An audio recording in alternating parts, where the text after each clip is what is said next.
Most hunters walk into the tower dreaming of fame, glory, and a name that will echo like a legend. But this guy is thinking about something far less heroic. How in the world he is going to pay his rent. Honestly, if he had his way, he would rather crawl back under his blankets, bury his face in the dark, and pretend the entire outside world did not exist. Then, one strange morning, he wakes up and realizes that the only thing threatening his peaceful misery, the lone sharks who had been circling him like predators, have not just disappeared without a trace.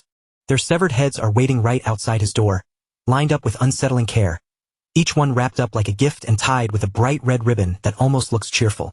And with that terrifying little welcome surprise, the world is introduced to perhaps the greatest coward anyone has ever laid eyes on. He has no special talent to brag about.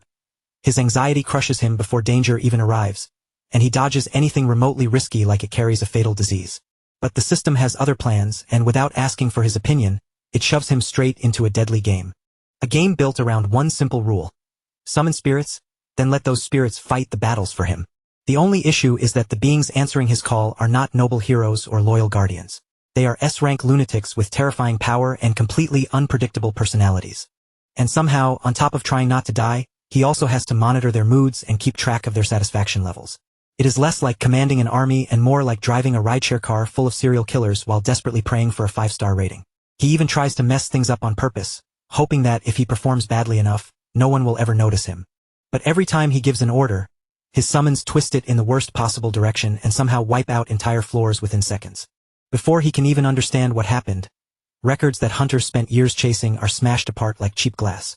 Now, instead of staying invisible, he has drawn the attention of the government itself. The public has started whispering that he might be some kind of god walking among ordinary people. And Banju Hyuk, the person at the center of it all, is absolutely terrified from the bottom of his soul. No one in the world is ready for the ridiculous, accidental rise of this trembling weakling. Because little by little, without even meaning to, he ends up waking the savage beast buried somewhere deep inside himself. The story begins in a neighborhood that feels like hope packed its bags and left a long time ago. The buildings are cramped, the air hangs heavy and dirty, and the tiny studio apartments look less like homes and more like storage boxes people happen to sleep inside. Around him, neighbors spend their days yelling about stolen shoes, fighting over petty problems, or complaining endlessly about how filthy everything has become. Dragging himself through this miserable place is our protagonist, Banju Hyuk. At 25 years old, Hyuk is supposedly living the dream, except that his version of the dream looks more like a disaster stitched together from unpaid bills, exhaustion, and pure poverty. To survive, he is juggling 3 part-time jobs at once, running between shifts as a cashier, a waiter, and a day laborer, squeezing every bit of strength out of his already worn-down body. And even after all that work, his bank account still looks like a ruined wasteland. That night, he sits alone in his tiny 180-square-foot rooftop apartment, hunched over another cheap cup of instant ramen as if this sad dinner has become his permanent routine. As he stares down at the noodles, he understands his situation far too clearly. He is buried under debt. He has no special gift that could magically save him, and the only real asset he has left is a body that, somehow, has not completely collapsed from overwork. By this point, he has quietly accepted the cruel idea that he is a hopeless failure with no bright future waiting for him anywhere. But because the universe apparently loves kicking him while he is already down, a glowing blue system notification suddenly flickers into existence. It appears right in front of his face, bright and impossible to ignore, calmly announcing that he has awakened. Hyuk nearly chokes on the ramen still in his mouth. His eyes widen as he freezes in place, staring at the floating message like it has personally come to ruin his life. For a second, he wonders whether his brain has finally snapped from hunger and exhaustion. After all, awakening is supposed to be a miracle ticket, the kind of golden chance that lets a person crawl out of the gutter and turn their entire life around. But Hyuk is not naive enough to celebrate. He knows the tower is not some harmless adventure park. It is a brutal place where monsters tear people open, where traps crush hunters without warning, and where the unlucky can end up frozen solid before they even understand what hit them. Almost immediately, at least inside his own head, he starts regretting the idea of ever leaving behind his miserable part-time jobs. His thoughts spiral faster and faster, turning into a panicked mess he cannot control. In his imagination, every possible death plays out one after another, each ending more painful and humiliating than the last. He knows himself too well. He avoids conflict at all costs, the kind of person who would rather cross the street than walk past a noisy construction site and risk getting caught up in something dangerous. To be completely honest with himself, Hyuk knows he is a coward. So he desperately tries to convince his own mind that this must be a hallucination, something caused by fatigue, hunger, and too many sleepless nights. Still, fear and curiosity push him to test it. He calls for a status window just to prove it is fake. But the moment the display appears, horror sinks straight into his chest.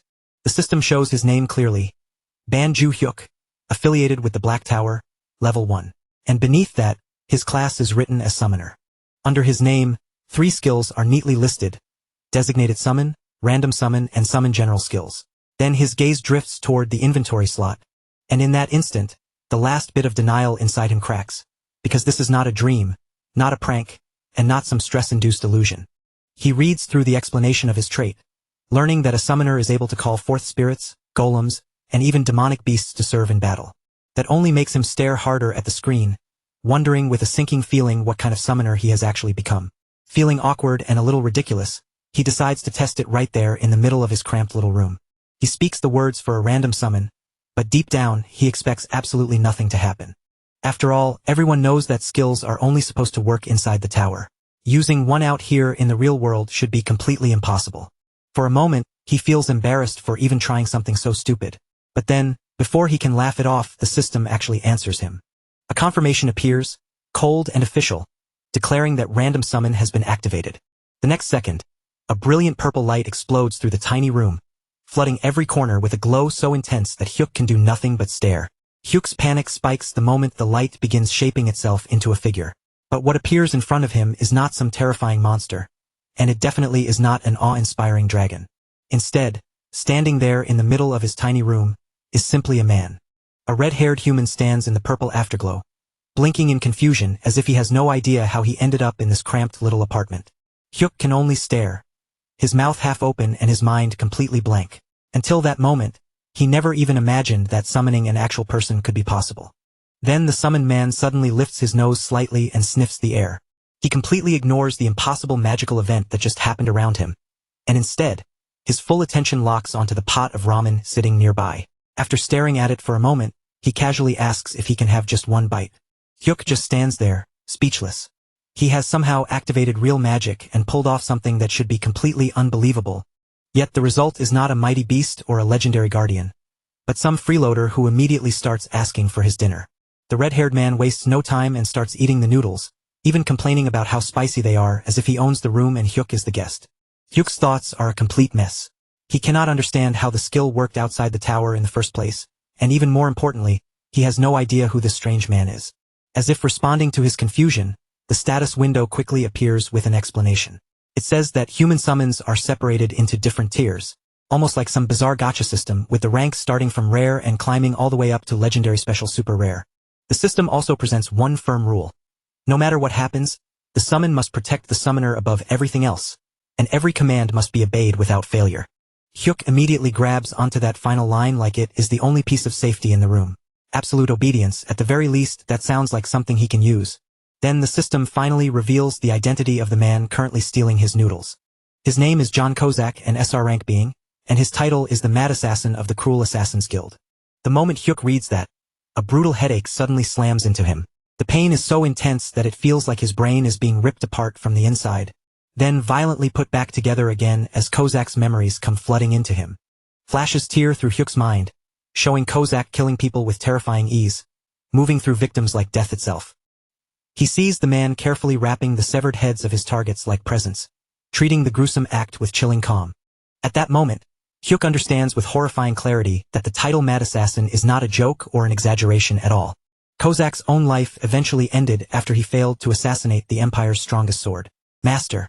When Hyuk finally snaps back to reality, terror has already swallowed him whole, because he is now trapped in a tiny room with a genuine serial killer. When Kozak takes a step toward him, Hyuk flinches backward in pure fear, but the assassin immediately lowers himself, apologizes for frightening him, and respectfully asks what orders his master has for him. Hyuk remembers the system's rule about absolute obedience, and despite his fear, he decides to test it with something that feels risky enough to prove whether the rule is real. So he gives the legendary assassin his first mission: wash the ramen pot and clean the table. Without the slightest hesitation, Kozak obeys immediately. He does not complain, question the order, or show even a hint of irritation. His movements are quick, precise, and surprisingly neat, and he remains polite the entire time. Hyuk watches the scene in stunned silence, slowly starting to think that this horrifying summon might actually be useful, though he still needs stronger proof. So, gathering his courage, he decides to push the command system even further. This time, he orders Kozak to bark like a dog. There is no dignity in the command at all, and yet the deadly assassin does not hesitate for even a second before dropping down toward the floor. Then Kozak actually starts barking. Hyuk stares at him, completely frozen by what he is seeing. The control is absolute, and there is no room left to doubt it. Just as Hyuk finally begins to calm himself down, a heavy pounding suddenly slams against the front door, and a rough voice from outside demands that Banju Hyuk open up. Hyuk stiffens on the spot, and in that instant he remembers exactly what day it is. Today is the day he is supposed to pay the interest. He owes 10 million won to a loan shark because no proper bank was willing to lend money to someone like him. He had borrowed that money out of desperation, needing it for his father's hip surgery and his younger brother's college tuition. It was a choice made with no good options, and even after paying 5 million won in interest already, the original debt has not gone down at all. Now that loan shark is standing right outside his door, and Hyuk can feel panic crawling up his throat. He turns toward Kozak and finds the assassin already holding a dagger, standing there with his body ready to move, prepared to kill whoever is on the other side. Kozak calmly asks for permission to bring back the intruder's head, and Hyuk immediately panics even harder, frantically stopping him before things become irreversible. Murder is not something society just shrugs off, no matter how scary the person at the door might be. So Hyuk quickly orders Kozak to hide in the bathroom, stay quiet, and make absolutely no sound. Kozak asks, with terrifying seriousness, whether breathing is still permitted, and Hyuk allows him that much. Only then does Kozak slip into the bathroom. Almost at the same moment, the loan shark forces his way inside. The thug storms into the room and grabs Hyuk by the back of the neck, demanding to know why the payment is late. Hyuk immediately starts apologizing again and again, desperately lying that he has already sent the money. The loan shark clearly does not believe a single word. With disgusting casualness, he tells Hyuk that if things are really that difficult, he can always sell one of his kidneys. Then the shark's lackeys speak up from the hallway, mentioning Hyuk's younger brother, as if he is just another item to be priced. They point out that younger organs would probably sell for even more. The instant Hyuk hears them threaten his brother, his entire body goes cold from the inside out, but even with terror tightening around his chest, he knows exactly what he has to do to survive. Hyuk forces his trembling face into the weakest, most obedient smile he can manage, nodding quickly as he promises that he will definitely pay. The loan shark leans in with one last warning, telling him to watch himself unless he wants to disappear without leaving even a trace behind, and only after that threat does he finally turn and leave. The moment the thugs are gone and the room falls quiet again, Kozak steps calmly out from the bathroom, as if nothing unusual has happened at all. Instead of questioning anything, he praises Hyuk for ordering him to hide so perfectly. Hyuk's strength gives out all at once, and he collapses onto his bed like his bones have turned to water. In a single day, he has awakened, summoned a terrifying assassin, and been threatened with death by loan sharks. His mind and body are already pushed far past their limit. As he lies there staring blankly upward, he wonders how a coward like him could ever survive climbing the tower, but at the same time, he knows he desperately needs the money. Standing nearby, Kozak waits quietly for a moment before asking what he should do next. Hyuk is too exhausted to think anymore, so he simply tells him to do whatever he wants. Kozak's eyes brighten slightly, and he asks if he is allowed to watch television, saying it has been a very long time since he last had the chance. Hyuk gives a tired agreement without even trying to understand the situation anymore. At this point, he is too confused, too drained, and too worn out to care. Kozak happily settles himself in front of the TV and begins watching soap operas one after another, completely absorbed as though he has discovered a new kind of treasure. From the bed, Hyuk lies on his side and silently watches the assassin enjoy the shows, still unsure what to make of the strange man sitting in his room. Little by little, though, Hyuk begins to feel that having another person nearby is not quite as terrible as he first thought. For the first time in a long while, the room is not swallowed by that lonely, suffocating silence, and that small change brings him an odd kind of comfort. With the television murmuring in the background, his eyelids slowly grow heavy, and he drifts off to sleep. When Hyuk opens his eyes the next morning, the first thing he notices is that the room feels strangely still and empty. The 6-hour limit on the summon has already run out. A system notification confirms it clearly, stating that Kozak has been unsummoned. Hyuk rubs at his tired eyes, wondering if everything from yesterday might have been nothing more than some feverish nightmare. And with that thought, he starts getting ready for work. But then, through the quiet room, he hears the sound of the television. It is still on from the night before, now playing the morning news, and the reporter's urgent voice announces breaking news that instantly pulls Hyuk's attention. Earlier that morning, the office of a private lending company called Smile Cash was found destroyed. At the scene, 3 victims had been discovered, and all of them had been beheaded. Hyuk goes completely rigid. Smile Cash is the very company connected to his loan shark, and as the report continues, the details become more and more horrifying. The most disturbing part is that the victims' severed heads had been decorated with red ribbons, almost as if someone had arranged them like twisted little gifts. All the color drains from Hyuk's face in an instant. The image clicks together in his mind too perfectly, and he realizes with a cold rush of horror exactly what must have happened. He shouts out in panic, finally understanding that there was nothing comforting about last night at all. He had not brought some harmless companion into his lonely life.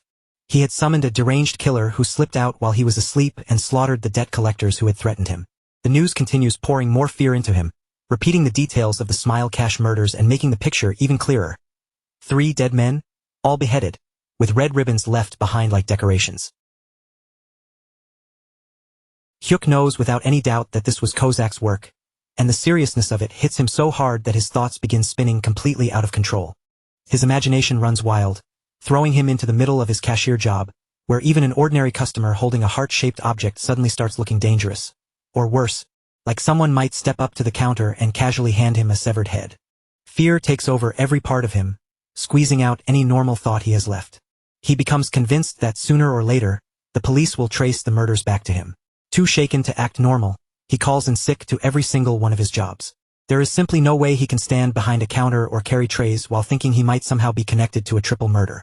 With trembling nerves, he opens the system window again to check the information on his so-called companion. The status screen confirms what he already fears. John Kozak is truly the mad assassin, an S-rank entity.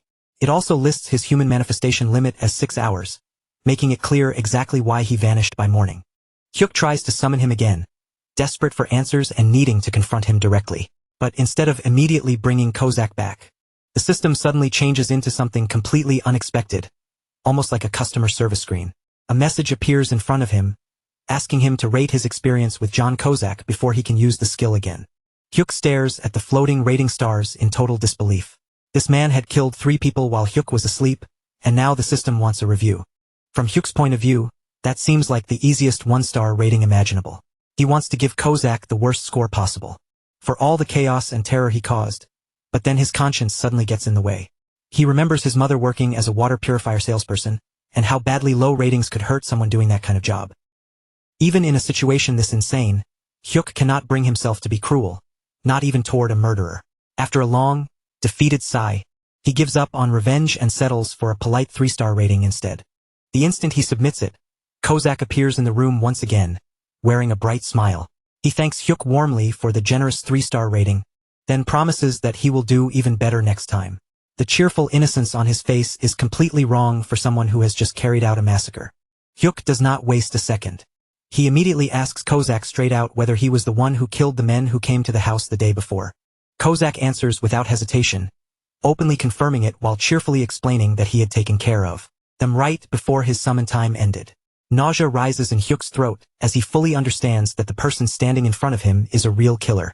Even so, he forces himself to keep asking questions, his voice tight with fear, and demands to know how Kozak managed to find their office in the first place. Kozak explains it as calmly as if he is talking about something completely normal, saying that when those men forced their way into the room, he quietly placed a tracking mark on them. To him, there was no mystery behind it at all. The moment he saw them threaten Hyuk, he had already recognized them as a danger that might return. Hyuk immediately argues back, his voice rising in panic, saying he never once ordered Kozak to kill anyone. But Kozak simply remains composed and begins repeating the 3 rules of summoning. The first rule, he says, is that the summoner's life must be protected above everything else. So even though Hyuk had told him to hide and stay quiet, Kozak decided on his own that eliminating a threat to Hyuk's safety was more important than obeying the order to remain silent. Hyuk stares at him in disbelief and blurts out that this way of thinking is completely insane. But Kozak only accepts the insult with polite calm, almost like Hyuk has just given him a compliment. He even admits, without the slightest shame, that people say that to him quite often. That answer sends Hyuk's imagination tumbling straight into a nightmare. He can already picture himself walking down a crowded street and accidentally brushing shoulders with some rude stranger in passing. Then, before Hyuk can even apologize or move on, Kozak might decide that the tiny insult counts as a genuine threat. And just like that, Hyuk imagines more severed heads wrapped in red ribbons appearing right there in the middle of the street. Desperate to put at least some kind of boundary around this madness, Hyuk demands a clear promise. Unless someone literally has a knife pressed against his throat, Kozak is absolutely not allowed to kill anyone just because they seem suspicious or vaguely dangerous. Kozak raises his hand in a crisp salute like a loyal soldier and agrees that he will use his best judgment. But that answer is so broad and uncertain that it gives Hyuk no comfort whatsoever. Trying to escape the topic before his blood pressure explodes, Hyuk falls quiet, and Kozak smoothly changes the subject. He asks whether Hyuk has given any serious thought to climbing the tower. Just hearing those words makes Hyuk's legs feel weak, and a tremor runs through him before he can hide it. He admits that the tower could be an enormous opportunity, maybe even the one chance he has to completely change his life. But the truth is, he is simply too terrified, and he sees himself as nothing more than a coward. Compared to all those so-called heroes who charge into danger without blinking, Hyuk feels pathetic, and he fully expects Kozak to be disappointed in him. Instead, Kozak's eyes suddenly brighten with approval. He declares that Hyuk is exactly the greatest kind of summoner, because for someone in that position, courage is practically poison. In Kozak's mind, a brave summoner is not admirable at all. A brave summoner is usually just a dead one. He says he would much rather serve a master who treasures survival, because that means Kozak can take care of all the dirty, dangerous work himself. Meanwhile, Hyuk can simply stay alive, stay safe, and continue living for a very long time. That bizarre praise settles over Hyuk in a strangely comforting way. For once, his cowardice does not sound like a pathetic weakness, but almost like a survival instinct that might actually keep him breathing. After that, Hyuk sends Kozak away and tries to let his exhausted body finally get some sleep. When he wakes up later, he decides he should forget about the tower completely and just live as quietly as possible. Especially now that the debt collectors have vanished under circumstances that are far too suspicious. But life, as usual, refuses to leave him alone for even a little while. Before he can settle into that fragile plan, Hyuk receives a call from his father. On the call, his father reveals that he needs to be transferred to a more expensive hospital, adding yet another crushing cost to Hyuk's life. At almost the same time, Hyuk learns that his mother has just lost her job. All at once, the pressure of money crashes back down on him, heavier and more suffocating than before. In that moment, Hyuk understands that running away is no longer an option. So he prepares himself in the most ridiculous way possible, covering his body in safety padding and putting on a helmet like he is dressing for a disaster drill. He looks less like a hunter and more like someone about to ride a bicycle with training wheels. Still, he resolves to enter the tower, planning only to check the first floor and escape as quickly as possible. But there is one major problem. He really does not want to go in with that red-haired psycho. Hoping to summon literally anyone else, maybe even a legendary rank being, Hyuk tries to use random summon again. The system shuts that hope down immediately. A message appears in front of him, announcing that the skill still has a 28-day cooldown. With every other option cut off, Hyuk has no choice but to summon Kozak once again. This time, Kozak appears and immediately thanks him for the 5-star rating. That alone proves Hyuk has already learned a terrifying lesson. Keeping a murderer satisfied might be essential for staying alive. Kozak seems genuinely pleased that Hyuk has decided to enter the tower. But the moment he sees Hyuk's outfit, his approval turns into criticism. He tells Hyuk to throw away the clumsy protective gear, insisting that none of it is necessary because he will serve as the perfect guide.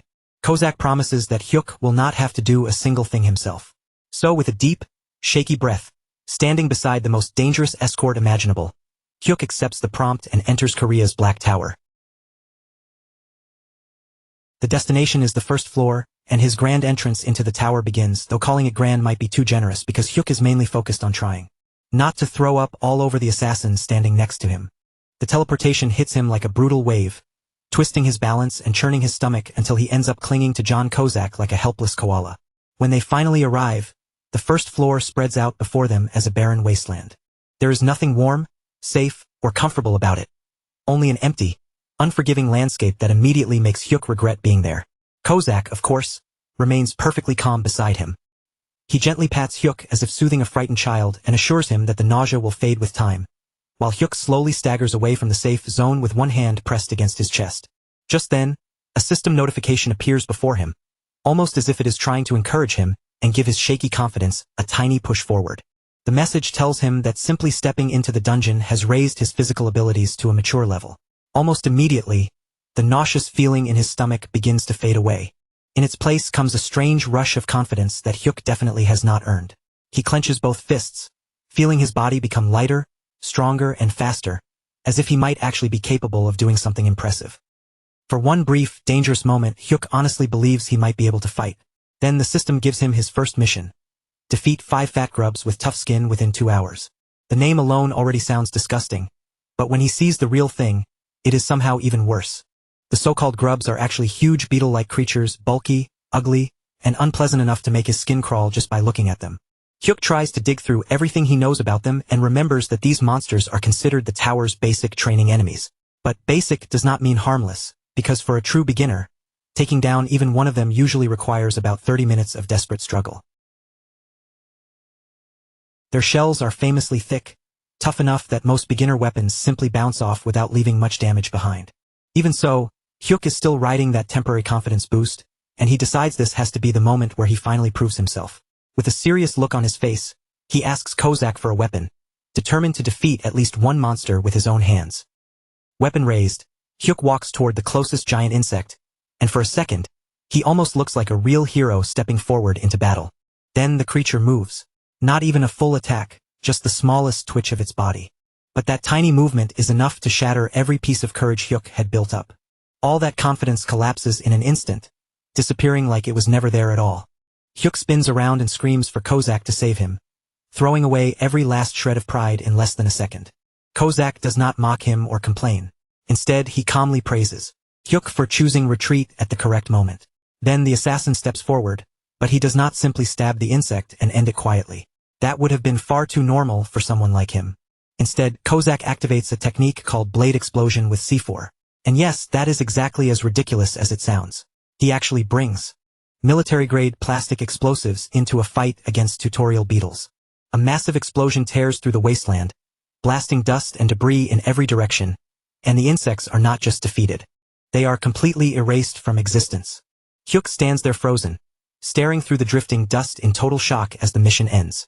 Within only a few seconds, the system reacts as if it has completely lost all sense of balance, awarding Hyuk an outrageous S++ conquest score along with a shining platinum badge. Hyuk looks at the rewards in disbelief and slowly realizes that while other people are fighting for their lives, he has somehow stumbled into a ridiculous cheat-level exploit.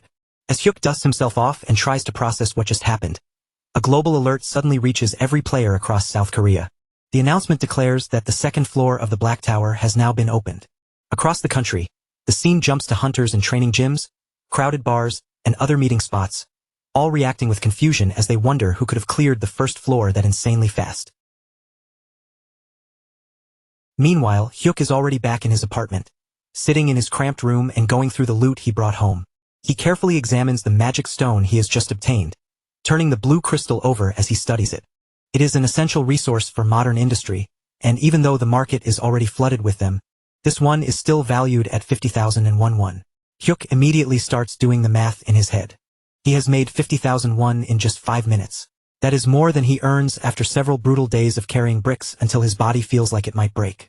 Then he looks over the platinum badge, something he has never seen before and does not fully understand.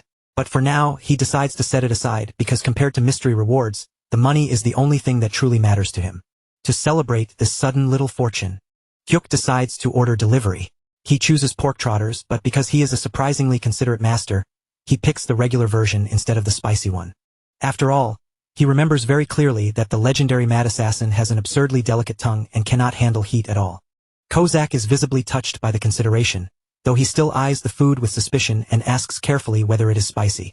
While they eat together, Hyuk brings up something that has been bothering him for a while. He asks if Kozak's old-fashioned, overly stiff way of speaking is actually normal. Kozak admits that it is a habit he picked up from the summoner he served in the past. Hyuk laughs at that and says it makes him sound like someone who still has not gotten over an ex-boyfriend. Kozak calmly replies that he can change the habit if Hyuk finds it annoying. But Hyuk tells him to leave it as it is, because honestly, the stiff way he talks is pretty funny. So the two of them end up laughing together over pork trotters and murder talk, making their bizarre connection feel even stronger than before. By the end of it, Hyuk finally accepts a new truth. The tower is not just a deadly trap waiting to kill him. For him, it might actually be a personal ATM. The next morning, Hyuk starts reorganizing his entire life around that realization. He decides to give up the day labor jobs that have been destroying his body bit by bit. His new routine becomes simple. Work at the convenience store during the day, serve at the restaurant in the evening, and then head into the tower at night to farm rewards with his assassin summon. When he calls Kozak out again, the assassin looks almost radiant, all because Hyuk has given him another 5-star satisfaction score. Pleased by the result, Kozak explains more about how the system's rating mechanic works. The higher the satisfaction score, the stronger the bonuses and buffs become. With enough satisfaction, the summon's manifestation time can grow longer, and it can even open the path toward rank advancement. To put it as simply as possible, the happier Hyuk keeps his assassin, the more terrifying that assassin becomes in return. For Hyuk, who wants safety without lifting a finger, and for Kozak, who loves being rewarded, it is almost too perfect of a deal. With that strange but effective arrangement settled, the two of them continue upward and make their way onto the tower's second floor. The new mission that appears in front of them is straightforward enough. This time they have to take down 10 fat, grubs, round and disgusting monsters infamous for how quickly they can wriggle across the floor.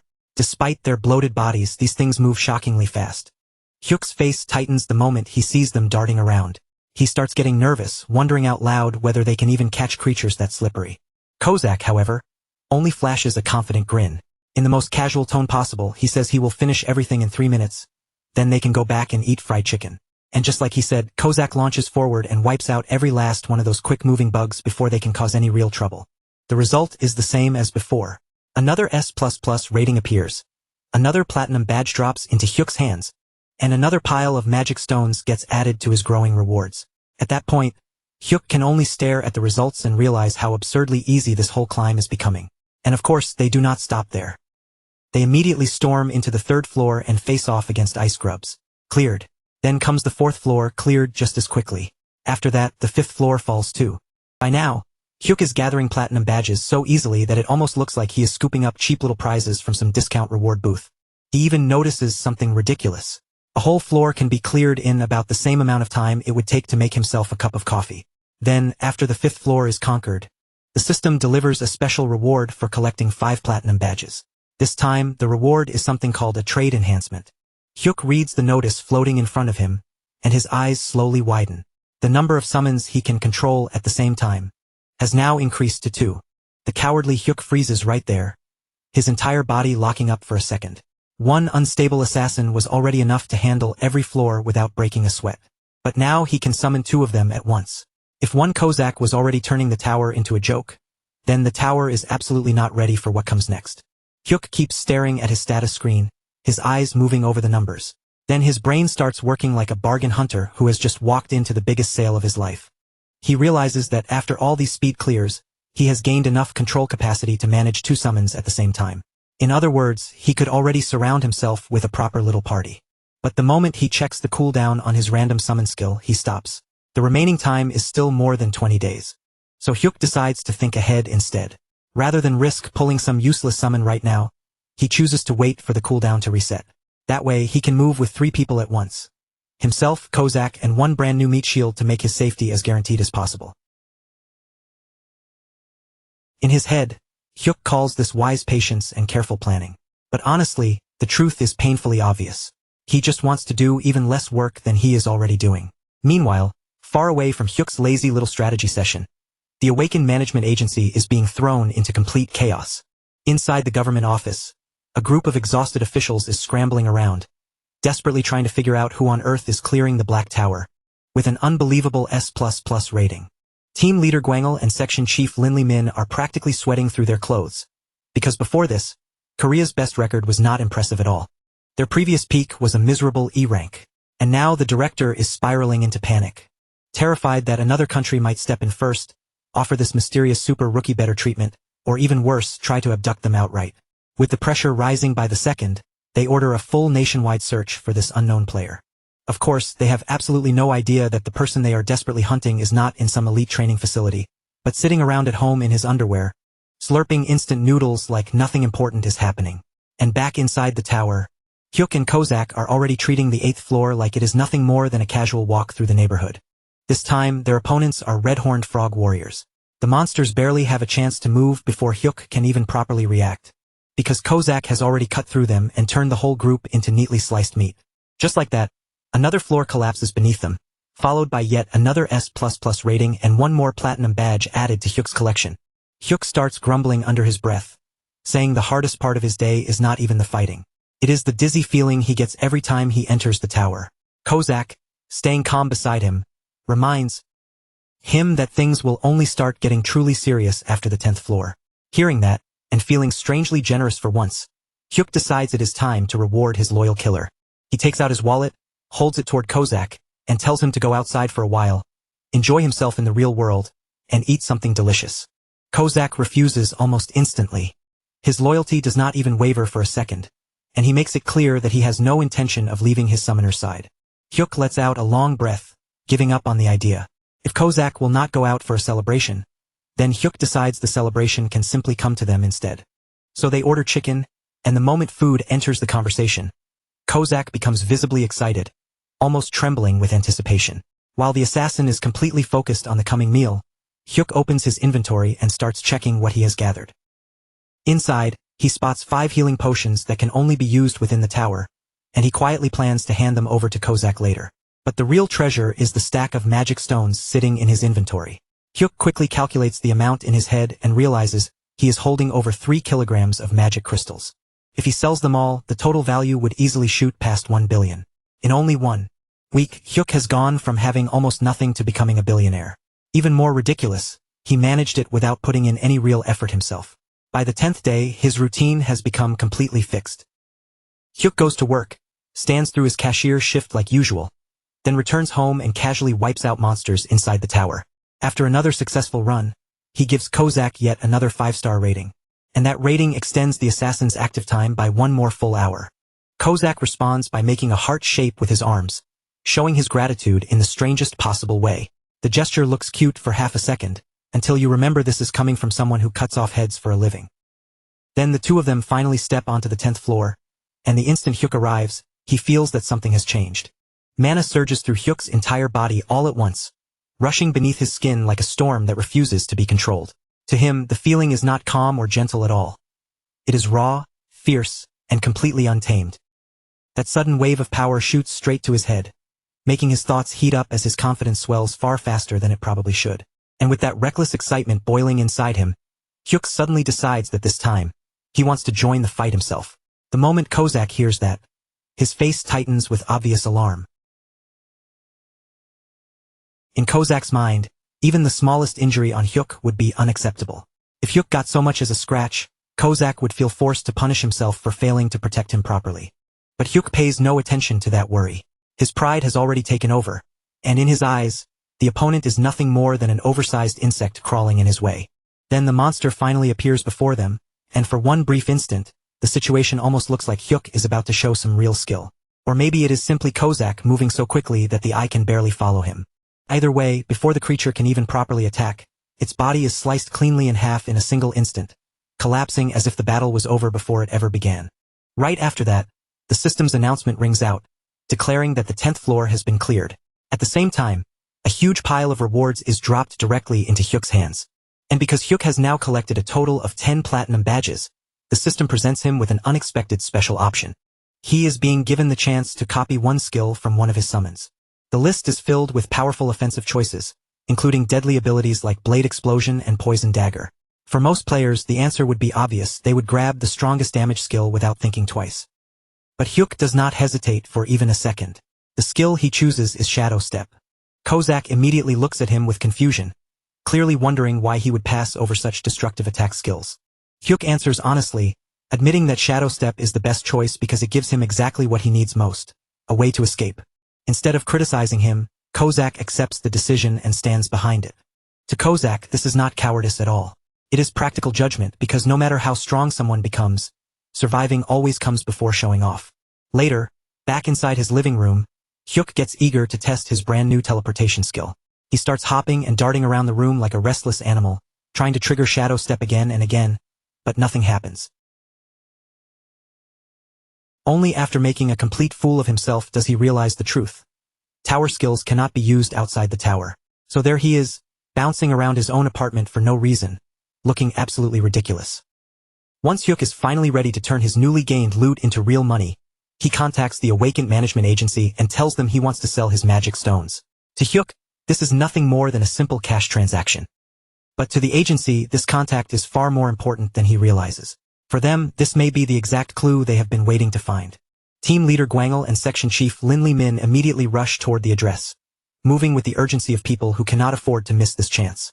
Both of them are hoping that the person waiting there might finally be the mysterious individual they have been searching for all along. Their search leads them to Hyuk's apartment, a small, plain, and modest place that does not look impressive from the outside at all. When Hyuk opens the door, he immediately stiffens. Standing in front of him is a woman with such an intense presence that it makes him uneasy before she even says a word. Her eyes are locked directly on him, sharp and unblinking, as if she is trying to see straight through his face. Section Chief Lin Li Min does not waste time with polite greetings.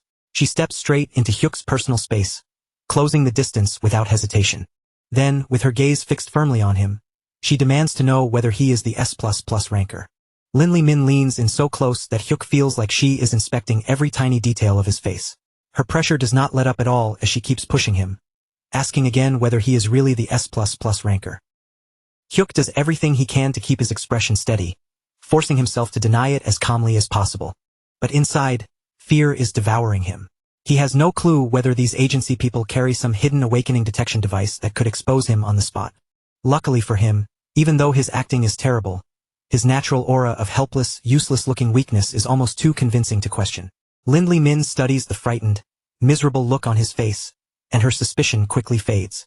In her mind, there is simply no way a coward like this could possibly be some legendary hero. She finally steps back, and Team Leader Gwangil, who is above her, smooths things over by apologizing to Hyuk for her aggressive behavior. Hyuk silently exhales in relief, realizing something important. Looking completely incompetent might actually be the perfect disguise. After that, they all move inside and sit around his tiny table for a brief discussion. Team Leader Gwangil begins the official confirmation process by asking Hyuk to show proof of his dungeon clears. Hyuk brings out the mana crystals he obtained from the 10th floor and hands them over without making too much of a fuss. The two agents look at the crystals, then quietly exchange a meaningful glance. Clearing the 10th floor is not a minor achievement, and the timing matches the progress of the mysterious top rookie they have been trying to track down. Trying to test him further, they casually ask whether he has heard the global announcements about the recent high-rank clear. Hyuk throws himself fully into the performance, acting completely shocked as he praises the unknown player like an outsider hearing the news for the first time. Meanwhile, sweat is already soaking through his shirt. Then Team Leader Gwangil moves on and begins explaining the actual arrangement. He tells Hyuk that players are divided into two main categories: the elite group and the general group. Those who join the elite side receive a salary, government support, and access to powerful equipment. But that privilege comes with a heavy price. In exchange, elite players are treated almost like state property and are expected to clear dangerous, high-level floors when ordered. The general side, on the other hand, is meant for freelance players who want the freedom to live and work however they choose. Hyuk does not need even a single second to weigh the options. The moment he understands the difference, he chooses the general path. He says it plainly without trying to sound brave. He tells them that he is scared, that he is not especially talented. And more than anything, he only wants to farm safer floors where he can earn quick money without risking his life too much. Section Chief Lin Li Min listens to him in silence. Then her face twists with open disgust. In her mind, plenty of players choose the safer route, so that part is not unusual. But almost no one admits it this shamelessly. To her, Hyuk is not just cautious, he is openly, painfully pathetic. In Lin Li Min's eyes, Hyuk is no longer worth any serious attention. She has already dismissed him completely, treating him like nothing more than a hopeless waste of her time. Even so, Team Leader Gwangil does not let the matter end there. Unlike Lin Li Min, he remains cautious, and as one final check, he asks Hyuk to enter the tower right in front of them. Hyuk agrees on the surface, nodding along as if he has no reason to worry. But deep down, he already understands exactly what these two are trying to confirm. They are not just sending him in for nothing. They want to measure his clear time, and if he finishes the floor too quickly, then they will know without a doubt that he is the person they have been chasing. So Hyuk immediately comes up with a counterplan. If they are watching his performance, then he will simply make himself look as useless and unimpressive as possible. Before entering, he even tells them to make themselves comfortable, because as far as he is concerned, he plans to take a slow, lazy 2-hour stroll inside the tower. Then, the instant Hyuk disappears from the room, the two agents waste no time at all and immediately begin guessing just how badly he is going to embarrass himself. Lin Li Min confidently predicts that Hyuk will not even make it through the 11th floor. After all, that floor's mission involves centipedes, and in her mind, Someone as spineless and cowardly as Hyuk is obviously going to panic and give up the moment things get creepy. Meanwhile, inside the tower, Hyuk turns to his assassin and begins giving very careful instructions. The mission is to kill 100 long-tail centipedes, and Kozak, being as eager and loyal as ever, immediately offers to wipe out the entire swarm in only 5 minutes. Hyuk shuts that idea down on the spot. He orders Kozak to move slowly, hold back, and keep the whole run under control. Hyuk explains that they need the clear to look messy, weak, and completely unimpressive if they want to throw the government off their trail. Kozak responds with a firm thumbs up, accepting the order without hesitation. Of course, from the look on his face, he probably believes his master is carrying out some impossibly deep strategy that only a genius could understand. With the plan in place, they begin the stage and Kozak does exactly as ordered. Instead of slaughtering everything at once, he kills the centipedes at a painfully slow and controlled pace. But then, just when everything seems to be going according to plan, the situation suddenly falls apart. A massive centipede erupts from the ground right underneath Hyuk, bursting upward so close that he barely has time to react. And our supposedly brave hero freezes solid. His whole body locks up, and his legs refuse to move even a single step.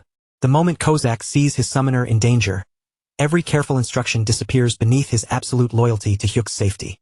He declares that he can no longer follow the slow approach, not while his master's life is directly under threat. In the next instant, Kozak moves like a dark blur across the battlefield. Before Hyuk can even process what is happening, every nearby centipede is wiped out at once, cut down so quickly that the entire floor is practically cleared in a flash. Then the system message appears like a disaster falling from the sky. The 11th floor has been cleared, and the rank displayed is S++++. Hyuk can only stare at the notice in silent horror. At that moment, he realizes his plan to look average has not just failed. It has collapsed in the most spectacular and suspicious way possible. Exactly 5 minutes after leaving, Hyuk returns to his living room. The two agents are already staring down at their phones. Both of their screens have just received the global announcement about the latest clear. Slowly, they look up at Hyuk. Hyuk looks back at them. Nobody needs to say a word, because the timing alone says everything, and there is absolutely no escape from this one. The moment Hyuk understands that his cover has completely fallen apart, his whole attitude suddenly shifts. Without hesitation, he summons Kozak. Kozak appears behind him with a chilling, threatening presence, casting pressure over the room.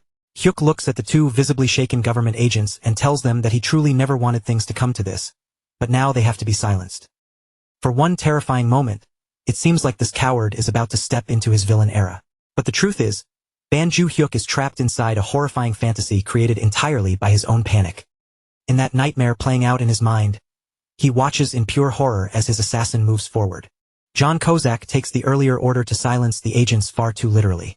And in Hyuk's imagined disaster, Kozak kills the government agents right there in the living room, turning the small apartment into the scene of a catastrophe. Hyuk is pushed right to the edge of screaming, his mind nearly snapping from the terrifying image. But then, all at once, reality comes rushing back. The agents are perfectly unharmed. They are still breathing, still sitting there, and very much alive. None of it actually happened. It was only Hyuk's wild paranoia spiraling completely out of control inside his own head. The only thing truly being destroyed in that room is Hyuk's pride, which is crumbling piece by piece in front of everyone.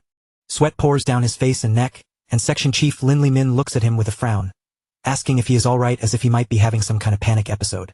Team leader Gwangil calmly blames the heavy sweating on a persecution complex, which is really just a more polite way of saying Hyuk looks like a complete nervous wreck. Hyuk quickly insists that he is fine, desperate to move past the awkward moment. But team leader Gwangil wastes no time getting to the real point. He already knows Hyuk is the one who cleared the 11th floor at record speed, because the timing is far too perfect to be a coincidence. Hyuk still tries to deny it, blurting out some absurd excuse about excellence being contagious or something equally ridiculous. But the strained laugh he forces out afterward sounds so painfully awkward that it convinces absolutely no one in the room. With Hyuk's act finally falling apart, the team leader slides a contract across the table toward him. But this is not some normal registration offer. It is the highest level elite contract, promising an annual salary of 12 billion won, provided housing, full VVIP treatment, and benefits far beyond anything an ordinary player could dream of. On top of that, the contract also promises full security protection and even legal immunity, giving Hyuk a level of safety and privilege that ordinary people could never dream of touching. In simple terms, signing this paper would basically give him permission to live like royalty, surrounded by money, protection, and special treatment wherever he went. For any normal person with even a little common sense, This would be the kind of offer they would sign immediately, before anyone had the chance to take it back. But Hyuk only looks down at the contract and refuses it. The reason is painfully simple. He hates being noticed more than he loves the reward. Just thinking about attention brings back one of his old memories, like the time he walked into a clothing shop and the owner casually asked what kind of style he liked. That one harmless question had nearly made him run for the exit, because even a normal conversation with a shop owner felt like unbearable social pressure pressing down on him. Hyuk is not just shy or cautious. He is the worst possible type of avoidant person, the kind who would rather dodge the entire world than stand in the spotlight for even a second. So he tells them he only wants a normal contract, because joining the elite route would mean being sent to clear dangerous upper floors. And Hyuk has absolutely no intention of carrying that kind of weight on his back. He does not want to become a heroic figure. He just wants a comfortable, peaceful life where nobody bothers him. Meanwhile, back at the Awaken Management Agency, the director is left completely baffled, sitting there as if the entire report makes no sense to him. He cannot understand how a low-profile nobody with no ambition, no confidence, and no heroic aura could possibly be an S++ ranker. Lin Min, however, confirms that the timing leaves no room for doubt. After hearing that, the director decides he does not care how strange Hyuk is. Weird personality or not, talent is still talent, and someone with that kind of ability is far too valuable to let slip away. So he orders them to pull Hyuk into the elite team no matter what it takes.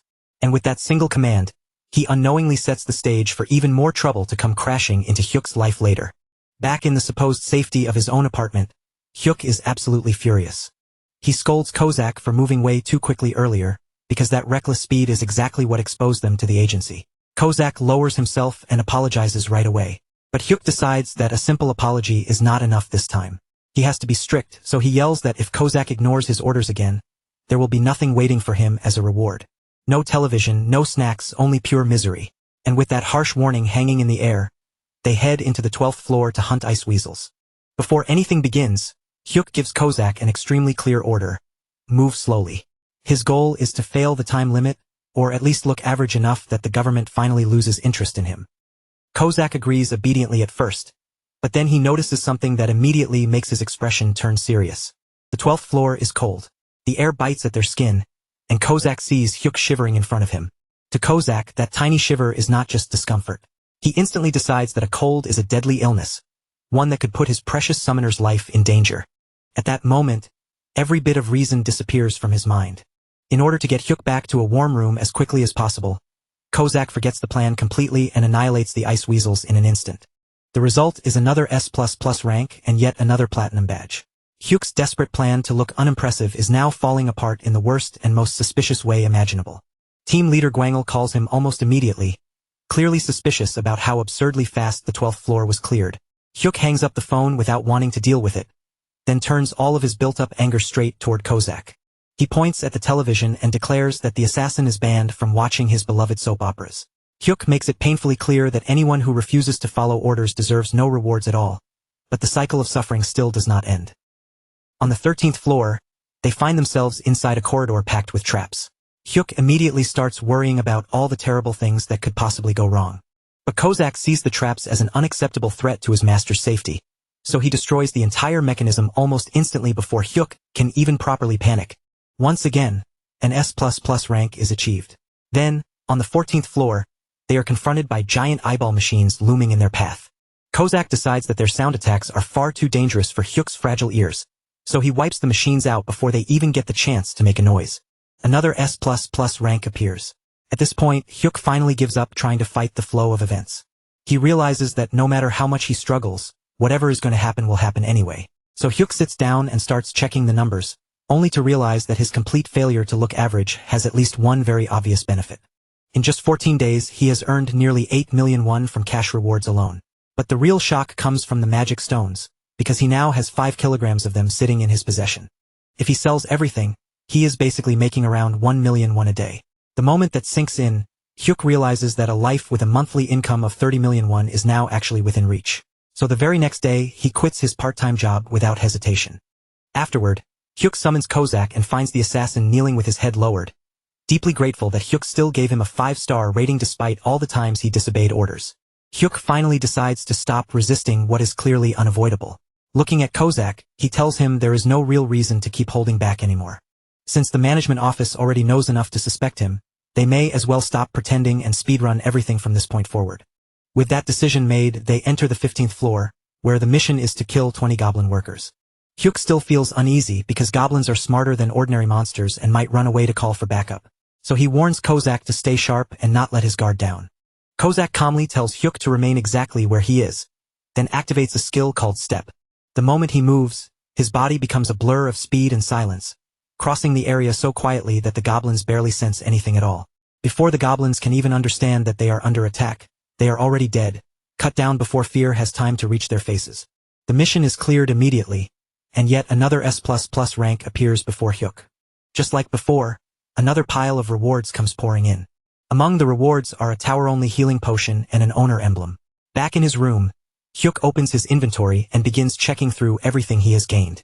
By this point, Hyuk has gathered a total of 15 platinum badges, stacking them up one after another through all those absurdly fast clears.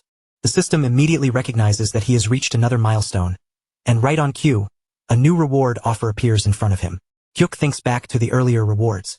When he reached 5 badges, the system gave him a second summon slot. Then, at 10 badges, he received the chance to copy a skill from one of his summons. Now, as he stares at this fresh message, he cannot help wondering what kind of ridiculously broken ability the system is about to hand him this time. Ideally, he hopes it is something that lets him work even less. And so, the professional coward who somehow keeps clearing floors like a monster has now collected 15 platinum badges, forcing the system to reward him once again. This time, the item it gives him is called an energy shield kit. The name sounds powerful and high-tech at first, but when Hyuk looks closer, it is basically a bracelet that soaks up damage like a magical sponge until the protection finally breaks. But the important part is not the fancy name or the shield effect.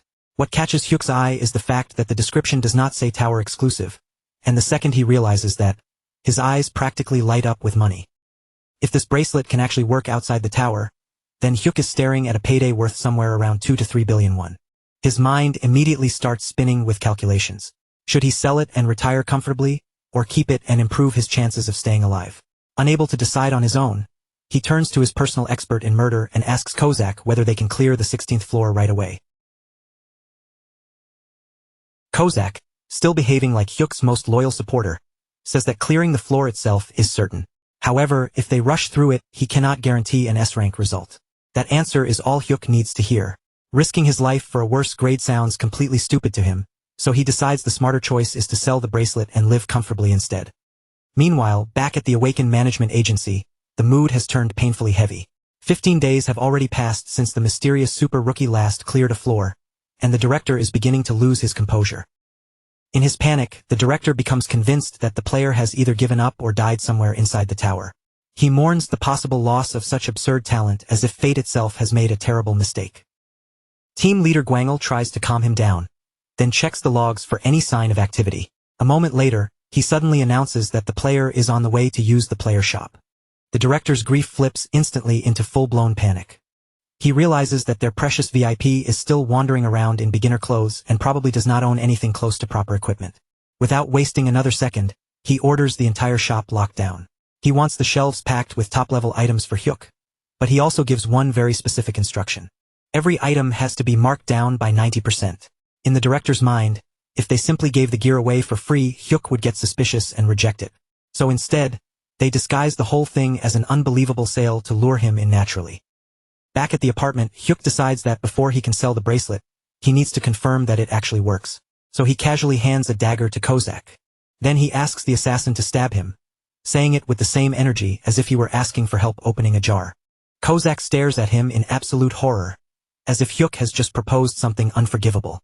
His body starts trembling, because the thought of harming even a single strand of his master's hair is unbearable to him.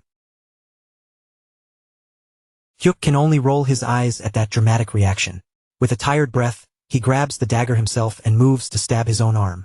But before the blade can reach his skin, Kozak's hand shoots forward and catches the weapon barehanded. Blood drips onto the floor from Kozak's palm as the assassin trembles in fear, not because he is hurt, but because his master had come so close to being injured. Hyuk quickly heals him, finally realizing that trying to test protective gear with an overprotective madman was a terrible idea from the very beginning. After that failure, Hyuk decides to test something else instead, his shadow step. He teleports straight onto a goblin's back, landing there so suddenly that, for one brief second, he actually feels like a ninja. The goblin immediately shrieks in panic and twists around, trying to bite him. But at that exact moment, the shield activates with perfect timing, blocking the attack exactly the way it is supposed to. Feeling completely untouchable for about 2 glorious seconds, Hyuk gets carried away and kicks the goblin right in the face. Then Kozak drops in right after him and finishes the monster off before it can recover. But instead of praising Hyuk for finally doing something brave, Kozak immediately starts shouting. He demands to know whether Hyuk is hurt, scolding him with the kind of intensity that makes courage sound like a dangerous medical condition. Hyuk apologizes over and over, quickly promising that from now on, he will return to his safest and most natural role, doing absolutely nothing. With a bag full of mana stones worth millions now in his possession, Hyuk finally contacts the agency again. He expects a simple business exchange, the kind where he sells his stones and leaves quietly. Instead, the government sends an actual limousine to pick him up. Hyuk arrives at the player shop, where team leader Gwangil is already waiting to welcome him, treating him with the kind of respect normally reserved for a top-level VIP. When Hyuk steps inside, he immediately feels confused. The entire shop is empty, with not a single other customer in sight, because without him knowing, everyone else has already been forced out. Then Hyuk starts checking the price tags. To his shock, high-end gear that should cost a fortune is being sold for almost nothing. Instead of suspecting anything, he assumes the market must have collapsed, or that he has somehow become the greatest bargain hunter alive. He completely fails to realize that the government is secretly covering the cost of his new equipment. With sparkling eyes, he picks up a pair of leather boots that would normally be painfully expensive. But the boots are listed for the price of a cheap meal, so Hyuk buys them along with several other items, fully convinced that he is pulling off the greatest shopping steal of his entire life. From his office, the director watches the whole thing unfold and nearly cries from relief, overwhelmed that their fragile powerhouse is finally putting on proper protective gear. The next day, Hyuk is in a much better mood. He has new boots, a shield that actually works, and for the first time in a while his confidence has started to recover. He summons Kozak, and the assassin instantly salutes, already prepared for another round of goblin slaughter. But Hyuk stops him before things can begin. He points upward and announces that today is not just about farming more floors. Today they are going to expand the team. Hyuk already has the second summon slot ready, and for once, he feels like luck might actually be on his side. He activates the random summon skill, silently hoping that this time he gets someone useful like a tank or a healer. A massive magic circle spreads across the room, glowing beneath them as the summoning begins. And the circle is not just large, it is truly enormous, spreading across the room with a scale that immediately feels wrong. A new figure begins to form inside the light, but before Hyuk can even feel excited, one very obvious problem appears. The summon is gigantic. As the massive body fully takes shape, there simply is not enough room for him, and his head crashes straight through the apartment ceiling, blasting plaster and debris down all around them. Hyuk looks up at the fresh hole in the roof, completely frozen. And somehow, his first thought is not about the powerful new ally standing in front of him. It is about his security deposit disappearing into dust. In the middle of the wreckage, with broken ceiling pieces and white plaster still falling around him, the huge giant just stands there looking deeply confused, as if he has no idea what he did wrong. While Hyuk is mentally mourning the damage to his apartment, Kozak has already reached a completely different conclusion. To him, the only reasonable response to this situation is immediate violence. The red-haired assassin takes one sharp look at the newcomer and instantly treats him as a threat to his exclusive place beside Hyuk. He shouts at the giant to sit down, calls him a walking nuisance, and attacks without a second of hesitation. Hyuk watches the whole thing in horror, but not because he is afraid of blood or injury. What truly terrifies him is the thought of even more property damage piling up right in front of his eyes. Kozak keeps slashing wildly and raging at the giant, sounding less like a loyal servant and more like a jealous ex who has just stormed into a wedding and ruined everything.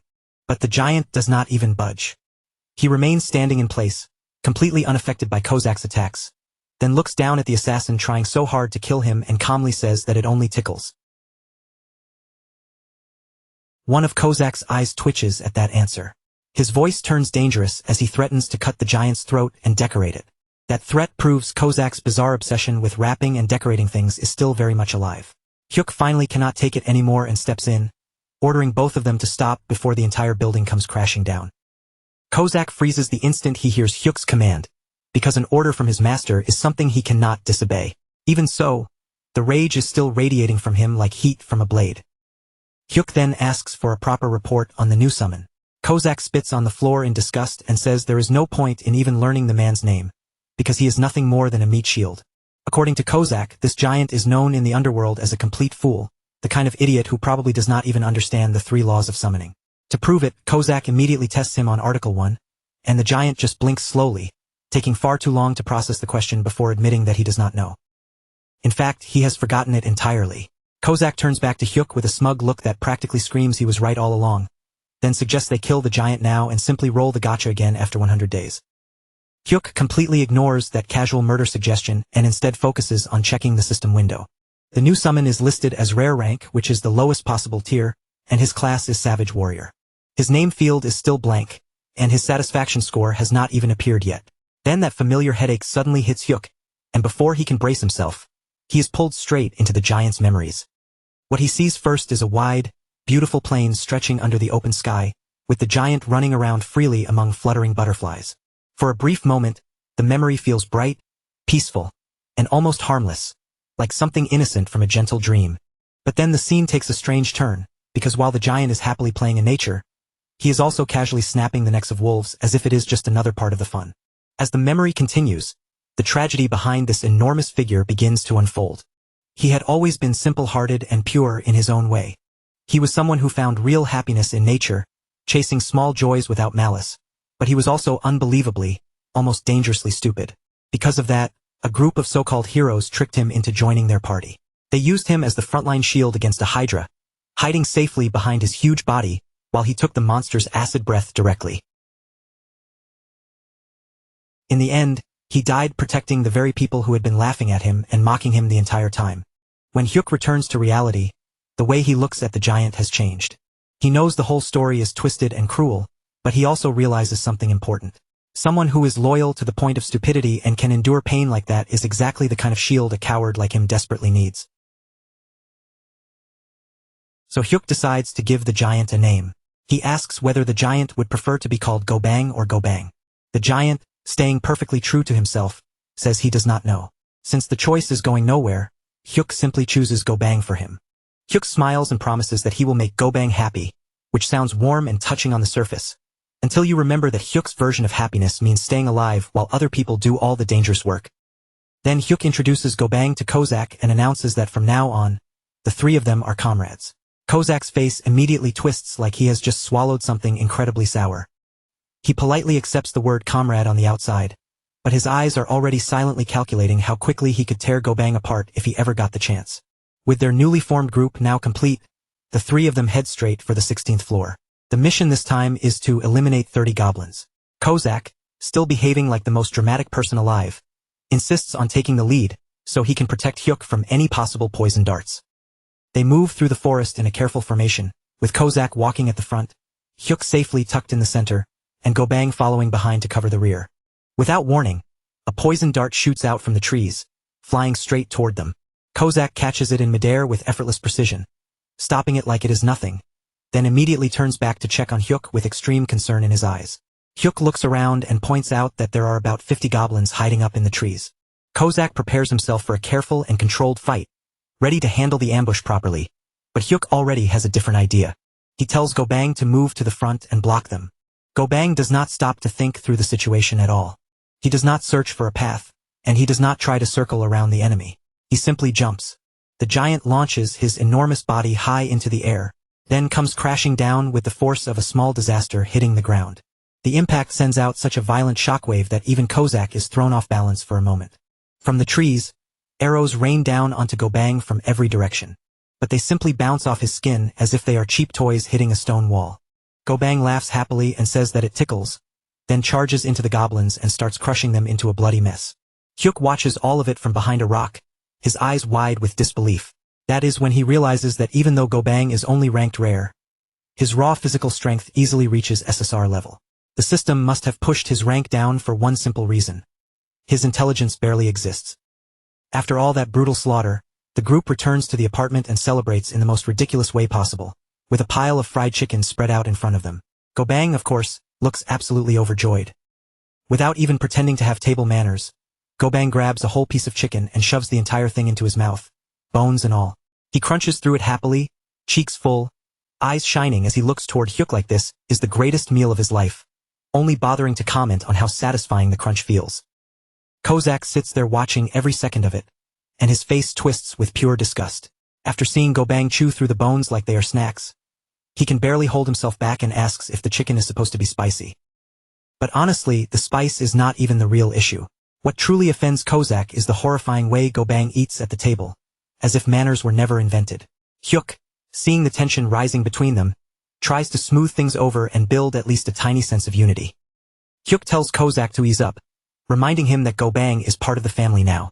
In Hyuk's mind, that should be enough to make them get along, or at the very least stop glaring at each other over fried chicken. Kozak does not accept that for even a single second. The moment Hyuk says it, he pushes back immediately, his expression making it clear that he absolutely refuses to pretend this is normal. He questions why he has to share the proud title of family with a giant bone-eating vacuum sitting across from him. And with that ridiculous family argument still lingering in the air, the next day arrives, and the group heads straight for the 17th floor. After leveling up, Hyuk can clearly feel the difference in his own body, and that new strength starts going straight to his head. He slowly tightens his fist, feeling mana surge and circulate through him as if something powerful is finally beginning to stir. That wild energy moving inside him makes Hyuk wonder if the force he has been sensing is finally waking up for real. For one brief, dangerous moment, he even starts thinking that maybe this time, he should step into the battle himself. Kozak destroys that fantasy almost instantly. With no patience at all, he tells Hyuk to stay in the back where he belongs, because overconfidence is exactly the kind of thing that gets weak people killed. Before long, they run into an entire battalion of goblin warriors waiting ahead of them. These are nothing like the weak, half-naked goblins from the lower floors. This group is properly armed, wearing armor, holding shields, and standing together in a disciplined formation. For an ordinary player, this kind of enemy force would be a nightmare. They would have to carefully lure the goblins away one at a time, slowly breaking the formation before even thinking about fighting them head-on. Hyuk stands there and stares at the goblin army lined up in front of him, taking in the shields, the weapons, and the sheer number of enemies blocking the path. Then he glances down at his own clenched fist, the same fist that had filled him with so much fake confidence only moments earlier. After that, his gaze shifts to the massive figure beside him, his giant, unstoppable tank of a summon, standing there like a walking disaster waiting to be released. At that moment, Hyuk makes his decision. Careful strategy is something people need when they do not have a monster like Gobang on their side. So instead of overthinking it, he simply orders the giant to charge in and wipe out every single one of them. As Gobang surges forward with terrifying force, Hyuk watches from behind and starts wondering what kind of absurd, broken power the tower is going to reward him with next. Because at this pace, Hyuk feels like he might actually conquer the entire tower without breaking a sweat, letting his summons do all the heavy lifting while he stands safely in the back collecting rewards. Gobang crashes into the goblin battalion like a runaway train smashing straight through a barricade. The formation that looked so intimidating a moment ago is instantly thrown into chaos. He swings and slams through them with brute force, knocking goblin warriors away as if they are nothing more than insects caught in the path of a giant beast. From a comfortable and very safe distance, Hyuk watches the entire rampage unfold, completely absorbed by the sight of Gobang tearing through the enemy line. That is when Hyuk comes to a very convenient conclusion. Strategy and tactics may sound impressive, but to him, those are just things weak people rely on. When someone has a living tank on their side, it is basically like bringing a bomb to a knife fight. In Hyuk's mind, the goblins look like people on bicycles trying to stop a war machine charging at full speed. No matter how organized they are, this is not even close to a real battle anymore. It is simply a massacre. Thanks to the giant fool's unstoppable rampage, Hyuk clears the 17th floor without much trouble, and earns yet another S++ rank. On top of that, another platinum badge lands in his hands. At this point, Hyuk is practically drowning in rewards. The more badges and prizes he gathers, the faster his ego begins to swell, growing even quicker than the money piling up around him. Without slowing down, they move straight on to the 18th floor. This time, the mission is simple: eliminate 30 goblin assassins. Hyuk raises his voice and orders everyone to move out with the confidence of a commander who knows very well he will not be doing any of the actual fighting. Gobang immediately charges ahead, gripping his weapon and ready to smash anything unlucky enough to appear in front of him. But this floor has one very annoying problem.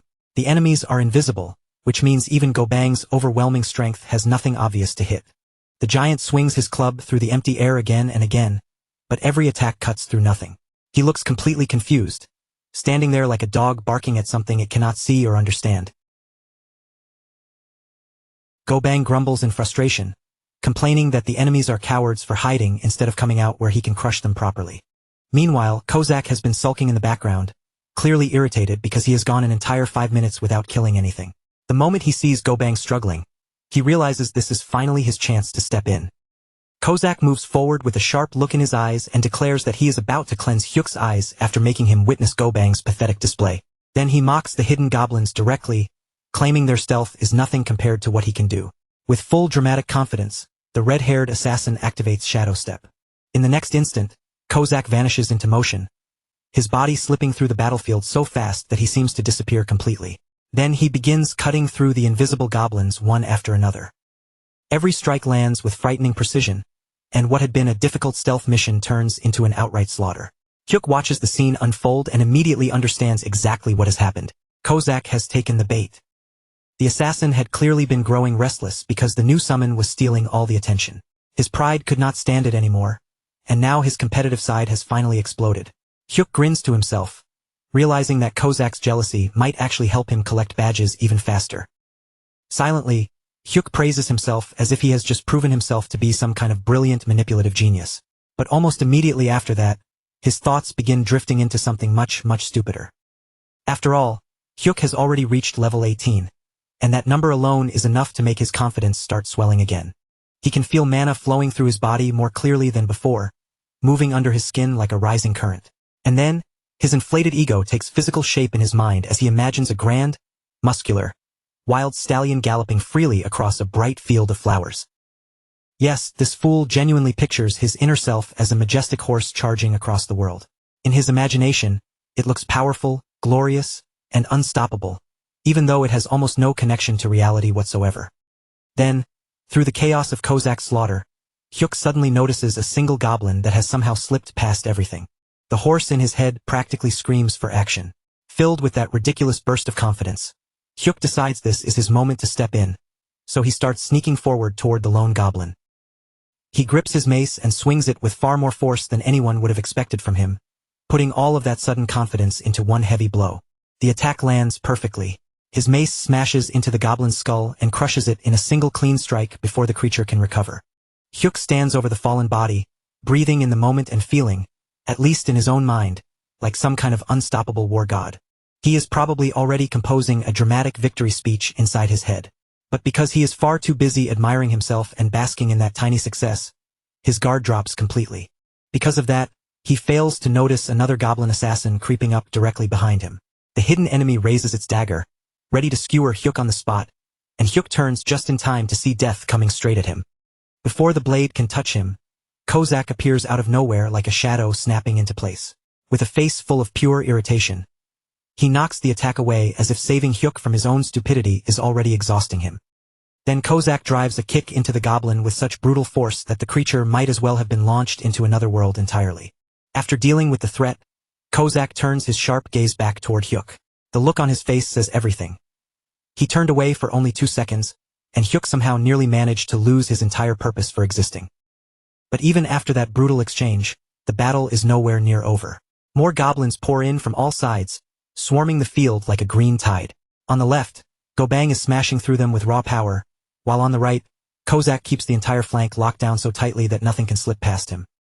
Hyuk remains planted in the middle of it all, breathing hard as the rush of battle floods his body. His heart is pounding like crazy, and the adrenaline racing through him makes every sound, every movement, and every shadow feel sharper than before.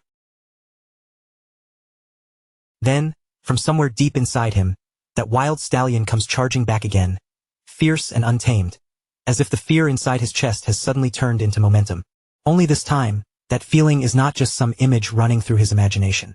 Right in front of him, Hyuk sees 2 goblins breaking away from the chaos and charging straight toward him with weapons raised. But instead of freezing up, screaming for Kozak, or begging someone to save him, Hyuk moves first. He activates Shadow Step, and in the blink of an eye, his body vanishes completely from where he had been standing. A split second later, he reappears silently behind the 2 goblins, slipping into their blind spot before either of them can even react. And by the time they sense something is wrong, Hyuk's mace is already swinging through the air. His arms move with surprising precision, and he brings the weapon down in 2 vicious, perfectly timed blows. Before the goblins can even understand how their target disappeared and attacked from behind, both of them are struck down on the spot, collapsing where they stand without getting a chance to fight back. Kozak, who had been moments away from rushing in to protect him again, suddenly stops dead in his tracks. He just stands there, staring in disbelief as his cowardly master pulls off a clean double kill using shadow step like it was second nature. The assassin's eyes slowly widen as the reality sinks in. That movement had taken Kozak months of brutal practice to master, yet Hyuk had just used it in the middle of combat as smoothly as breathing. And that is when the terrifying thought hits him. Their trembling, panic-prone boy might actually have real talent buried inside him. Sometime later, outside the tower, the world is already being shaken by the news.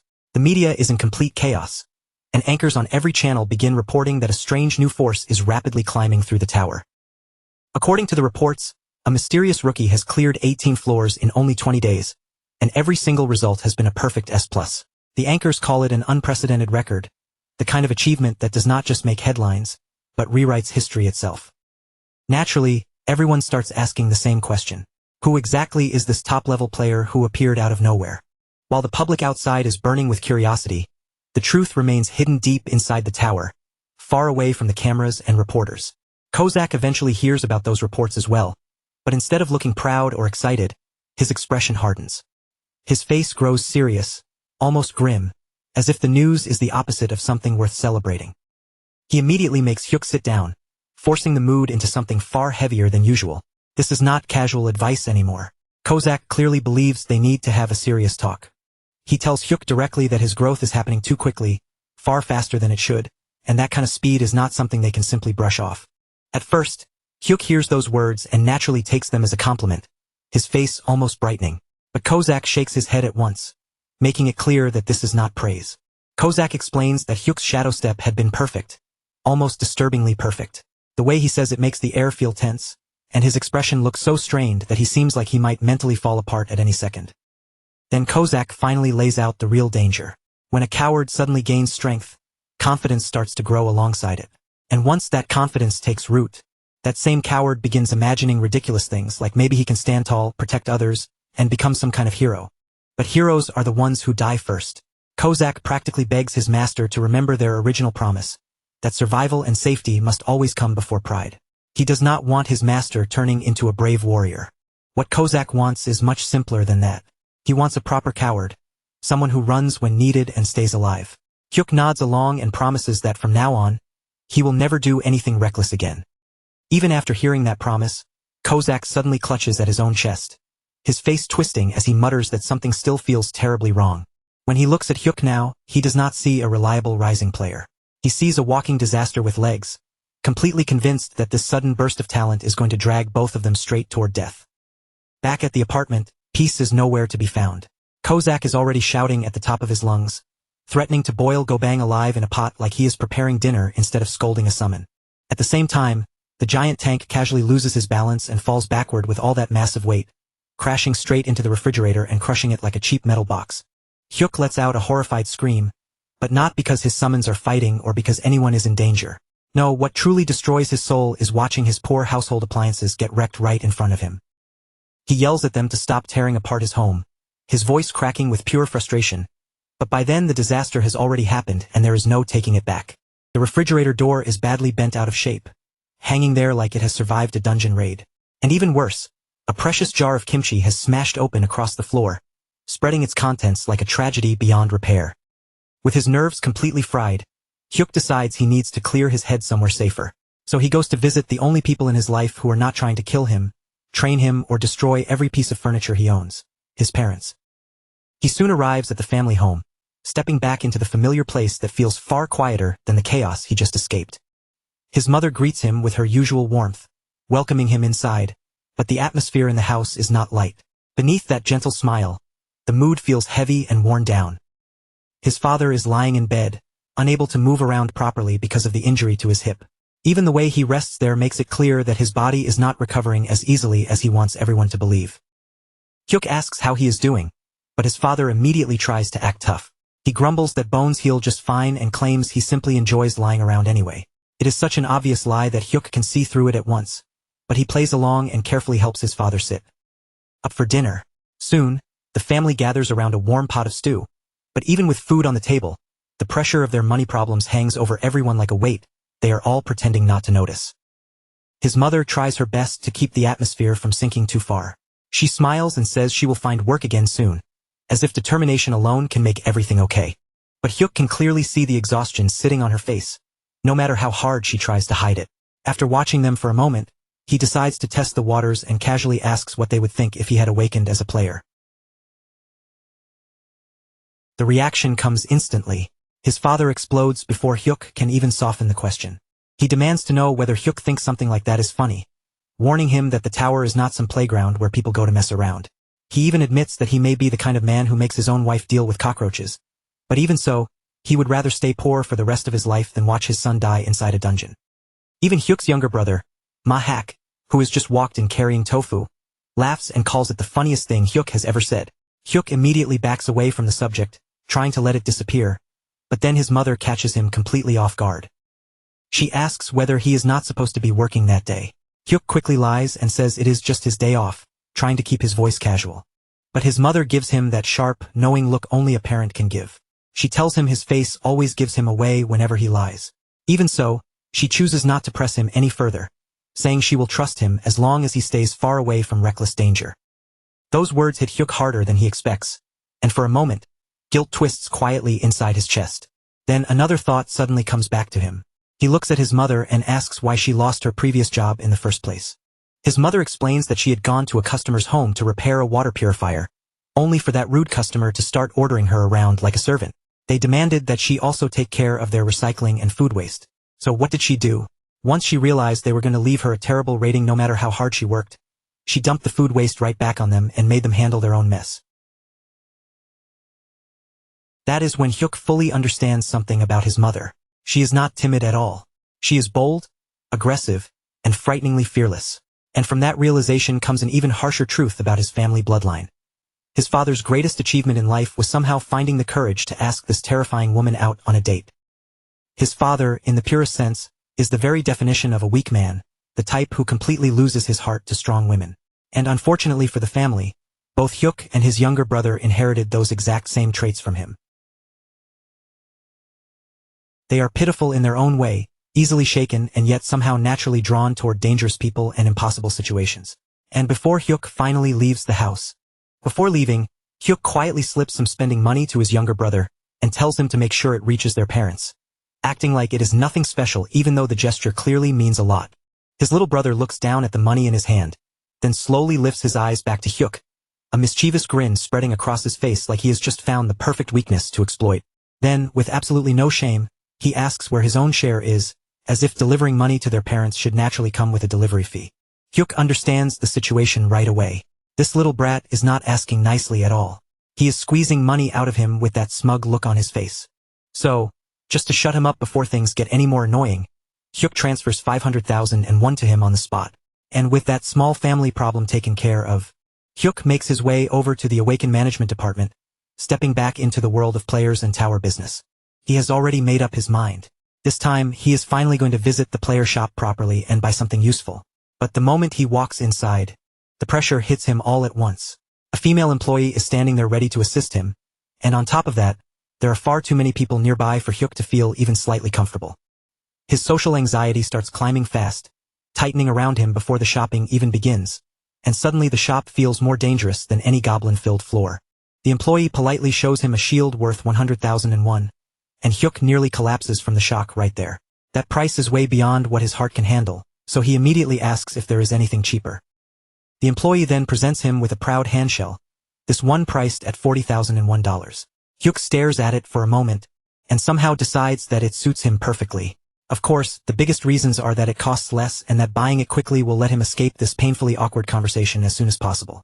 So he buys the item almost immediately, grabs what he needs, and practically runs out of the shop like he has just survived a life-threatening trial. As he flees, one thought echoes in his mind. Talking to store employees might actually be harder than fighting goblins in the tower. But just as he is heading out, a man suddenly approaches him, stepping into his path with an easy, confident air. The man introduces himself as Joey Hasek, speaking in a friendly tone that makes the whole interaction feel effortless on his side. He is apparently a player who has already climbed through the 30th floors, and everything about him gives off that impression. He is handsome, relaxed, sociable, and carries himself like someone who naturally belongs among strong people. Joey offers to help Hyuk if he ever runs into trouble, then walks away as casually as he came. Hyuk watches his back disappear and feels a sharp little stab of jealousy inside his chest. He cannot help admiring how easily the man talks to others. In Hyuk's mind, someone with that much social confidence probably even has a girlfriend waiting for him somewhere. Later, back at the apartment, Hyuk checks over his current stats, taking a careful look at how far he has come. He is now level 19. Feeling a little proud of himself, he summons Kozak so he can show off the new gear he just bought. Kozak's reaction is pure disbelief. He stares at the shield and immediately questions whether Hyuk seriously needs something like that when he already has a personal bodyguard standing right beside him. Hyuk does not back down at all. He insists that survival has to come before everything else, and if extra protection exists, then he is absolutely going to use it. Then he makes Kozak promise that if things ever go wrong, Kozak must throw the meat shield, meaning go bang, straight into danger so Hyuk can escape safely. Kozak agrees without even a second of hesitation, saying he would gladly sacrifice that bastard long before he ever sacrificed himself. But in the middle of their conversation, Kozak suddenly pauses. His nose twitches slightly as he catches a familiar scent in the air. Dumplings. Hyuk had brought food as a bribe, and Kozak immediately starts eating. But while he is still chewing, he suddenly goes still, his expression sharpening. Then Kozak asks Hyuk whether he has made an enemy of someone, his tone dropping into something far more serious. Hyuk is completely confused by the question, staring back at him without understanding what he means. But Kozak does not look like he is joking. He tells Hyuk that an overwhelming killing intent is coming from outside the door, heavy enough that even the air seems to tense around them. The next moment, the door is kicked open with violent force, the lock breaking as it slams inward. A man steps into the apartment, and in his hand is a pistol, already raised with clear intent. The intruder smirks the moment he sees Hyuk, recognizing him from the player shop, as if he has finally found the target he had been chasing. He calls Hyuk a loser and complains about how much trouble it took to track him down, his voice dripping with irritation and arrogance.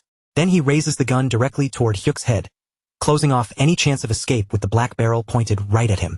He demands the bracelet and orders Hyuk to open his inventory before he pulls the trigger, making it clear that he expects complete obedience.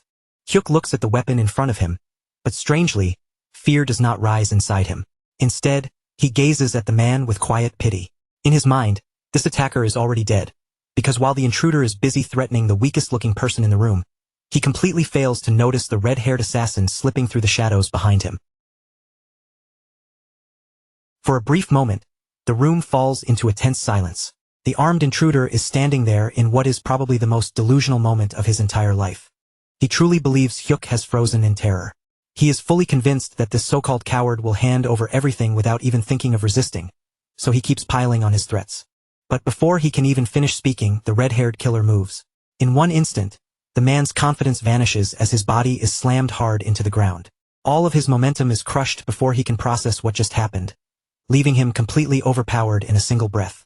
The attacker lies there on the floor, stunned and confused, his arrogant expression wiped clean from his face. He cannot understand where the second person came from, or how someone appeared behind him without making a sound. Hyuk exhales slowly, feeling a rare wave of relief wash through him. For once, his assassin actually understood the situation perfectly.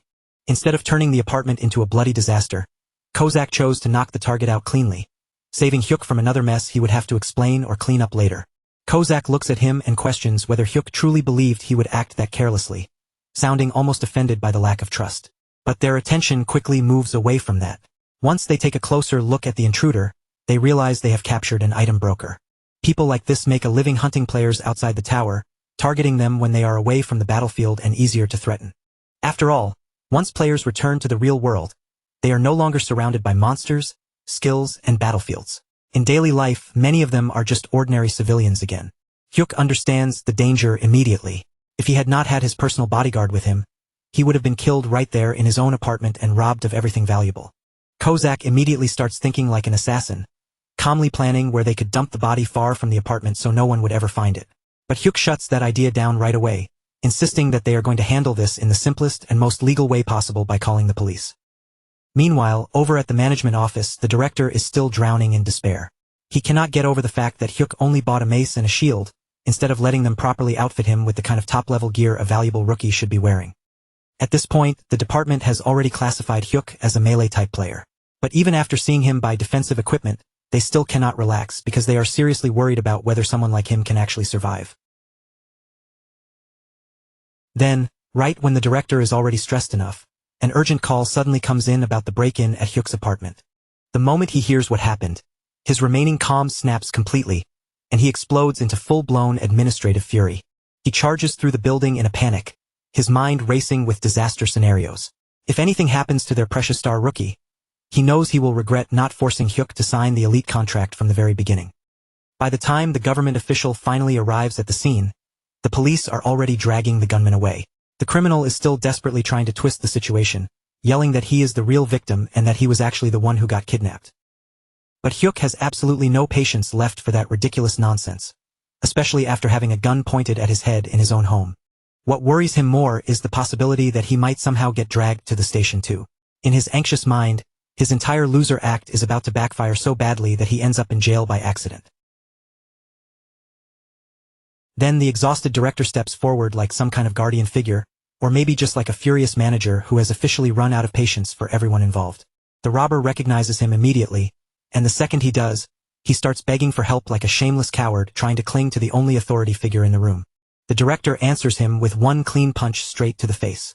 Then, without even giving him time to recover, he cancels the man's player registration right there on the spot. He refuses to listen to a single excuse from a level 34 criminal, especially one who tried to rob and threaten another player in the real world.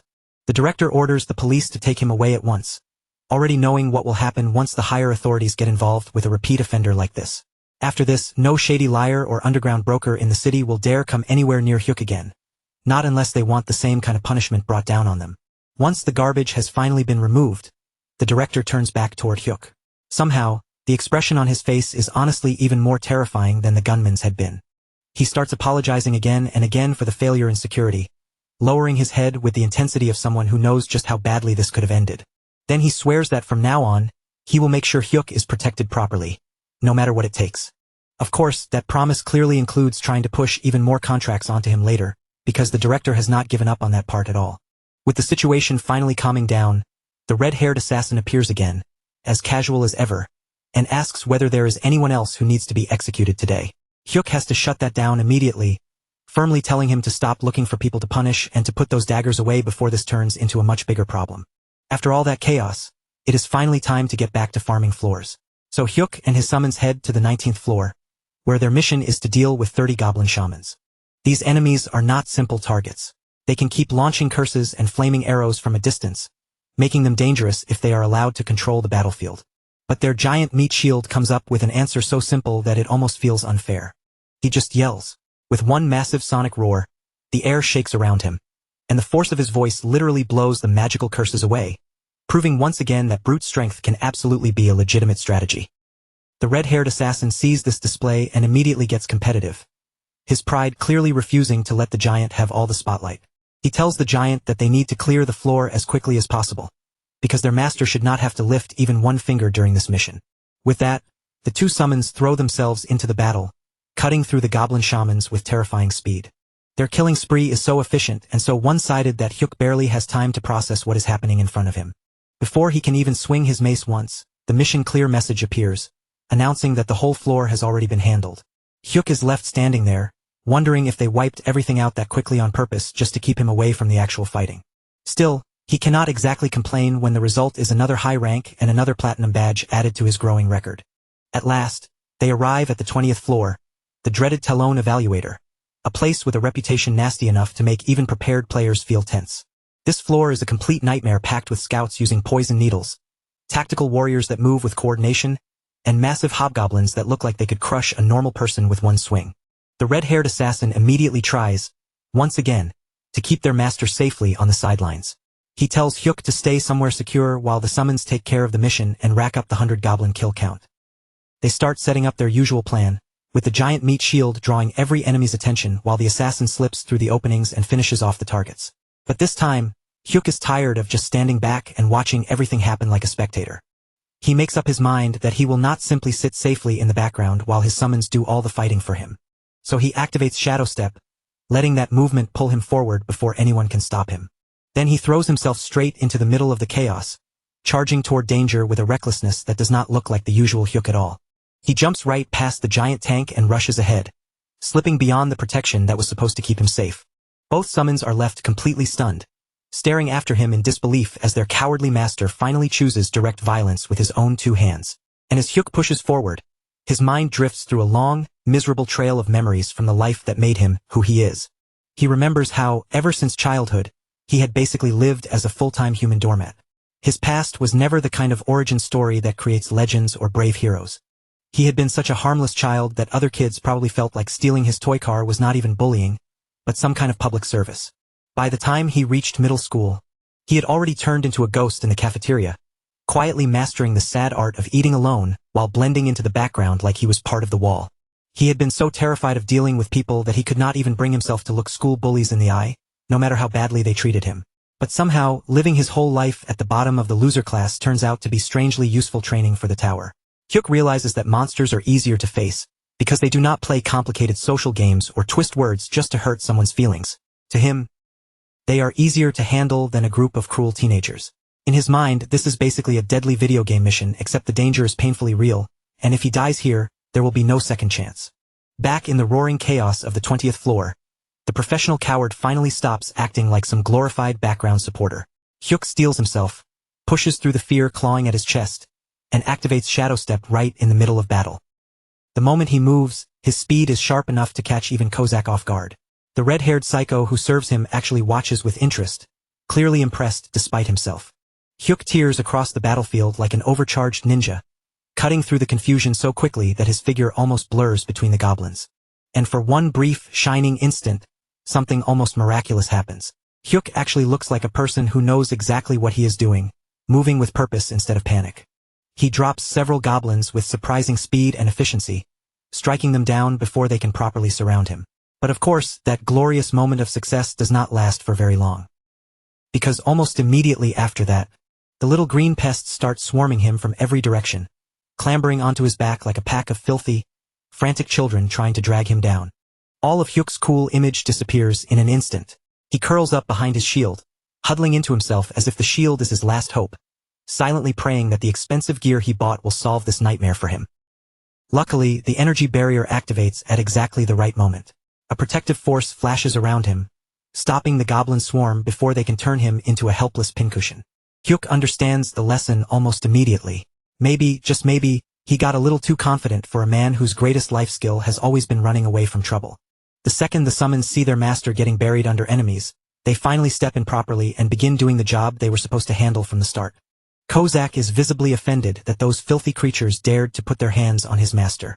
He calls them worthless trash, then slices through them with cold fury, his blades moving like they are cutting through soft meat. Not wanting to be outdone by the assassin, the giant meat shield charges forward and throws his massive body into the fight. The moment he enters, the whole area descends into total chaos, with goblins flying, crashing, and getting crushed under his overwhelming force. Then, almost before Hyuk can fully process what is happening, the system announcement appears.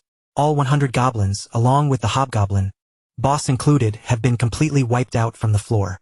Kozak turns back toward Hyuk with his eyes shining, praising him for that bold move like he has just witnessed the birth of a true warrior. Meanwhile, the giant gives him an excited, silent thumbs up, looking oddly proud. Hyuk just stands there in awkward silence, realizing that even though he started the fight himself, his summons were the ones who truly finished everything. Even after barely doing anything, the system still rewards him with another triple S rank, along with yet another platinum badge added to his growing pile. Meanwhile, back at the management office, the director is busy acting like the most well-funded stalker in existence. He digs deep into Hyuk's family situation, combing through every little detail he can get his hands on. And in the process, he uncovers a truth that is honestly more frightening than anything inside the tower. The real head of Hyuk's household is not the father, and it is definitely not either of the sons. The true authority in that family is the mother. Apparently, this woman's presence is so overwhelming that the men in the house probably cannot even breathe too loudly when she is nearby. Once the director realizes he has found the perfect pressure point, his mind immediately starts moving toward a new plan. He decides to aggressively support Hyuk's mother. In his view, if the government showers the matriarch with enough favor, benefits, and authority, Hyuk will naturally end up bound to them through gratitude. It is a surprisingly effective plan, even if the way he arrives at it feels more than a little disturbing. Back in the real world, Hyuk decides that surviving another dangerous floor deserves a celebration, and his chosen reward is a massive flood of carbohydrates. He orders 12 huge bowls of black bean noodles, an amount so absurd that the delivery man looks at him with deep, quiet sympathy. The poor man clearly assumes Hyuk is preparing for some miserable one-person feast, the kind of lonely meal that says more than words ever could. And to make it even worse, the delivery worker tosses in exactly one fried dumpling as a free extra, as if that tiny gesture is supposed to comfort him. Hyuk is visibly offended the moment he sees it. After spending a ridiculous amount of money on noodles, all he gets as a bonus is one tiny dumpling and not even a single coupon. In his head, he starts grumbling about how difficult it has become to order with coupons. These days, proving that even after earning millions, Hyuk is still painfully cheap at his core. He quickly sends the delivery man away before things get any more awkward, then tells his hidden housemates that they can finally come out now. The second the door closes, the apartment erupts into madness. The giant meat shield is practically trembling with excitement, making the floor shake under him just from the smell of the rich sauce. Kozak is no better, staring at the takeout like the noodles are some sacred treasure placed before him. Hyuk watches the barbarian start devouring the food and honestly begins worrying that the giant might eat the ceramic plate along with the noodles. While greed and hunger take over the room, Hyuk ignores the chaos around him and decides to check his rewards. He opens his inventory and sees that he has now collected 20 platinum badges, enough to unlock a special prize. A platinum random box appears before him, floating there with the kind of mystery that makes his heart immediately tighten. Hyuk stares at it, wondering whether his luck is finally about to turn around, or whether the system is preparing to throw some bizarre surprise at him again.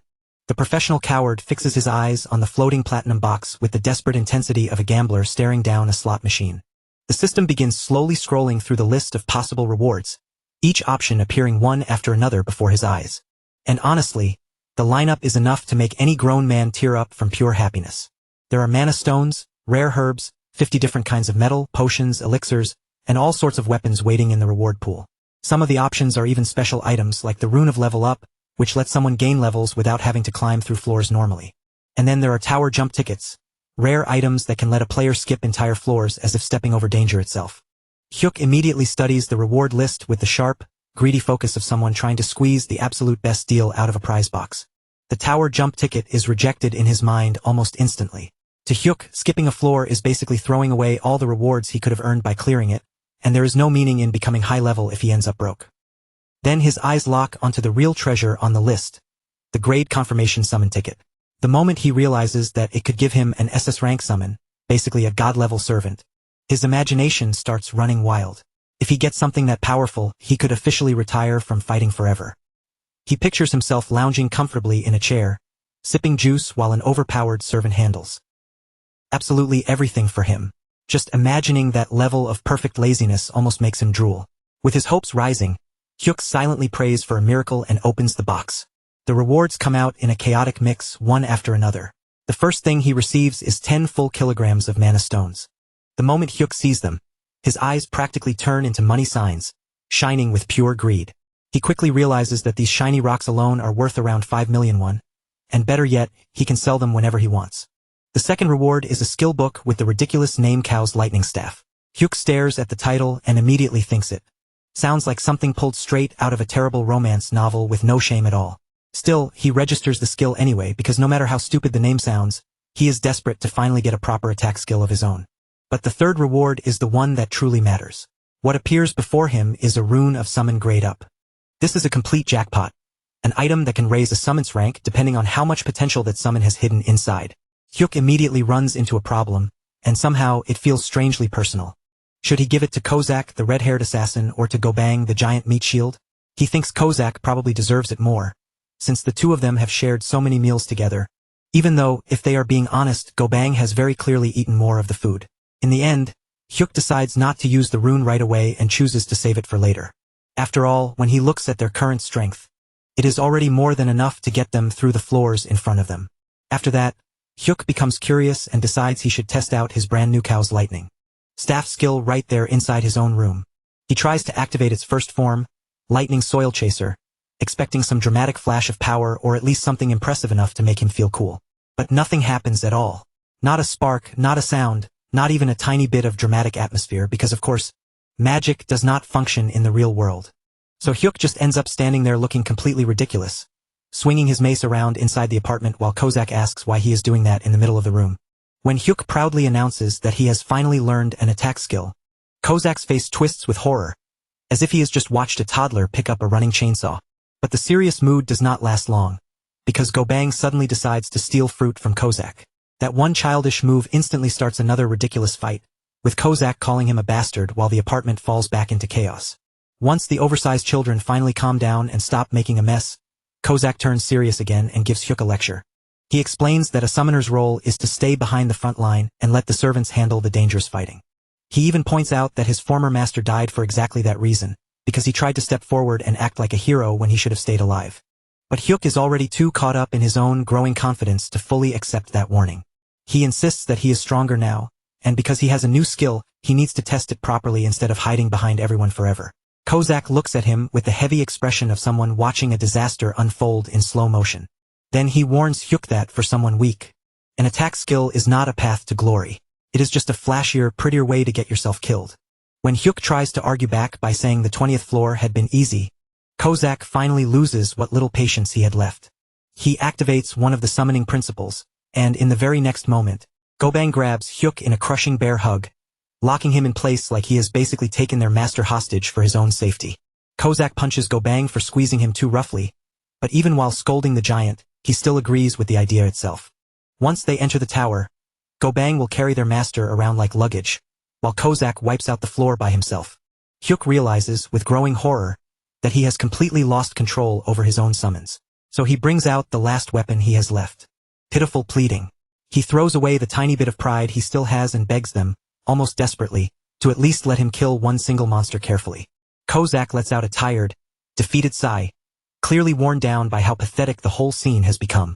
In the end, he agrees to let Hyuk kill one slow, isolated monster. But the condition is strict. If the situation becomes even slightly dangerous, the deal ends immediately. With that uneasy agreement in place, they head to the 21st floor, a place ruled by orcs.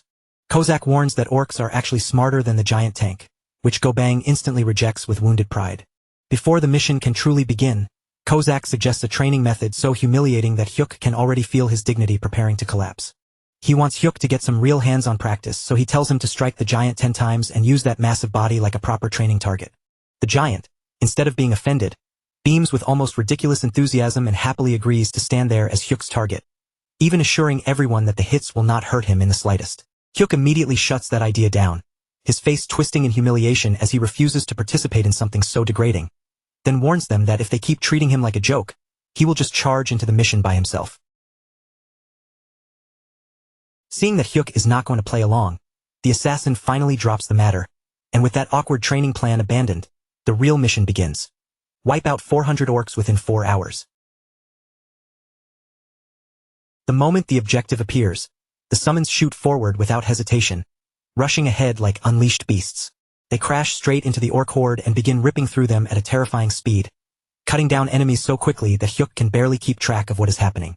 Watching the battlefield empty out in front of him, Hyuk suddenly realizes that this entire stage might be cleared before he even gets a proper chance to pull out his own weapon and look useful. Just as that ugly panic starts crawling up his spine, and the fear of being completely useless begins to show on his face, the assassin notices the problem and makes a very deliberate move. With what can only be called generous mercy, he leaves behind a single confused orc, standing there alive and bewildered, as if it has been personally reserved for Hyuk. Hyuk instantly activates Shadow Step, launching himself into the air while the orc tilts its head up in complete confusion, and from above, he brings down Lightning Soil Chaser with all the force he can gather. At first glance, the attack looks like nothing more than a basic downward strike, a simple blow delivered from above, but the instant it connects, Hyuk understands right away that even if the name sounds completely ridiculous, the power behind the skill is absolutely not something to laugh at. His mace slams down hard onto the orc's head with a clean, heavy impact, the kind of hit that sends a deep, satisfying shock through his arms. The orc drops beneath him, collapsing helplessly to the ground, and for that brief shining moment, Hyuk feels like he is transformed into an unstoppable god of war. For a second, he even starts thinking that maybe this whole hero thing is actually easier than he expected, but before he can fully enjoy that little victory in his head, the giant meat shield yanks him straight back to reality by casually stepping on another orc and crushing it flat like a pancake. Hyuk slowly turns toward his summons, his expression already darkening. With a look of pure betrayal on his face, he reminds them that they had very clearly agreed to let him secure at least one solo kill, but the system, unlike him, does not care about hurt feelings or broken promises.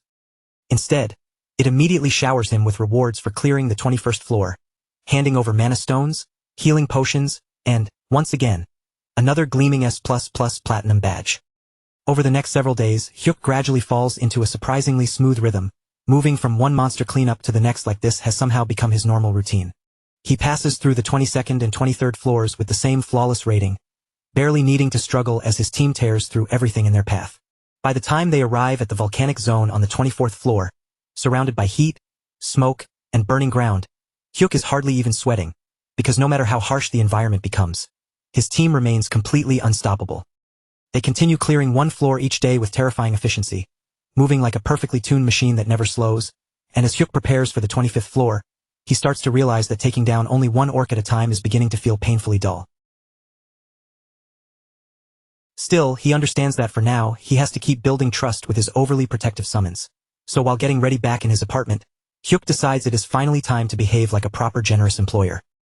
After thinking it over, he realizes he has not really given either of them anything since they joined him.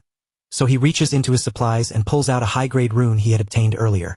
The red-haired assassin immediately rises out from the shadows, appearing at his side with perfect loyalty, swearing himself to Hyuk once again, while asking whether his master has need of him.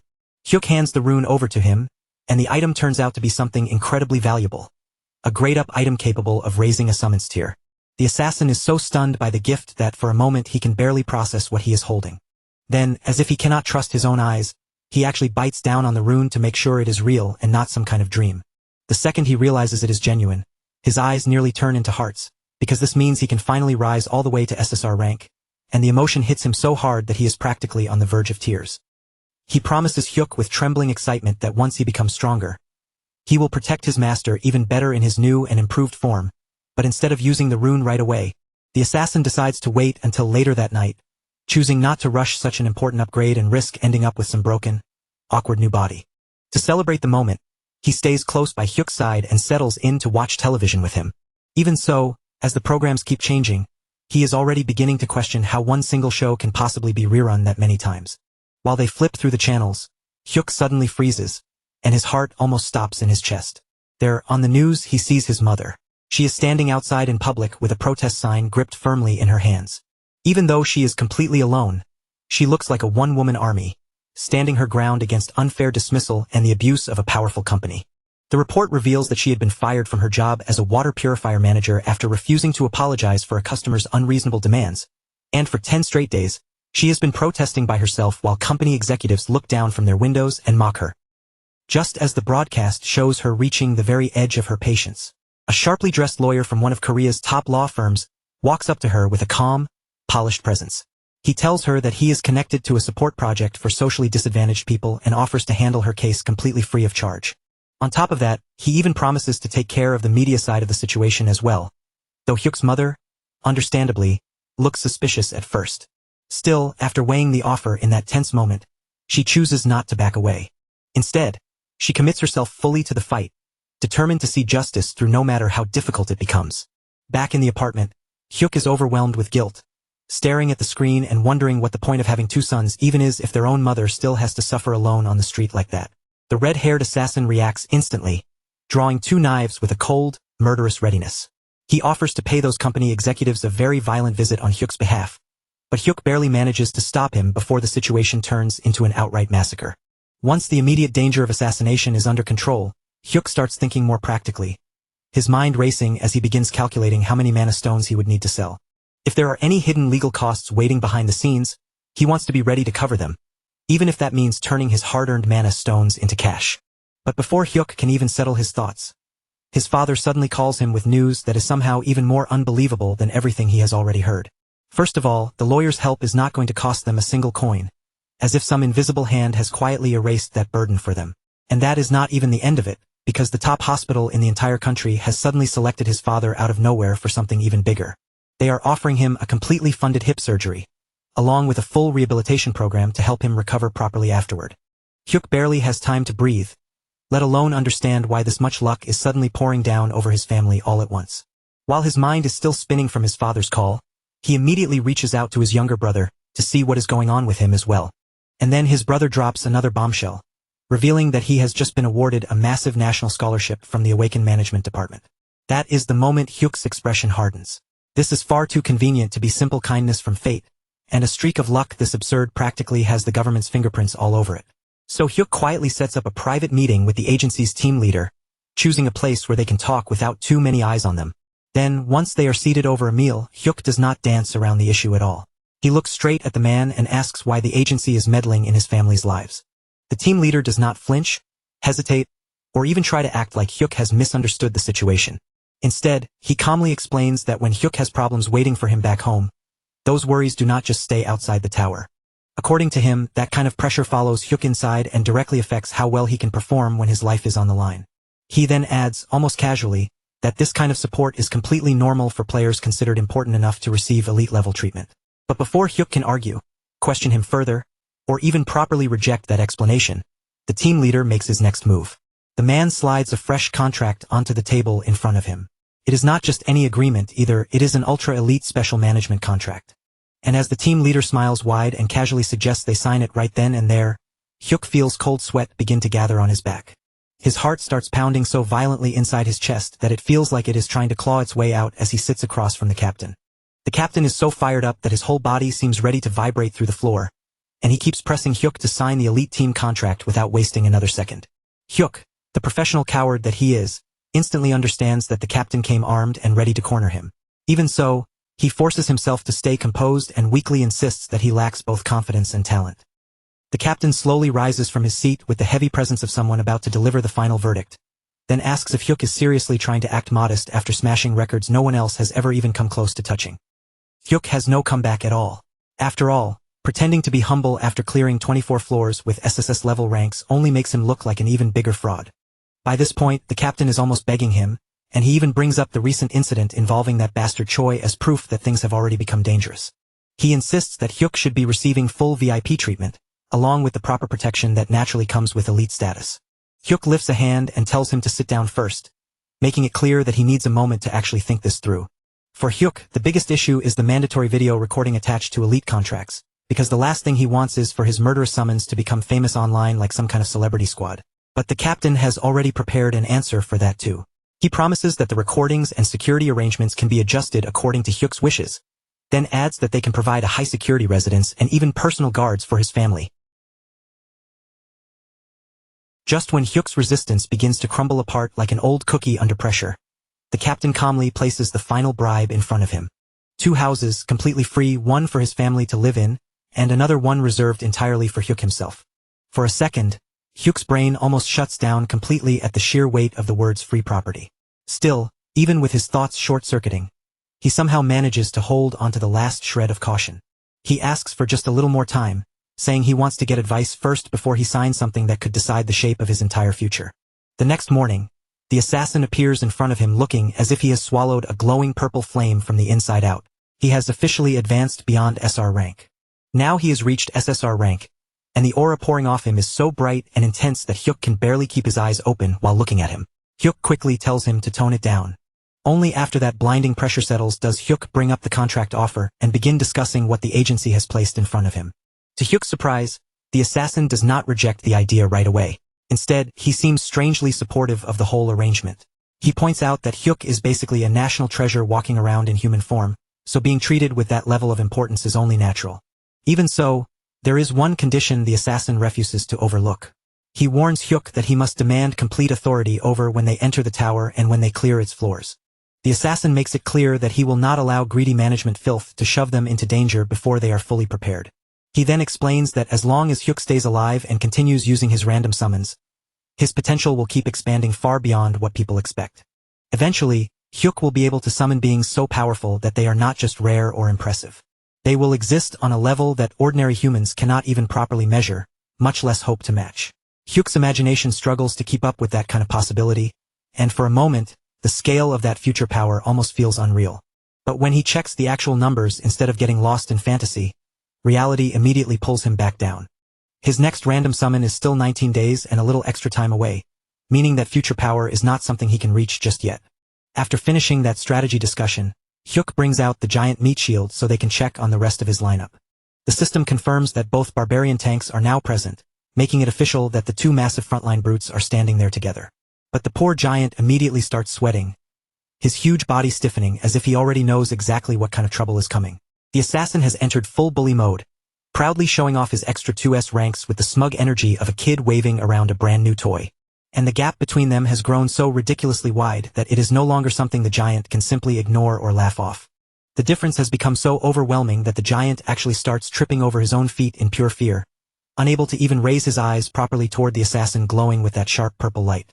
Seeing his massive tank shrink back like that, Hyuk cannot help feeling a little bad for him, and quietly decides that the next upgrade absolutely has to go to the poor giant. After that, they move straight into the 25th floor, where the objective waiting for them is brutally simple. Wipe out 100 orcs within 10 hours. The moment a wave of green-skinned monsters comes charging toward them, Hyuk watches the battlefield open up and secretly wonders if he might be able to steal a few kills for himself this time. Before Hyuk can make a move, the assassin turns to the giant meat shield and orders him to go first, telling him to step out and pull the enemy's attention. The barbarian responds instantly, bending his huge body and launching himself forward with terrifying force. For a brief second, that massive figure is airborne, cutting across the battlefield like something far too heavy to be flying. He looks less like a warrior and more like an enormous, hairy cannonball hurtling straight toward the enemy line. Then his body slams down into the ground with a thunderous impact. The shockwave erupts outward, and the orcs caught in the blast are sent flying in all directions like bowling pins scattered by a perfect strike. Once the giant has made his grand entrance, the assassin decides it is his turn to show exactly what his new SSR rank can do. He bursts forward so fast that the air itself seems to tear apart, as if a fighter jet has just broken through the sound barrier. The explosive sound crashes right beside Hyuk's ear, leaving him almost stunned by the sheer speed of the movement. In the next instant, the assassin releases a massive blade explosion. The attack detonates across the battlefield in a wide, violent arc. Nearby orcs are swallowed up in a brutal flash of fire, steel, and slicing force before they can even understand what hit them. A few surviving orcs somehow manage to get around the chaos and try to strike the assassin from behind. But the second their attacks land, they realize far too late that the target in front of them was only a clone. The real assassin appears behind them like a shadow sliding out of nowhere, activating a clean and decisive ambush skill. With one smooth motion, he cuts them down before they can turn, scream, or even properly react. The orcs still left alive freeze in place, staring at him with expressions that say everything. Every single one of them looks like they would rather be anywhere in the world except standing in front of that purple glowing monster. The assassin, however, only tilts his head as if their misery confuses him, wondering why they already look so hopeless when the real fun has barely even started. Then he draws his poison daggers again, the blades catching the light as he prepares to dive into another round of slaughter. Watching all of this unfold, Hyuk suddenly realizes that if he does not move right now, he will lose his chance completely. At this rate, his own summons are going to sweep the entire floor clean and leave him with absolutely nothing to gain for himself. Sure, the assassin wants him to stay far away from danger and focus only on surviving, just like always. But Hyuk tightens his grip around his mace, feeling the rough weight of it in his hands as his hesitation begins to fade. He decides that he has to become strong enough for his team to stop looking at him like useless dead weight that needs constant protection. He cannot keep standing behind everyone forever, and he refuses to remain nothing but a burden. With that thought burning in his chest, Hyuk charges straight toward one of the orcs. When the monster swings at him, he slips away cleanly, dodging the attack before driving a sharp, heavy kick into its back. Riding the rush of confidence building inside him, Hyuk brings out the first form of his primordial thunderstaff. The strike comes crashing down and smashes directly into the orc's head. Purple energy bursts out from the impact, and the monster collapses dead beneath the force of the blow. But the battlefield does not slow down, and more enemies immediately rush toward him from the chaos. Hyuk activates Shadow Step and moves through the mess of bodies and weapons, dodging attacks and striking back with a level of skill that even he probably did not expect. Then, in the middle of the fight, the system suddenly delivers incredible news. He has unlocked the second form, Scatter Falling Thunder. Hyuk's eyes light up with excitement. Unable to hold back, he tests the new technique immediately. His staff erupts with lightning, and the blast splits apart into 5 separate branches that tear across the battlefield. In one bright area attack, a whole group of orcs is wiped out at once, swallowed by the branching thunder. The assassin watches the entire display in complete disbelief, his eyes stretching wider and wider. For a moment, they look like they are about to pop right out of his face. Then he rushes over to Hyuk with tears already gathering in his eyes. He shouts at him with the desperation of someone whose carefully made rules have just been shattered. Unlocking a new skill, he cries, is absolutely not an excuse to ignore their strict safety agreement of only 1 kill per floor. Hyuk instantly breaks into a cold sweat, his earlier confidence crumbling as he stammers out an apology. But then, for once, the professional coward feels a rare spark of defiance flare up inside him. He starts wondering why he keeps acting so terrified around his own summons, and with that thought, he straightens his posture and lifts his head. Then, with sudden boldness, he declares that he may be weak out in the real world, but inside the tower, he is an absolute alpha. The assassin almost falls apart right there, practically begging Hyuk to think about survival first, but Hyuk waves off his panic like it is nothing worth worrying about. Completely carried away by his own sudden confidence, Hyuk boldly declares that he wants the orc chieftain to show itself right now, because this time, he plans to crush its skull with his own hands. But the moment those reckless words leave his mouth, Hyuk turns around and finds the orc chieftain already there. The monster is standing directly behind him like a furious wall of muscle, towering over him with a presence that instantly drains the color from his face. And just like that, our boy's entire alpha act disappears without a trace. His weapon slips from his hands, and he cries out desperately for his bodyguard. Before the orc chieftain can tear him apart, Hyuk is yanked out of danger by the assassin, who looks far too pleased with himself as a grin spreads across his face. At that exact moment, Hyuk realizes with painful clarity that he really should have kept his mouth shut from the very beginning. Still trembling from the shock, he points a shaky finger at the giant monster and orders his team to erase it immediately. His summons do not need to be told twice, and if anything, they seem more than happy to finally cut loose. The giant meat shield charges straight in from the front, shaking the ground with every heavy step. At the same time, the assassin slips behind the distracted beast with that shameless ambush skill of his, perfectly taking advantage of the opening. Between the frontal pressure and the strike from behind, the boss fight is crushed so quickly that it ends within mere seconds. Almost immediately, system windows begin flashing into existence, filling Hyuk's vision one after another. The 25th floor has been cleared with an S++ rank, and with that flawless result, Hyuk earns yet another platinum badge. And because he has now stacked up a total of 25 platinum badges, the system presents him with a major reward, something far beyond the usual small bonuses. This time, his options are trade enhancement, skill copy, a random item, or summon grade enhancement. Hyuk does not hesitate for even a second and immediately chooses trade enhancement, because in his mind, only a complete idiot would pass up something that useful. His status window updates right away, raising his simultaneous summon limit to 3. And since that number does not include Hyuk himself, it means they can now move as a proper 4-man squad. On top of that, his next random summon cooldown is now exactly 18 days away, giving him a clear date to look forward to. To celebrate clearing the floor and walking away with such a huge reward, Hyuk treats his summons to a massive meal of spicy pork, letting the rich smell of the food fill the table. When someone asks the assassin whether he can actually handle that level of heat, the assassin responds with absolute confidence, acting as if being weak against spice is something no SSR-ranked being would ever need to worry about. Meanwhile, the giant happily tears into his portion, chewing with pure satisfaction before saying that the food tastes sweet to him. That answer makes the assassin suspicious, but his pride will not let him back down, so he finally takes a bite for himself. A moment later, all that confidence completely collapses as he ends up shaking on the floor with tears streaming from his eyes. The spice has utterly destroyed his mouth, and while he suffers like he is dying, the giant looks up at Hyuk with innocent, shining eyes and casually suggests throwing the fallen assassin in the trash and summoning a replacement. Hyuk can only laugh at that ridiculous betrayal, and with his confidence still running unusually high, he decides that the time has finally come to tell his family the truth. When he returns home, he walks in carrying expensive premium beef, and that one simple detail is enough to throw the entire family into immediate panic. His younger brother grabs him right away and demands to know where he suddenly got that kind of money, while his mother anxiously asks if he kept the receipt so they can still return the meat. His father steps in as the peacekeeper, telling everyone to stop making noise for once and just sit down to enjoy the expensive food. As Hyuk watches his family finally eat a proper meal together, he chooses that moment to drop the truth on them.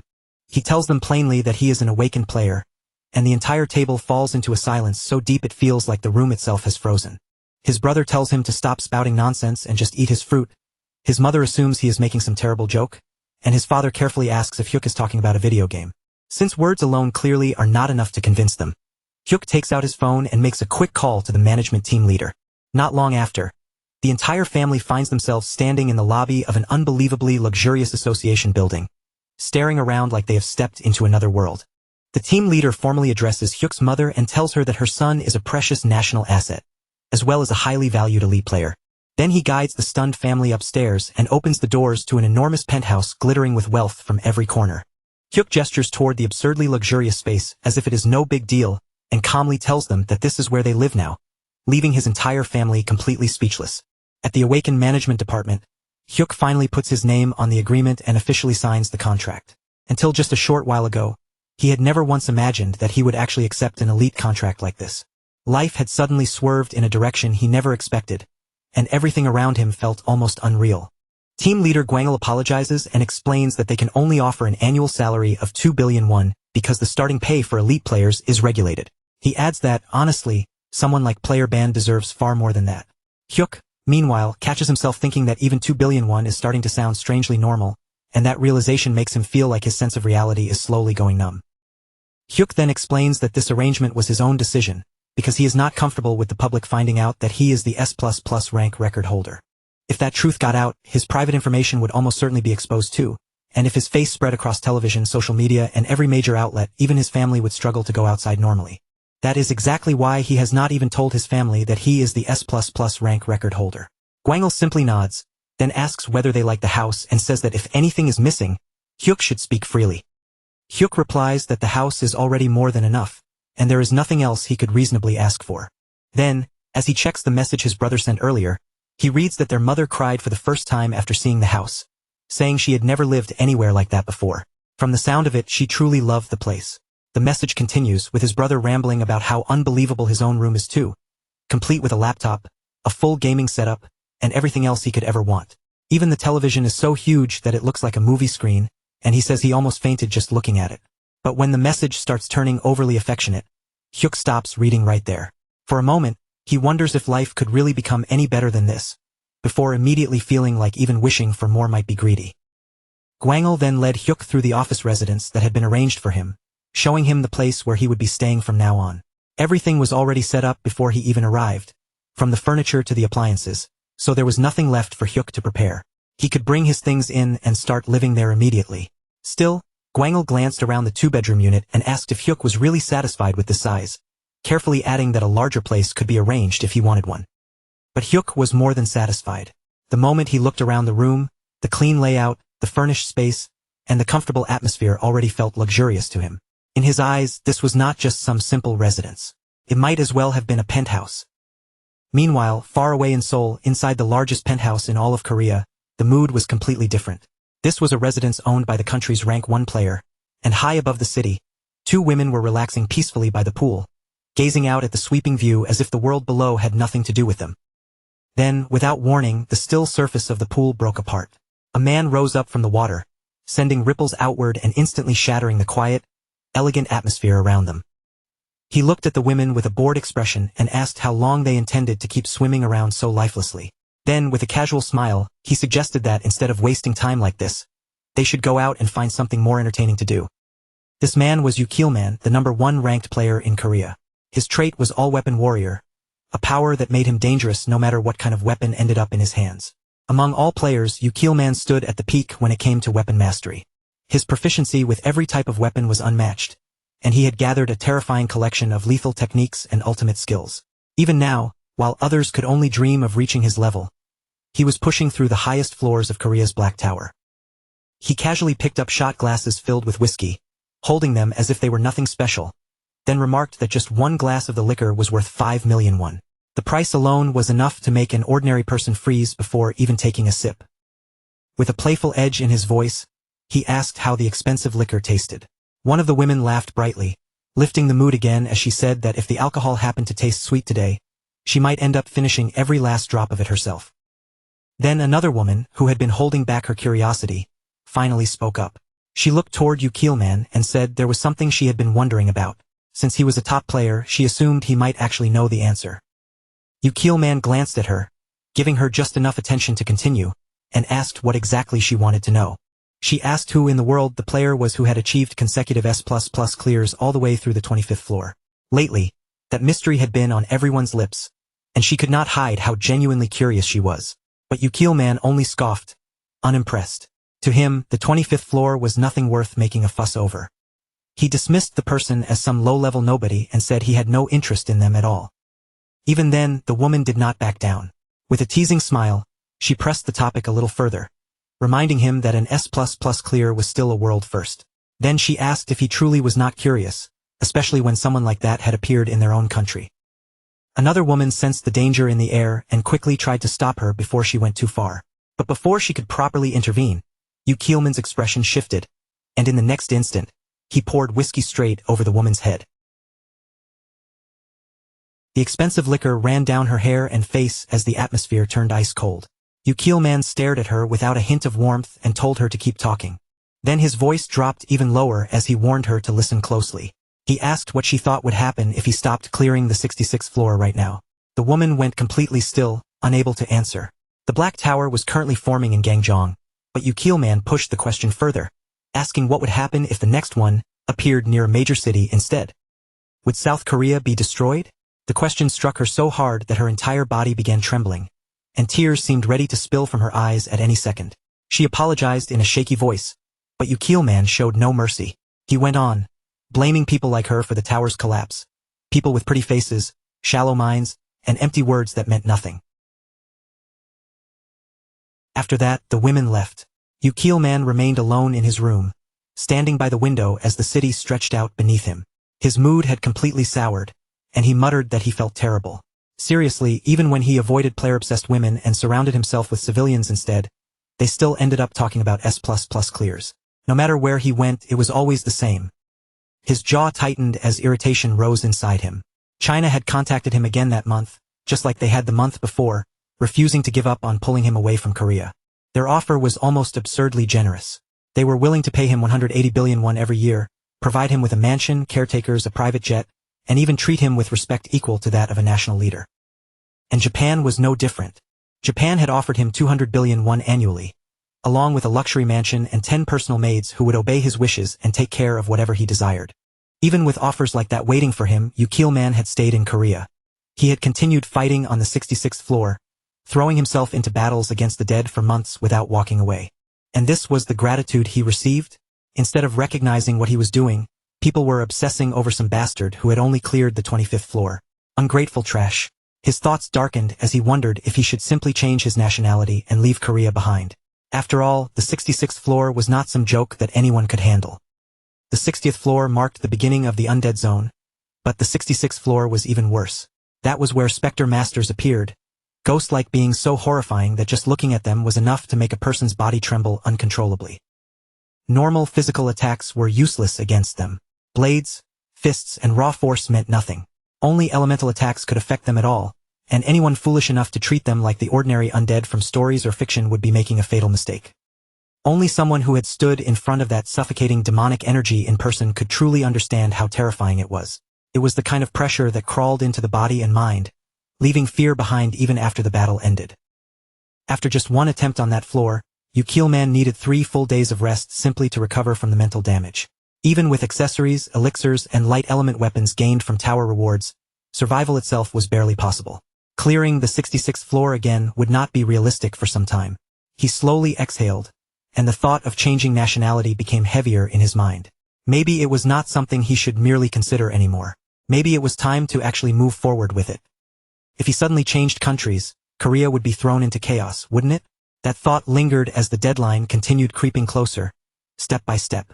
The collapse threshold of the 66th floor had already passed the halfway mark.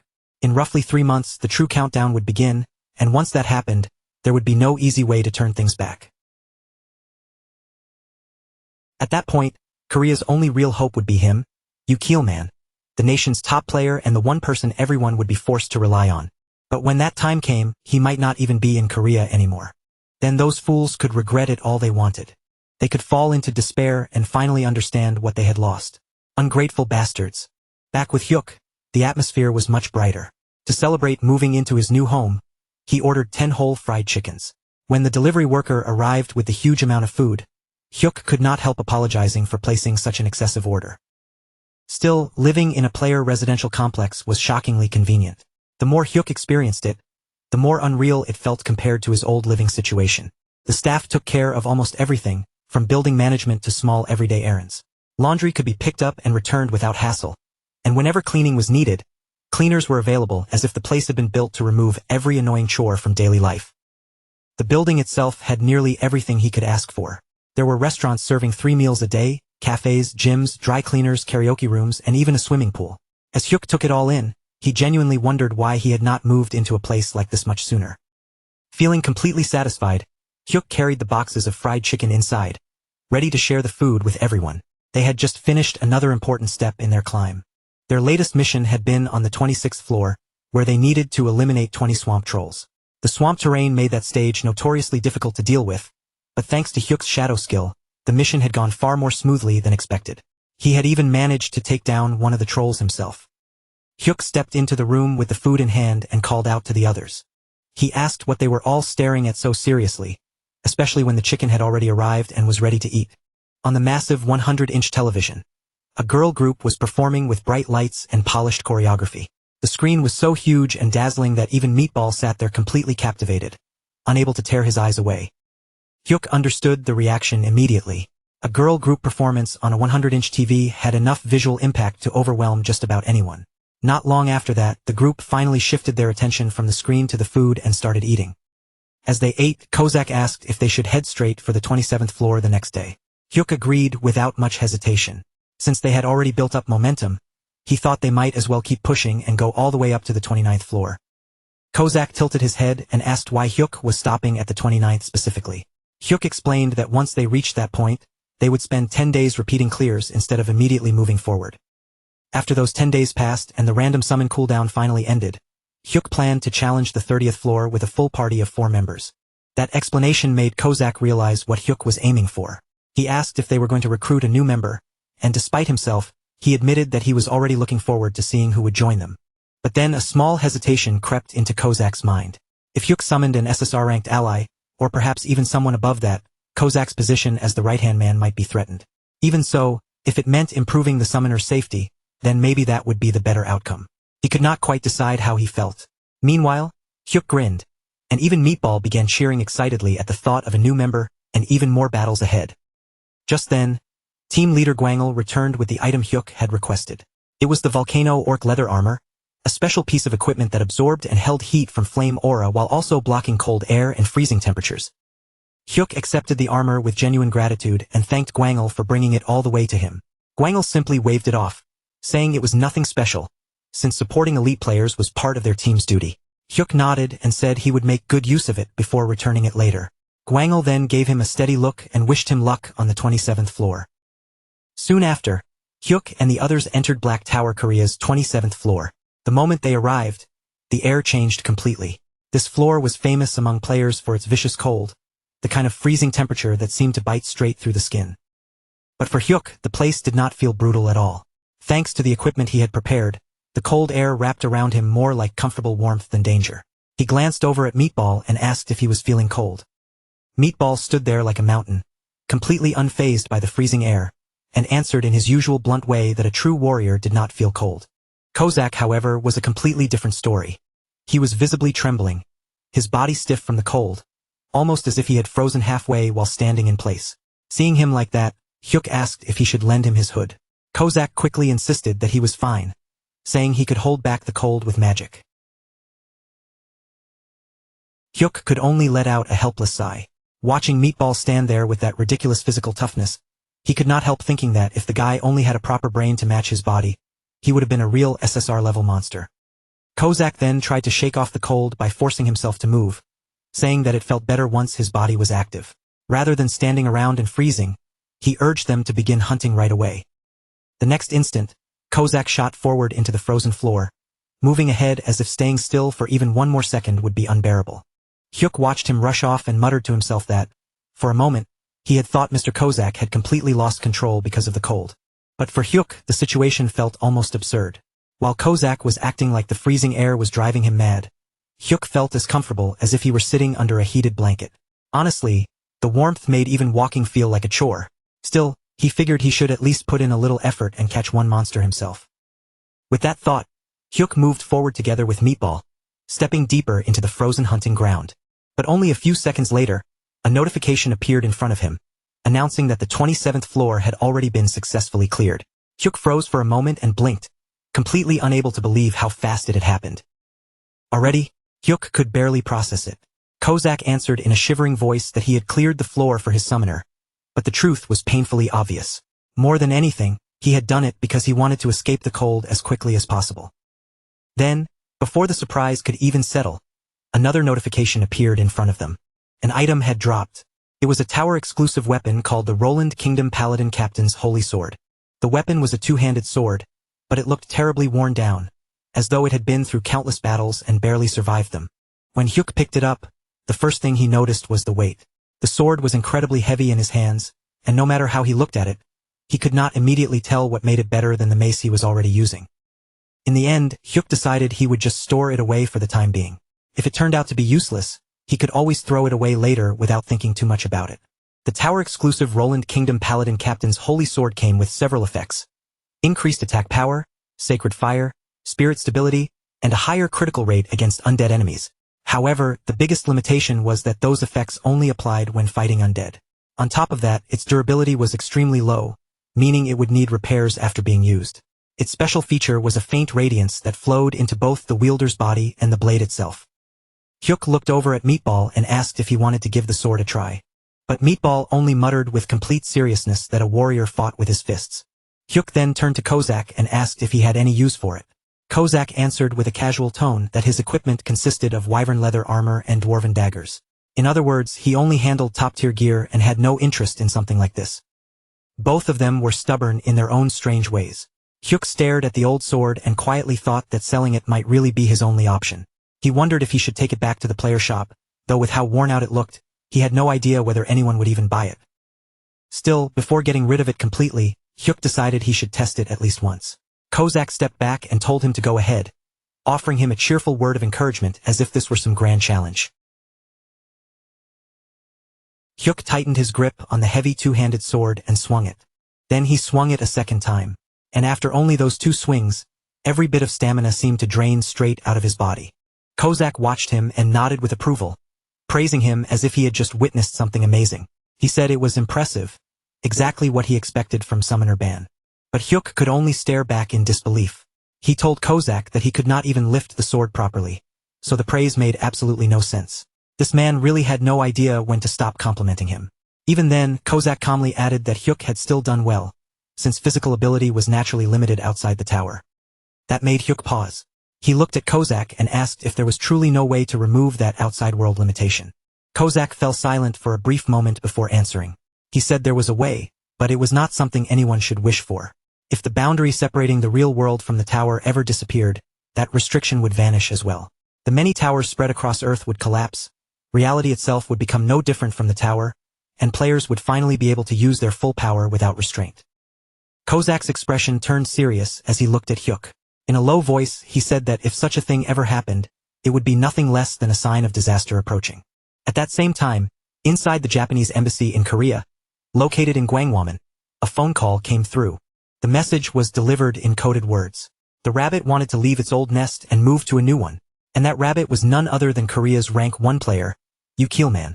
The counselor listened and responded that this was good news, very good news indeed. However, he also made it clear that the caller would need to bring him over personally, because the wolves were already watching the rabbit.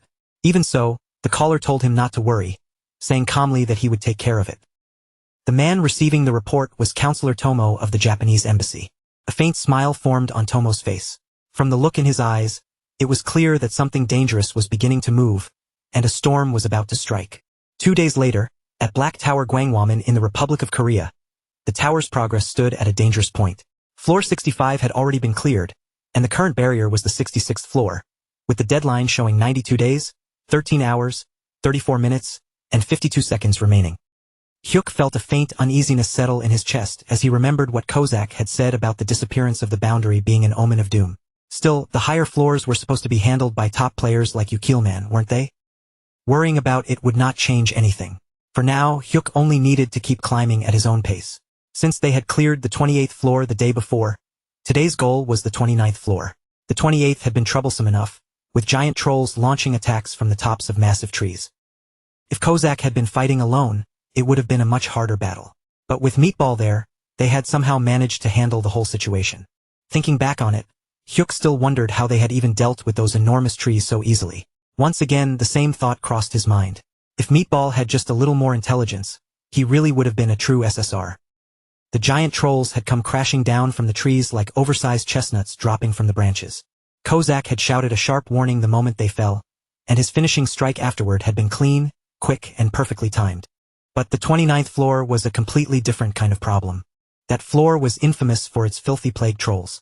These disgusting creatures wandered around with yellow pus and foul discharge dripping from their bodies, and some players had even fallen ill during their attempts to clear it. Hyuk decided that this was a floor they needed to prepare for carefully, then summoned Kozak and Meatball.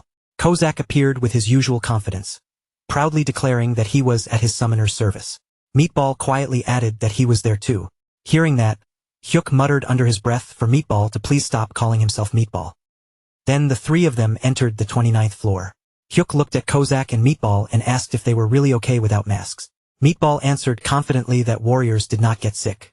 Kozak, just as casual, said he was SSR, and that wearing a mask would only make it harder to breathe and move, so he would simply accept the risk. Surprisingly, because the two of them completely ignored the threat of disease, their hunting speed was even faster than it had been on the 28th floor. Because of that, the 29th floor was cleared in no time. After the battle ended, Kozak turned to Hyuk and asked if they would be having dinner together again that day. Hyuk hesitated for a moment instead of answering right away. Then Hyuk apologized. Kozak blinked at him, clearly confused, unable to understand why his summoner was suddenly saying sorry. Without giving them dinner or even explaining much, Hyuk unsummoned both Kozak and Meatball. The moment they disappeared, he cursed himself in his head, calling himself a traitor and a terrible employer. He figured that if they wanted to curse at him or even spit in his direction, they could do whatever they liked. But the moment his mind shifted back to the new house, his expression tightened. If even a trace of that plague made it inside, it would turn into a complete disaster. His eyes moved over to Meatball, and the problem became painfully obvious. The giant's body was massive, far too large to ignore, and if he was contaminated, he would spread that filth everywhere just by walking around. Hyuk could only stare at him and wonder how they were supposed to return together in that state. The following day, inside the gym of the Awakened Management Department, the sharp clank of equipment echoed through the room. In the middle of the training area, a woman was lowering herself into a squat with a heavy barbell balanced firmly across her shoulders. Once she finished the last repetition, she rose back up, steadied her breathing for a brief second, and then let the weight drop with a heavy crash that rang across the gym floor. This was Nam Gaeun, Korea's second-ranked player and a highly trained swordswoman. At the moment, she was one of the few powerful enough to challenge the tower's 62nd floor. A deep frown settled across her face as she thought about that floor. The dark zombies waiting there did not simply attack with claws and rotten bodies. During battle, they released a sinister aura that slowly corrupted the players fighting against them. No matter how many times she turned the problem over in her head, she still could not find a clean path through it. Her fists tightened at her sides, and for a moment, she wondered bitterly if this was where her strength finally reached its limit. But even if that really was the case, Nam Gaeun was still an elite player. In her mind, stopping was not an option. Until her body completely broke down and refused to move, she believed she had to keep pushing forward. She picked up a protein supplement and drank it down, forcing herself to reset. At times like this, physical strength alone was not enough. What mattered most was whether her mind could stay firm under pressure. After setting the drink aside, she prepared herself for another round of training. But just as she was about to begin, several people suddenly hurried past her, moving with the kind of urgency that instantly drew attention. Among the rushing figures was Mina, moving quickly with the others as if something serious had just happened. Nam Gaeun could tell immediately from their faces and hurried footsteps that this was not an ordinary commotion.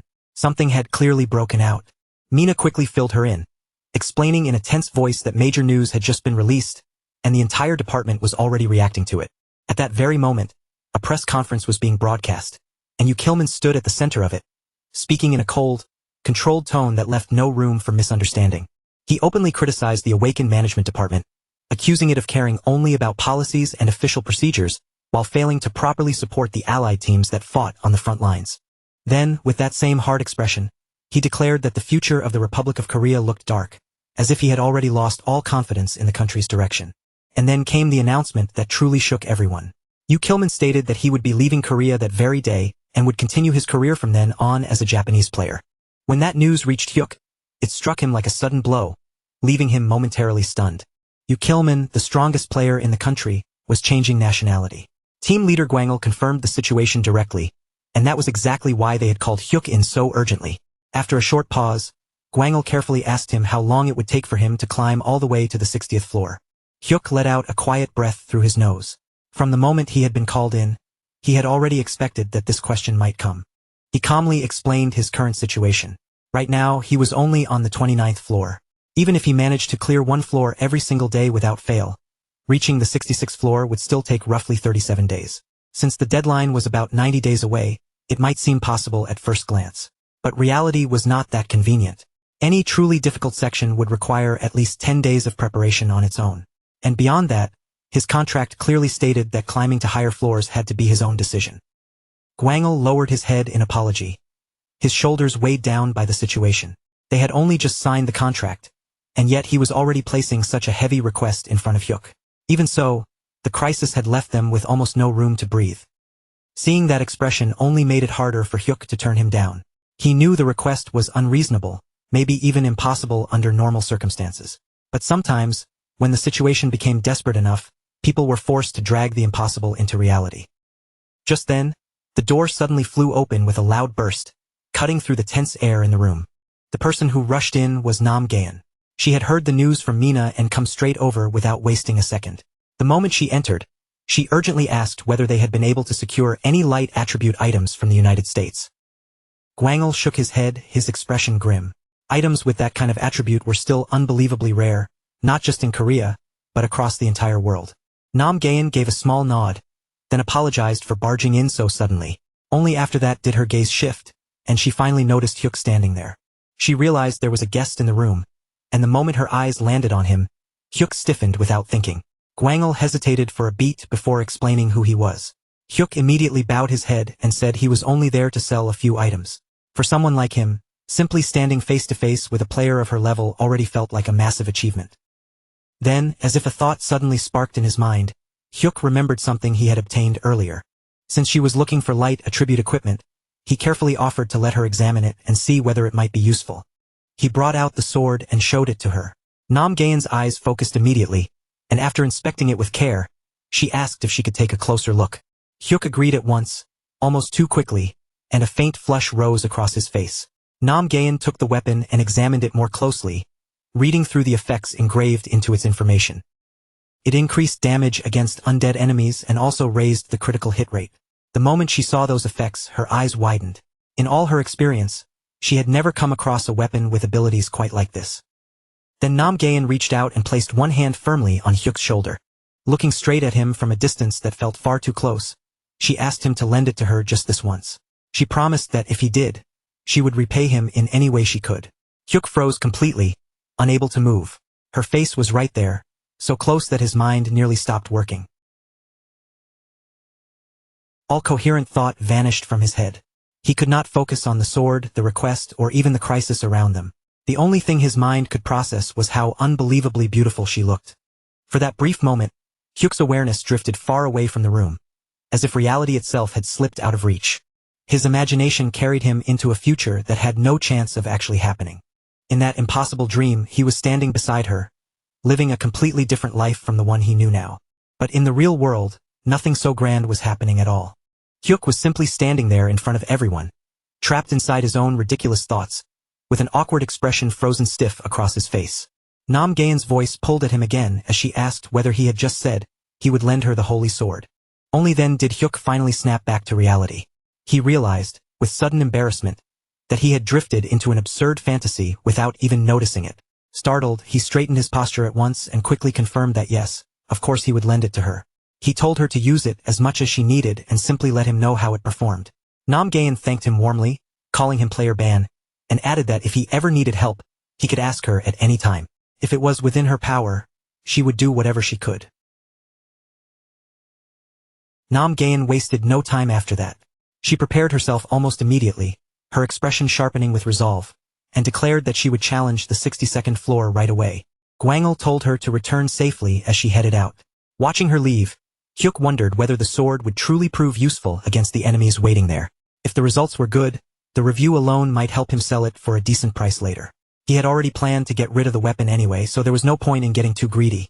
Still, He could not stop himself from wondering just how much a holy sword like that might actually be worth. Soon after, Nam Gaeun entered the 62nd floor. The conditions were brutal and simple. She would fail if she died or abandoned the mission. The instant she stepped into that place, her brows drew together in a sharp frown. The undead appeared almost immediately, as if they had been waiting for her arrival. Nam Gaeun's entire body tightened in response. Even after facing enemies like this many times before, she still could not bring herself to feel used to them. The pressure pressing down on her was overwhelming, and the foul, suffocating energy around the undead crawled over her like a warning to run. No matter how experienced she was, that horrible sensation remained just as unbearable as ever.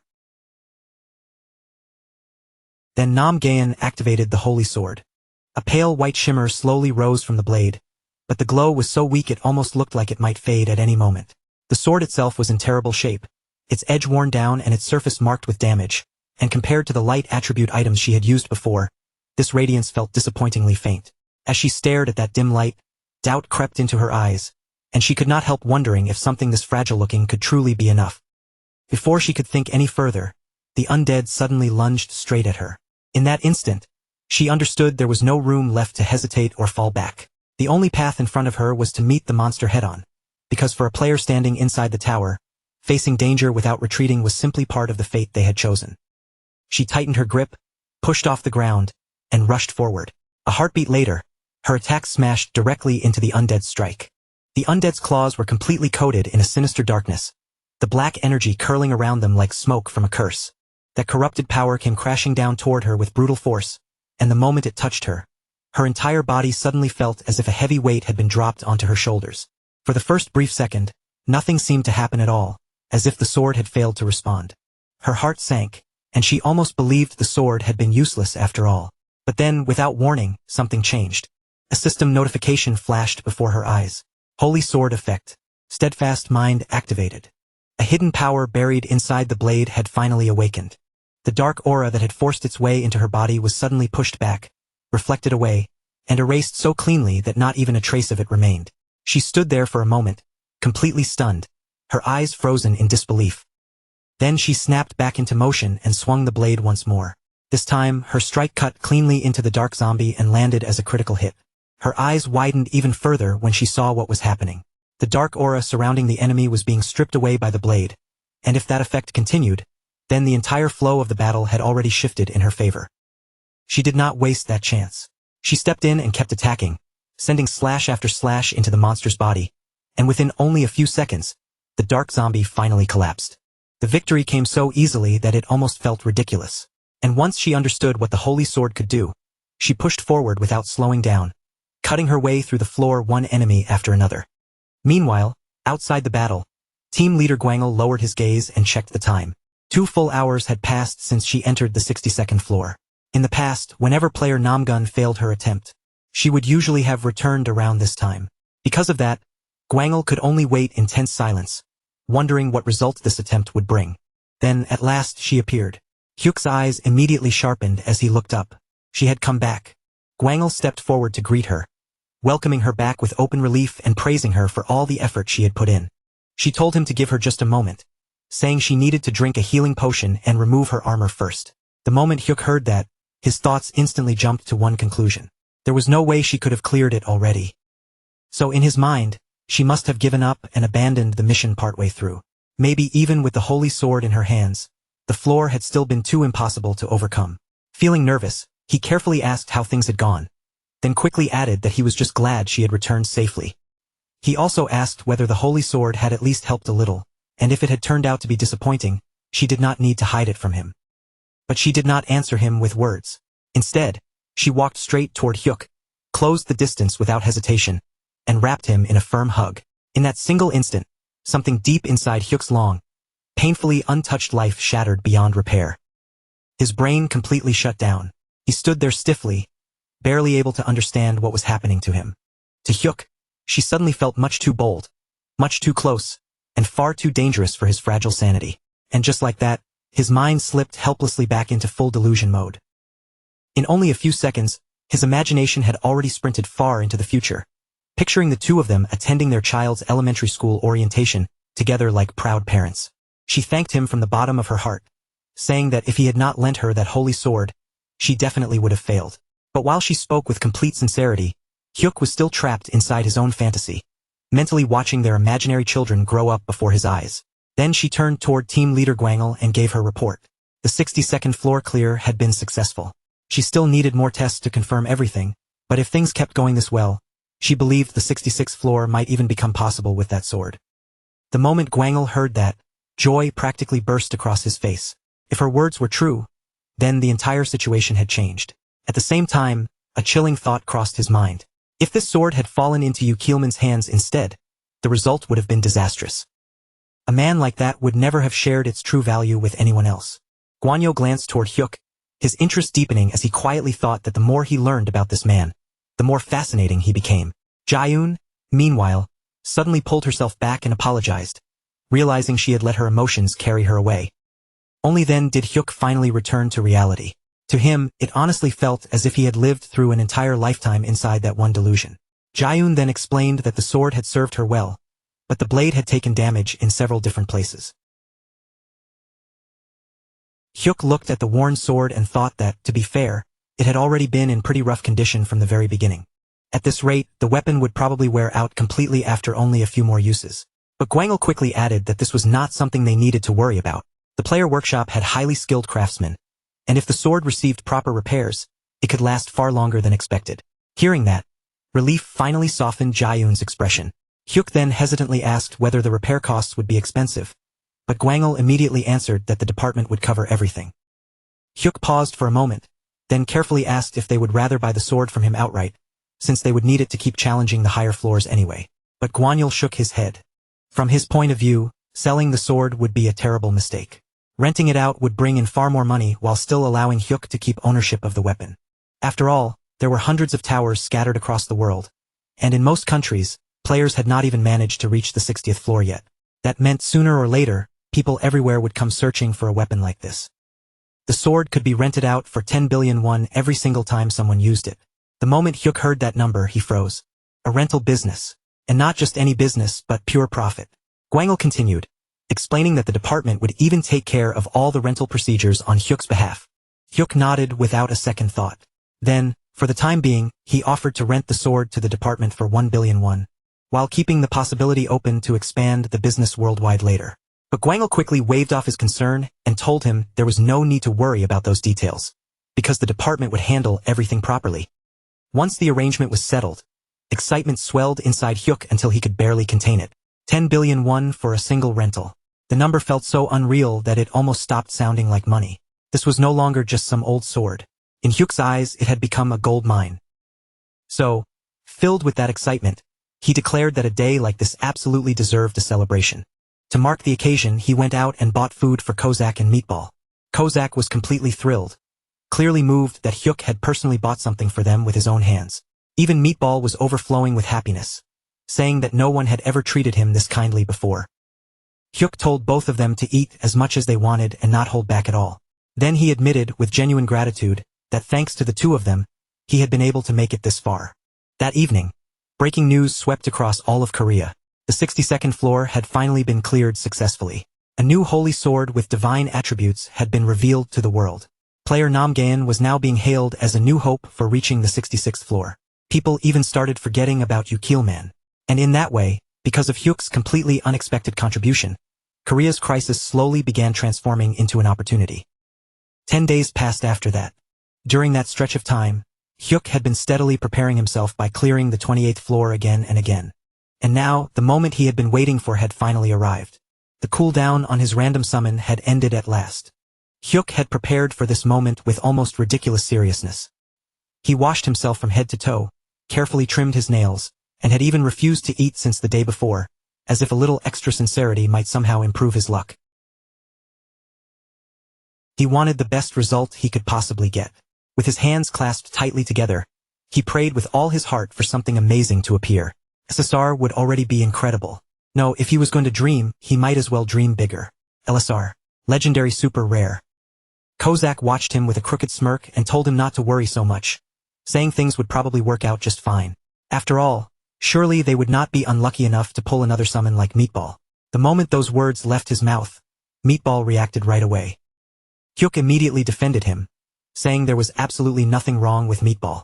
In fact, Meatball had already helped them clear a surprising number of floors, so he had more than earned his place. Kozak could only let out a tired sigh. Then, almost unwillingly, he turned his gaze toward Meatball. The giant was simply standing there with a bright, innocent smile spread across his face. Kozak stared at him for a moment, then told him not to smile like that again, because for some reason it was deeply unsettling. Hyuk shook off the distraction and forced himself to concentrate. He called for the random summon, his heart pounding as he silently begged for the result to be a high-grade one. A burst of light suddenly appeared before them. Within that glow, a figure slowly began to form, and from the outline, it clearly seemed to be a woman. This time, the summon that answered his call was female. The light around her gradually faded away.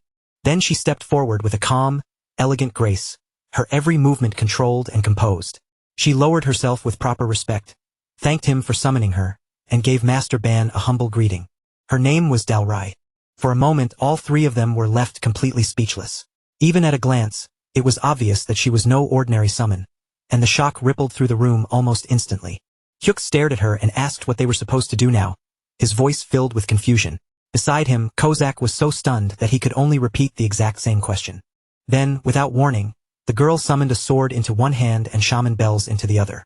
With solemn determination in her voice, she declared that although she might still be lacking, she would dedicate her entire life to serving Master Ban. Hyuk blinked as his eyes shifted between the sword and the bells in her hands. Was she really supposed to be a shaman? But in the next instant, her gaze suddenly sharpened, and the warmth in her voice disappeared completely. She snapped at the others, demanding to know why they were staring at her in such a shameless way. Then she asked how they dared look upon a maiden with such greedy eyes, warning them that if her beauty had stirred even the slightest improper thoughts, divine punishment would surely fall upon them. Kozak flinched at her sudden accusation and quickly tried to wave it off, insisting that he had only been curious. But she cut him down instantly, calling him a liar without the slightest hesitation. Hyuk stood there in total confusion, his eyes blank as he tried to understand what kind of chaotic situation he had just summoned into existence. He hurriedly stepped in, trying to interrupt before the atmosphere got any worse and calm everyone down. But the moment her gaze shifted toward him, her entire expression softened as if she had become a completely different person. She told him that he could look as much as he wished and simply sit back to enjoy the sight. Hyuk froze in place, wondering if there was truly not a single normal summon among his followers.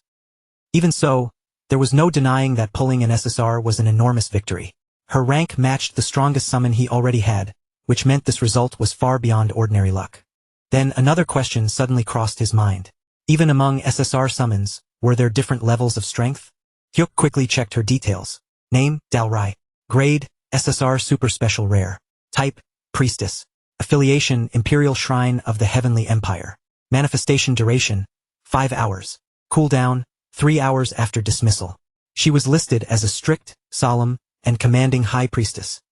In other words, she was the kind of person who could kill the mood the very moment she entered a room. And then, without warning, Hyuk was suddenly pulled into her memories. Before his eyes stretched a vast empire, grand and overwhelming in scale. Dalrai had once been the princess of a powerful nation. From the time she was young, she had shown a deep fascination with shamanism, and over the years, that devotion eventually carried her all the way to the position of the empire's high priestess. After her father passed away, her younger brother inherited the throne. But before long, he was murdered by their own uncle, who seized the crown and took the empire for himself. Consumed by rage and grief, Dalrai swore that she would take revenge. To do it, she performed a forbidden ritual, a terrifying death curse that should never have been used lightly. Her uncle had prepared for such a threat in advance, even sacrificing others in an attempt to redirect the curse away from himself. But Dalrai was not some ordinary shaman who could be stopped by simple countermeasures. She had been personally taught by the gods worshipped by the empire. Once her ritual was completed, there was nothing left in the world that could withstand the force of her power. Her revenge succeeded, and her uncle finally paid the price. But using such a curse for personal vengeance violated the natural order itself. The backlash came crashing down on her, consuming her life and causing her to die at a young age. Hyuk returned to himself, and in that instant he understood her a little better. Her strict nature, her intense attitude, and the sharp pressure in her personality all suddenly made sense. Wanting to confirm something, Hyuk carefully asked her a question. Dalrai replied that she was honored to answer and told him there was no need to hesitate. So Hyuk asked who had founded the Chong Empire. Dalrai answered immediately, without pausing for even a breath. It had been the great King Jianlong, the ruler who defeated the wicked Wang and Kim clans and expanded the nation's territory all the way to Goryeo.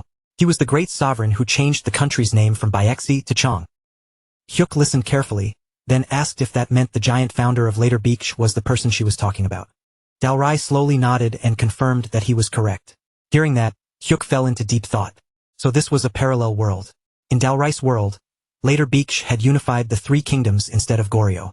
Kozak had once mentioned that his former world also resembled modern Earth, and now Hyuk could not stop thinking about the pattern. The history before the Three Kingdoms period seemed to match what he knew, which meant the timeline must have split off right around that era. It was honestly fascinating. And now that he knew Dalrai had truly been a princess, the way she carried herself made complete sense. Then, all of a sudden, a completely different thought struck him. He had been fasting since the day before just for this summon, and now that everyone had gathered, maybe it was the perfect time to eat some ramen. Kozak agreed right away and asked for a mild one. Hyuk then turned toward John and asked what she wanted. She hesitated, feeling that being picky about food did not match proper conduct. Meatball happily declared that everything sounded amazing, while Kozak added that anything made by Master Ban was naturally the best. Hyuk smiled and said he would make it quickly, telling them to just bring over a large bowl. But then John suddenly exploded in anger, her voice rising sharply as she demanded to know how they could behave so shamelessly when they were merely summons. She declared that the two of them deserved to be beaten and ordered them to get lost immediately. How could they possibly allow Master Ban to prepare food with his own hands? Her sudden outburst hit so unexpectedly that even Hyuk was startled. Kozak immediately protested, saying they were the same rank, so he could not understand why she kept speaking down to them as if she stood above everyone else. But Dalrai stepped forward before the argument could go any further, carrying an authority so heavy it seemed to press down on the room. She said she had tried to handle this reasonably, but if they still refused to understand their place, then it looked like she would have no choice but to curse them until the lesson finally sank in. The moment Kozak heard the word curse, he immediately took a step back. Whatever pride he had vanished on the spot, because a curse was one thing he absolutely did not want coming anywhere near him. And in the very next moment, the whole group somehow ended up in the kitchen. Kozak quickly declared that he would be the one making the ramen, while even Meatball was dragged into the work, struggling awkwardly with the pot. Hyuk could only let out a long sigh as he watched them. A crazed assassin and a savage warrior. Two lunatics who had survived deadly battles without flinching. Apparently still had something they were genuinely afraid of. After the meal was finally over, Hyuk asked if it was time for them to head to the tower. Dalrai immediately declared that this maiden would serve him with absolute loyalty, and all he needed to do was give the order. With that decided, they entered the 30th floor. As they arrived, Hyuk found himself thinking that Dalrai joining the group might actually turn out to be a good thing. Kozak was completely intimidated by her now, and if nothing else, that fear might finally force him to behave himself. Dalrai warned him not to act carelessly, making it clear that she was watching every move. When Kozak talked back, she snapped at him without hesitation, calling him a brat and telling him to mind his manners. Then she stated firmly that true loyalty meant putting Master Ban's safety above everything else. Meatball immediately stepped forward and declared that he would take care of everything himself. Even if it cost him his life, he swore that he would protect the summoner. Hearing that, Dalrai turned her gaze toward Kozak and said that although she had first taken him for ill-bred trash with no manners, at the very least, his spirit seemed to be pointed in the right direction. Kozak's face flushed slightly, and he muttered under his breath, wondering if the group hierarchy had already been decided without anyone asking him. Then the mission appeared before them. Defeat 18 trolls and 1 twin-headed troll. The time limit was 13 hours. Kozak narrowed his eyes and immediately began assessing the situation. What he wondered most was how a shaman like Dalrai actually fought in battle. Judging from her past, he assumed her methods would involve curses. Maybe she would unleash some terrifying death ritual against the monsters. But then Dalrai suddenly summoned a set of speakers. She calmly explained that under normal circumstances, a ritual like this would require a master drummer. But since she was here on her own, she would have to make use of a different method instead. Then Dalrai began her ritual. Her voice rang out with solemn power as she declared that the god's protection rested upon Master Ban, then commanded the wicked spirits to vanish from their path. A wave of divine energy spread across the battlefield like invisible light washing over everything. Meatball's body instantly surged with power, his muscles swelling as his skin hardened until it looked as tough and unbreakable as steel. Even when the trolls attacked him directly, their blows could not leave a single mark. Then, with one massive swing, Meatball wiped out more than 10 trolls at once. Jang Hyuk felt the change in himself as well. His senses sharpened, his movements became quicker, and every attack felt cleaner, faster, and far more lethal than before. At the same time, the trolls themselves began to move more slowly, as if something unseen was dragging down their bodies. Hyuk understood it almost immediately. Dalrai was strengthening their side with buffs while weakening the enemies with debuffs at the exact same time. He had never seen anything like it before, and the effect was so powerful that his fighting spirit surged wildly inside him. Unable to hold himself back, he shouted that it was time for him to hunt some monsters too. He tried to charge toward the trolls, but before he could get anywhere, Dalrai grabbed him at once. She firmly told him to hold back, insisting that direct combat was something best left to his servants. As far as she was concerned, Master Ban only needed to sit comfortably and watch everything unfold. Hyuk felt frustration rising in his chest. All he wanted was to take down at least one monster himself. But Dalrai could not understand why he would ever lower himself enough to stand beside such lowly beings, and she insisted that he must not degrade his own status like that. Hyuk realized, with growing panic, that he was about to miss out on everything again. He told her to let go, but she refused to release him. All he could do was curse the situation as the same thing happened all over again. Before he had the chance to act, the mission was already finished. A level-up notification appeared in front of him. Hyuk let out a bitter sigh, thinking that he had not managed to defeat even a single enemy. He regretted not ignoring Dalrai and forcing his way into the fight. Then Dalrai quietly looked at him. She asked if he was displeased with her, and as she spoke, her eyes visibly trembled. Her expression looked so fragile that it seemed like she might burst into tears at any second. Hyuk froze on the spot. For a moment, all he could do was stare back at her, realizing that she truly looked like she was about to cry. While Hyuk stood there completely stunned, unsure of what he was supposed to say, Dalrai finally broke down in tears. Through her crying, she tried to explain that everything she had done came only from fear for his safety. Again and again, the people around her had vanished from her life, and she was terrified that the same thing would happen one more time. Hearing those words, Hyuk finally began to understand the heavy burden Dalrai had been carrying all along. She had lost her father while she was still young, been betrayed by someone she should have been able to trust, and had even watched her younger brother die. Even after knowing the price, she had still chosen revenge, fully aware that the curse would claim her own life in return. The emotions behind that choice, the loneliness, the fear, and the despair she had swallowed alone, suddenly became much more vivid and real to him. She was not merely a summoned being bound by duty. Beneath that cold, disciplined, and commanding exterior, there was a fragile heart that had already been broken too many times. Hyuk gently reassured her. He promised that he would stay safe and would not recklessly throw himself into danger. That simple promise was enough to calm Dalrai and settle the fear shaking inside her. At that moment, Kozak and Gobang returned after finishing the cleanup. The instant Kozak saw Dalrai crying, he completely misunderstood what had happened. Assuming the situation somehow involved him, his reaction only managed to make everything worse. Covered head to toe in monster blood, Kozak instantly drew Dalrai's anger all over again. With the threat of another chant hanging over him, he was quickly chased off and had no choice but to retreat without putting up any resistance. Later, after they returned home, Hyuk began counting the rewards they had earned from their progress. Once he collected 30 badges, a hidden reward was unlocked before his eyes. It was a cooldown reset ticket for his summoning skill. For a moment, the idea of calling another companion immediately crossed his mind. But when Hyuk looked at the group he already had, he decided against using it. Their current strength was already more than enough, and it seemed wiser to save that valuable chance for a moment when he truly needed it. Meanwhile, Gahyun continued her climb through the tower and successfully cleared the 63rd floor. News of her success spread rapidly, and more attention than ever began gathering around just how important the Holy Sword had become in battles against undead enemies. With that weapon in hand, as long as the dark aura could be resisted, the undead were no more threatening than ordinary monsters. And as the deadline to conquer the 66th floor drew closer, a heavy tension began spreading across the entire country, settling over people like a storm cloud. With Gwangul gone, no one could shake the uncertainty hanging in the air, and that uneasiness pressed down on everyone more and more. Even so, Gayan stood before the public and declared with confidence that the goal would be achieved within 1 month. At the same time, plans were announced to rent the Holy Sword out internationally. But there was one exception that was made crystal clear from the very beginning. The sword would never be lent to the country that Gwangul had chosen to join. While all of this was unfolding, Gwangul reacted with open, barely contained fury. In his eyes, this entire mess had happened only because the holy sword had not been revealed sooner, and he bitterly blamed everything on that one fact. At the very same time, pressure from the higher authorities began closing in on him, forcing him to accelerate his own climb through the tower. Because of that pressure, he was pushed into challenging the 57th floor immediately, and he even had to appear on television in an attempt to calm down the public's growing anger and suspicion. But none of it eased his frustration.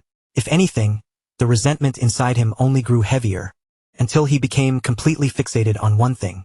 He had to find the person who owned that holy sword.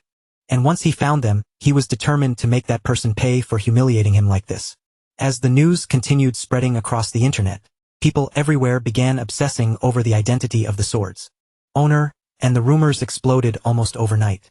When Hyuk saw all that praise being directed toward the unknown person behind the holy sword, he could not stop a quiet sense of pride from rising in his chest. Behind him, the others simply watched in silence, taking in his reaction. Not long after that, a delivery arrived at the door. It turned out to be the expensive ice cream Hyuk had ordered on impulse. Since it had already arrived, he decided to treat everyone and began handing it out one by one. As usual, Hyuk took the very first bite himself. A small habit he had developed ever since Dalrai joined the group and started watching over everything with strict eyes. Gobang and Kozak gave in almost immediately, digging into the ice cream without even trying to hold themselves back. Dalrai, on the other hand, first tried to maintain her proper dignity, sharply criticizing the others for their terrible manners and lack of restraint. But the moment that first taste touched her tongue, her proud composure completely collapsed. The rich sweetness caught her so off guard that even Dalrai could not hide the surprise spreading across her face. She tried to regain her dignity afterward, straightening herself as if nothing had happened, but it was obvious to everyone that the ice cream had affected her just as much as the others. After they finished eating, Dalrai turned to Hyuk and thanked him properly. Then she brought up a request of her own. Before her summoning time came to an end, she wanted to perform a ritual that would draw good fortune toward him and drive away any misfortune lingering nearby. When she asked whether anything had been troubling him lately, Kozak immediately brought up Gwangul and recounted everything that had happened from start to finish. The moment Dalrai heard the story, anger began rising inside her like a flame. She declared that a person like that should never be allowed to escape punishment, then asked them to bring her an item that had once belonged to him. First, Hyuk refused. He was worried about what might happen if Dalrai used another dangerous curse, especially after learning what her old forbidden ritual had cost her. But Dalrai calmly explained that this would not be a death curse. Instead, it would be a karmic ritual, a method that would merely speed up the natural consequences created by Gwangul's own actions. She assured Hyuk that it would not harm her in any way, and only after hearing that explanation did Hyuk finally agree. Soon after that, Kozak returned with an object in his hands, something that Gwangul had once used. Using that item as the focus, Dalrai began the ritual and solemnly called upon the balance of karma itself. And when the process finally came to an end, an unseen force quietly settled into place. From that point on, the final result was left entirely in the hands of fate. Everything would depend on just how heavy the weight of Gwangul's past actions truly was. If his sins were light, then the backlash might only come as a small streak of misfortune. But if the karma he had built up was far darker, the consequence could become something far more severe. Meanwhile, in another place, Gwangul appeared on television before the public. He was now being presented as Japan's one and only hope for conquering the Black Tower, and as the symbol chosen to carry that mission, Gwangul stepped confidently onto the stage, where a wave of loud applause immediately rose to greet him. Throughout the broadcast, he carried himself with complete confidence, keeping his posture steady and his expression calm. He explained that although there was still time remaining before the official deadline, he had decided to take action early so the anxious public could finally feel reassured. With his level of strength, clearing the 57th floor appeared to be no great challenge at all, and he intended to prove that fact right there in front of everyone. So, without showing even the slightest hesitation, he turned away from the cameras and entered the Black Tower. The mission given to him was to hunt down 15 flame wyverns within 14 hours, terrifying creatures that ruled the skies above the floor and were known to prey on ogres. Gwangul had cleared this exact floor many times before, so he knew its terrain, its monsters, and its attack patterns extremely well. Even so, the moment the battle began, a strange uneasiness slowly started crawling over him. He began by aiming for wyverns that had drifted away from the others, using the standard method to avoid getting surrounded by multiple enemies at once. As an all-weapon user, Gwangul could adapt to any range or situation. So he opened the fight from a distance with long-range attacks. But almost immediately, something felt off. The very first arrow he released veered away in an unexpected direction, striking a completely different wyvern and drawing attention he had never meant to provoke. Though handling 2 wyverns at once was still well within his ability. Even then, the flow of the battle refused to move the way it normally should have. After he finally brought the 2 wyverns down, Gwangul noticed something strange. Not even one of his attacks had triggered critical damage. He pushed the odd feeling aside, telling himself it was nothing, and continued forward. But from there, the situation only became worse. A sudden sneeze hit him, at the worst possible moment, ruining his aim completely, and the arrow flew straight into the middle of a clustered group of wyverns. In an instant, 3 of them locked onto him and rushed in with a coordinated assault. And what happened next was even stranger. All 3 wyverns released their dragon breath at the exact same time, a rare move that almost never happened because of the heavy burden it placed on their bodies.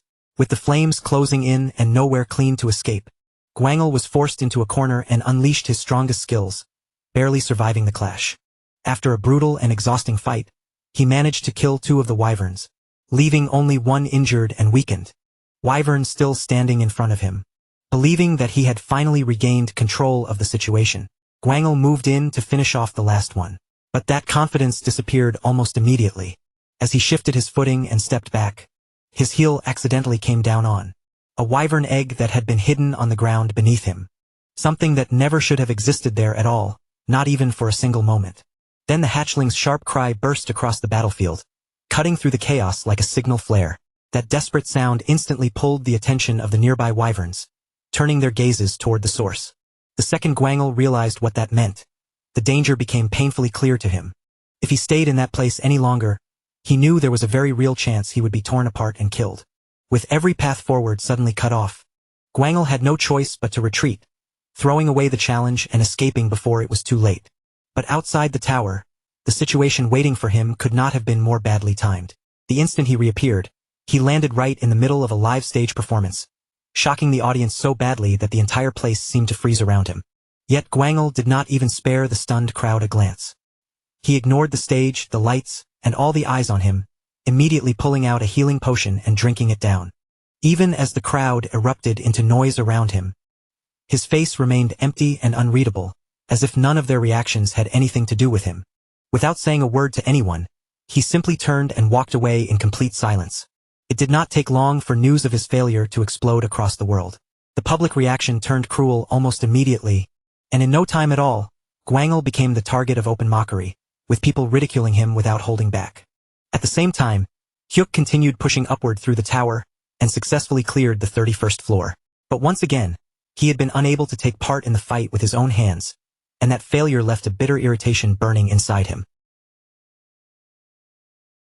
Meanwhile, Goyen was still advancing at a frightening speed, using the overwhelming power of the holy sword to smash through one record after another. Far away from the tower, conversations about that same sword had already begun in the United States. Because their own deadline was still safely under control, they no longer felt the need to rush. Instead, their focus shifted from immediate survival to long-term strategy, and they chose to deliberately delay negotiations. Their plan was to take advantage of Japan's growing desperation, using that pressure to squeeze out the greatest possible profit from the situation. Rather than move too early, they intended to sit back and wait, holding off until Japan's anxiety reached its absolute peak before making their move. Then another piece of news spread. Chow Min had failed the exact same floor twice in a row. Because of that crushing failure, he had disappeared from public view completely, unable to even step outside his own house without facing the world. Across all of Japan, public opinion had turned sharply against him. To make things even worse, a clip of his humiliating collapse was spreading everywhere, replayed again and again until there was no escaping it. When Banju Hyuk thought about Chow Min's situation, he felt that this was simply the consequence of the path Chow Min had chosen for himself. There was some curiosity about whether the curse placed on him would continue forever, but in truth it was understood that it would not last permanently. Once the imbalance caused by his actions was corrected, the curse would fade away on its own. Even so, while Banju Hyuk believed Chow Min had brought it upon himself, he still felt the faintest trace of pity for the man. Soon after, Banju Hyuk's focus shifted back, and his energy returned. The time had come to challenge the 32nd floor. Kozak began preparing with a short warm-up, clearly eager to sharpen his combat efficiency as much as possible.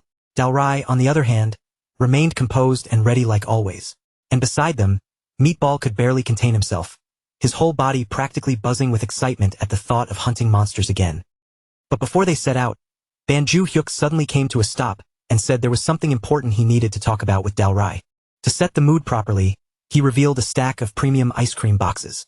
The moment Dalrai laid eyes on them, her composure nearly shattered, and excitement surged across her face all at once. Banju Hyuk recognized the brand immediately as well, realizing it was one of the highest-grade ice creams available. Meatball reacted with just as much intensity, his desire becoming so obvious and exaggerated that it was almost absurd to watch. Hyuk found it a little strange that Kozak knew so much about that ice cream brand, but he decided not to question it. Instead, he told Kozak and Meatball to leave the room so he could speak with Dalrai privately. The two immediately reacted with over-the-top despair, begging not to be excluded, their emotions swinging wildly from hope to panic. In the end, Banju Hyuk had to offer them meat as a reward for leaving, and the effect was instant. Their resistance vanished on the spot, and without another complaint, they obediently walked out of the room. Once the room finally grew quiet, Dalrai reached toward the ice cream with pure delight written all over her face. She looked at Banju Hyuk with open admiration, clearly touched and pleased by what he had prepared for her. But instead of letting the moment stay lighthearted, Banju Hyuk shifted the conversation. He asked whether it really made sense for someone like him to contribute so little during battle. Determined to change that, he declared that from now on, he would personally hunt several monsters on each floor himself. Dalrai immediately tried to negotiate with him, clearly hoping to limit how much danger he would put himself in for the sake of his safety. After the two of them went back and forth for some time, they finally reached a compromise. Banju Hyuk would kill 3 monsters on each floor. Dalrai still did not seem thrilled about it, but with no better option left, she accepted the condition. Soon afterward, they stepped onto the 32nd floor. The mission waiting there was to eliminate stage 2 minotaurs.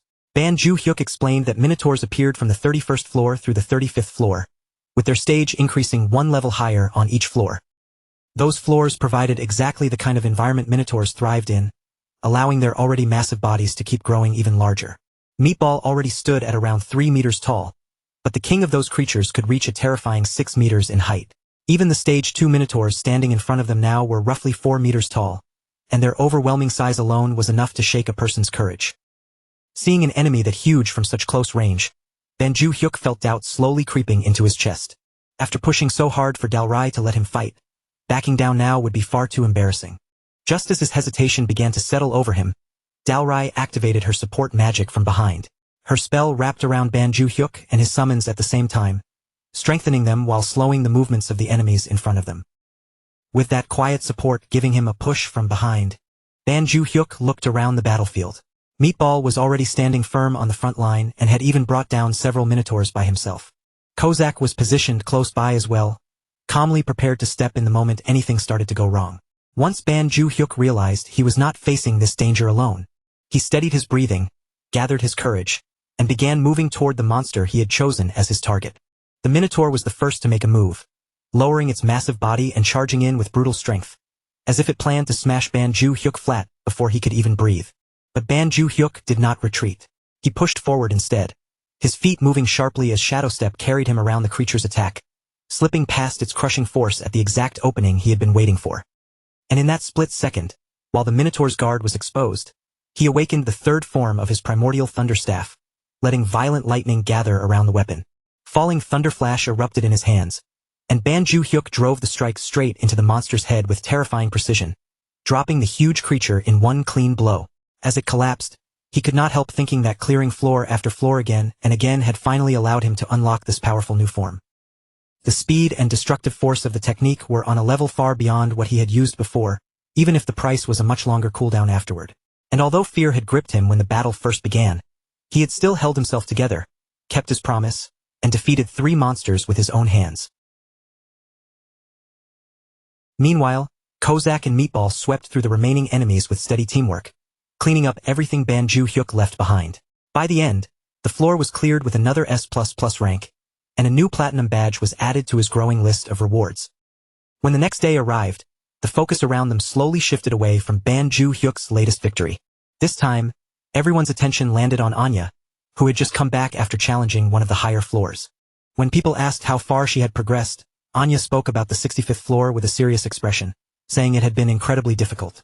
At first, the way she said it made it sound as though she had barely survived and suffered badly along the way. But the mood changed the moment everyone realized the truth. Even with all that difficulty, Anya had still cleared the entire floor in only 6 hours, proving that her pace had not slowed nearly as much as her words suggested. In the end, everything was still moving exactly according to plan, and after taking only a brief rest to recover herself, Anya was already preparing to challenge the 66th floor next. At the same time, in another place, officials gathered together for a serious meeting about the growing situation. Chow Man's failures in Japan might not have directly damaged Korea, but the atmosphere in the room was still heavy with unease. After a long back-and-forth discussion, they finally reached one unavoidable conclusion. The 66th floor had to be cleared no matter what. If they could accomplish that, they would secure another 6 months of precious time. There was also a strong belief that Ban Ju-hyuk could reach the 60th floor within that 6-month window, and if that happened, he would be able to stand beside Anya and fight with her on the upper floors. Even so, one worry continued to hang over the room. Some people could not stop thinking about Ban Ju-hyuk's holy sword and whether it could truly survive that long, especially after seeing how badly its condition had already begun to deteriorate. But even with that concern weighing on them, their faith in Ban Ju-hyuk himself did not weaken. The more they thought about his growth, the harder it became to doubt his ability. They compared him with other elite players again and again, measuring him against the strongest names they knew, only to keep arriving at the same conclusion. Ban Ju-hyuk was not ordinary at all. If anything, he might already be stepping beyond them. His unbelievable streak of consecutive S++ clears had already shattered every standard people had used before, making even past records look small in comparison. Then, as if to prove that their expectations were still too low, a new update appeared at that exact moment, pushing his record even further beyond what anyone had imagined. Ban Ju-hyuk had now reached 33 consecutive S++ clears. That number alone strengthened everyone's belief that he was on his way to becoming one of the most important players in the entire nation. Sometime later, Ban Ju-hyuk turned his attention to a perception-blocking talisman, studying it carefully as he tried to understand exactly how its effect worked. The talisman had a strange and useful ability. It could make his summons appear as harmless little creatures in the eyes of other people. To ordinary bystanders, they would look completely normal, and even powerful figures from the past had apparently used similar tools before. When Ban Ju-hyuk finally tested it for himself, he quickly realized the item worked without a single flaw. Even Meatball, despite his enormous size and naturally intimidating appearance, looked harmless under the talisman's effect. People around him did not scream, flinch, or back away in fear at all. Just then, a notification popped up in front of Ban Ju-hyuk, informing him that 1 billion won had been deposited into his account as the rental fee for the sword. Once he realized Anya had continued making progress while using it, Ban Ju-hyuk immediately figured that even more money would be coming his way soon. The thought alone sent him drifting into a short but dazzling fantasy, imagining himself living in absurd comfort and enjoying every luxury money could buy. Later on, Ban Ju-hyuk took his summons outside with him, wanting to see with his own eyes how ordinary people would react when they walked among the public. To his surprise, one passerby even looked at Meatball with a warm expression and called him cute. Because of the talisman's effect, that person saw Meatball not as a giant, frightening summon, but as a small and harmless creature that seemed completely safe to approach. That reaction was all the proof Ban Ju-hyuk needed. The item's effect was not just working, it was working perfectly. Feeling satisfied and in a generous mood, Ban Ju-hyuk decided to reward his companions by taking them out for an expensive meal. The prices at the restaurant were outrageous enough to make anyone hesitate, but Ban Ju-hyuk still waved it off and told them they could eat as much as they wanted. His companions did not show the slightest concern for the cost. Once the food arrived, they dug in happily, enjoying everything in front of them with absolutely no restraint. But the next day, reality came crashing down on him. The final bill was so enormous that Ban Ju-hyuk could only stare at it in stunned silence, his mind struggling to accept the damage. Even so, he forced himself to swallow the pain and move on. There was no point crying over the money now, so he turned his focus back to the next real objective, clearing another floor. Before long, Ban Ju-hyuk and his companions arrived on the 34th floor, where the mission was laid out clearly before them. Defeat 20 Stage 4 Minotaurs. The moment Ban Ju-hyuk saw one of them, the sheer scale of the monster hit him like a wall. Standing around 6 meters tall, the Minotaur towered over him so completely that he looked tiny in front of it, and a cold fear crept through his chest as he wondered how he was supposed to bring down something that huge. Still, Ban Ju-hyuk quickly forced himself to think. His plan was simple in theory.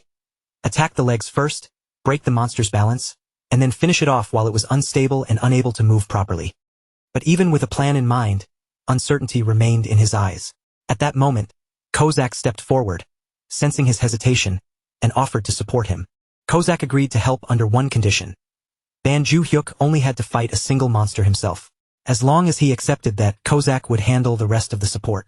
With that condition settled, Kozak immediately began coordinating with Meatball, setting up the next move without wasting any time. Meatball moved into position to assist, planting himself firmly this time and preparing his stance properly so he would not mess up the timing. Ban Ju-hyuk understood what they were trying to do. He would borrow Meatball's raw physical strength to launch himself high into the air, and with his trust placed in his teammates, he prepared himself for the jump. Then he sprinted forward, closing the distance quickly before leaping straight onto Meatball's waiting hands. With one powerful shove, Meatball hurled him upward, sending Ban Ju-hyuk flying high into the air above the battlefield. But the force behind the throw was far stronger than Ban Ju-hyuk had expected, much heavier and wilder than he had prepared for. In an instant, his body shot upward out of control, soaring far faster than he could steady himself. He lost his balance in midair, his posture breaking apart as the world seemed to twist around him. And then gravity seized him, pulling him downward as he began falling faster and faster toward the ground below. Panic rushed through Ban Ju-hyuk's body, and for a terrifying moment, he could feel the situation slipping completely out of his control. But just before disaster could strike, at the very last possible moment, he forced himself to react. Ban Ju-hyuk activated Shadow Step, his body vanishing into motion just as the fall was about to overtake him. Shadow Step slowed his fall just enough for him to stop tumbling wildly, and Ban Ju-hyuk finally managed to pull his body back under control in midair. In that exact instant, he could feel it clearly. Something inside his movement had changed. His body felt strangely lighter than before, almost as if the air beneath his feet had become something he could actually step on. The moment Ban Ju-hyuk sensed that shift, he understood that his skill had evolved into something new. He named the ability Shadow Walker because now it felt like he could move freely even while suspended in the air. And once his feet touched the ground safely again, excitement surged through him at the realization that he had unlocked yet another skill. A moment later, Ban Ju-hyuk proved it with his own body, using Shadow Step not across the ground, but through the empty air itself. The sight left his other three summons staring in complete shock, their eyes fixed on him as if they could not quite believe what they had just witnessed. Seeing Ban Ju-hyuk move like that brought an old memory back to Hyuk's mind, something he had heard long ago. His captain had once mentioned that someone had supposedly been seen performing shadow steps among the clouds. But at the time, Hyuk had dismissed it as an unbelievable story. But now, watching Ban Ju-hyuk move through the air with his own eyes, it became impossible to deny. That impossible story had actually been true. Ban Ju-hyuk closed in on the Minotaur at frightening speed, but even as he rushed forward, a nervous thought crossed his mind. He wondered if he was moving too fast, and whether he could actually aim properly while traveling like this. Still, there was no time to hesitate, so he decided the only way to find out was to try. With that decision made, he tightened his grip and activated the third form of his primal lightning staff. Lightning gathered in a violent flash as falling thunder flash burst to life in his hands. Then, with one explosive blow, Ban Ju-hyuk struck the Minotaur directly and knocked the massive creature unconscious in an instant. Ban Ju-hyuk felt a rush of pride when he realized he had used the recoil from the attack to land safely. But that confidence was quickly followed by a small chill of unease, because deep down, he could not ignore how close he had come to losing control. His three summons looked at him with open admiration, praising him without holding anything back. They said his talent was almost blinding, admitting that even they would not be able to reproduce something like that. To them, their summoner had truly earned the right to be called a warrior, and while they showed him genuine respect, they still kept warning him to be careful. One of them even tried to act calm while admitting that the danger had made her hair stand on end. Ban Ju-hyuk could only acknowledge that he had been shaken too, but somehow, against the odds, he had still managed to pull it off. Right after that, the summons wasted no time and moved to wipe out the rest of the Minotaurs, tearing into the remaining enemies without hesitation.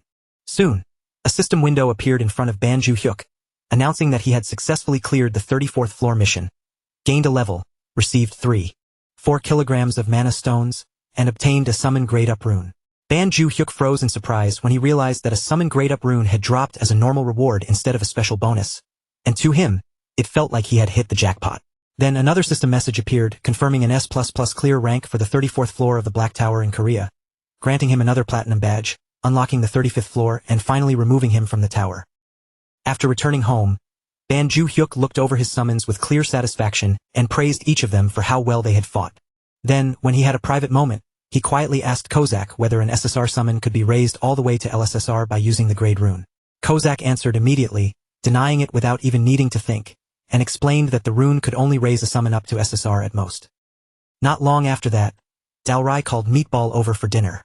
The moment Kozak heard it, he began complaining to Dalrai, grumbling angrily about how expensive it was to keep Ban Ju-hyuk's entire team fed every day. Dalrai joined in as well, scolding Meatball for eating far too much. Meatball's expression sank immediately, and looking genuinely hurt, he promised that he would eat less from now on. Seeing Meatball react like that, Ban Ju-hyuk could not just stand there and ignore it. A wave of guilt and pity rose in him as he looked at Meatball's downcast face. So Ban Ju-hyuk handed Meatball a grade-up rune, giving him the chance to rise to a higher rank. Meatball was so moved that he thanked Ban Ju-hyuk through tears. Then, overwhelmed with emotion, he threw himself into a tight hug, pressing close so suddenly that his chest hair ended up rubbing right against Ban Ju-hyuk's face. The sensation instantly filled Ban Ju-hyuk with disgust, ruining the touching moment in the worst possible way. From there, the focus shifted to the Chinese Special Information Department.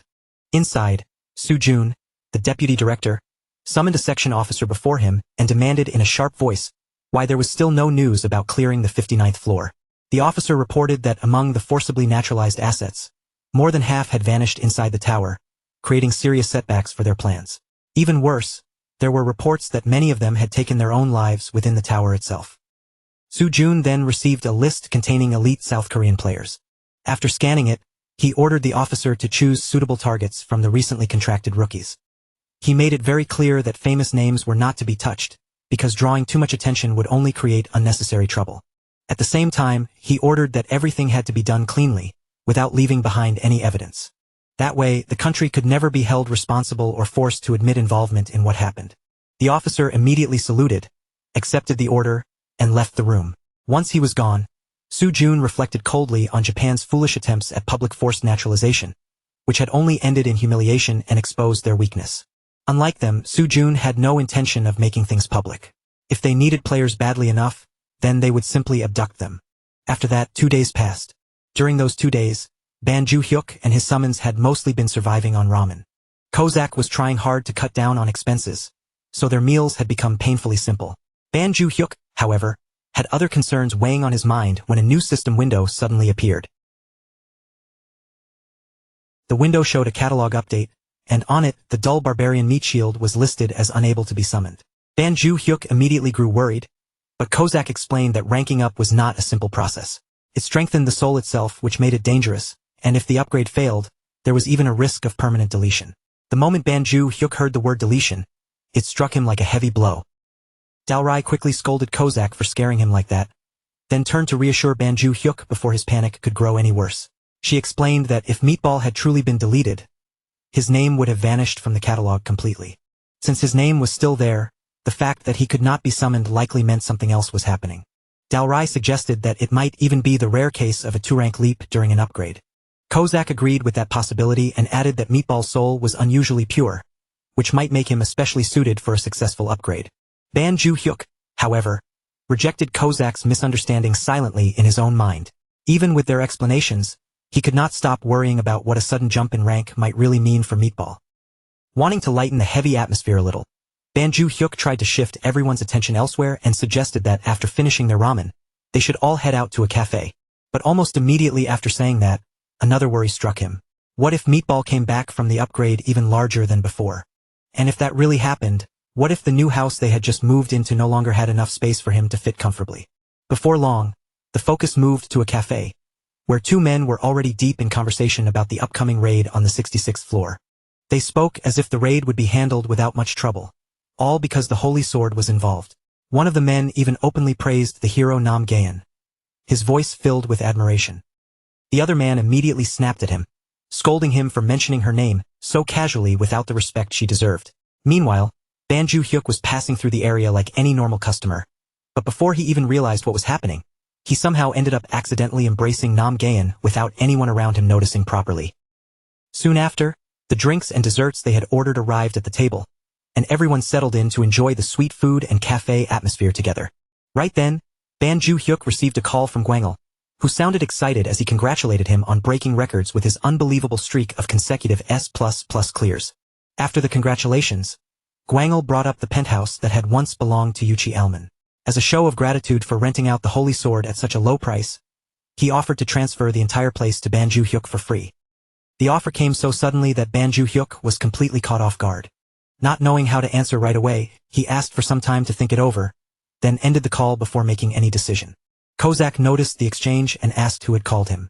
Ban Ju-hyuk reminded him of the house they had gone to see before, the impressive place that had left such a strong impression on everyone.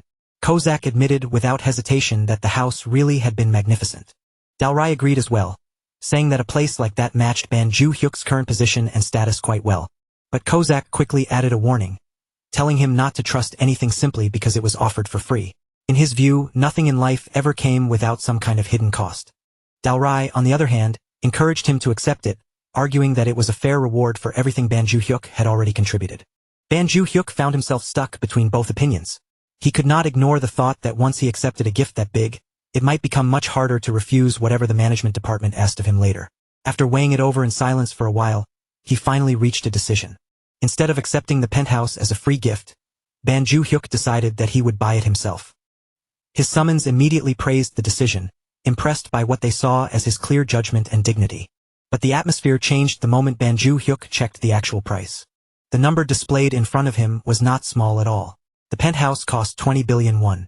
It was not the 2 billion won he had been expecting, and the shock of that extra zero left him completely frozen in place.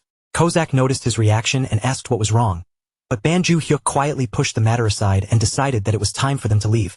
As they walked out of the cafe, the summons began talking among themselves, almost as if they were trying to comfort him. They said maybe they did not really need such a massive home after all.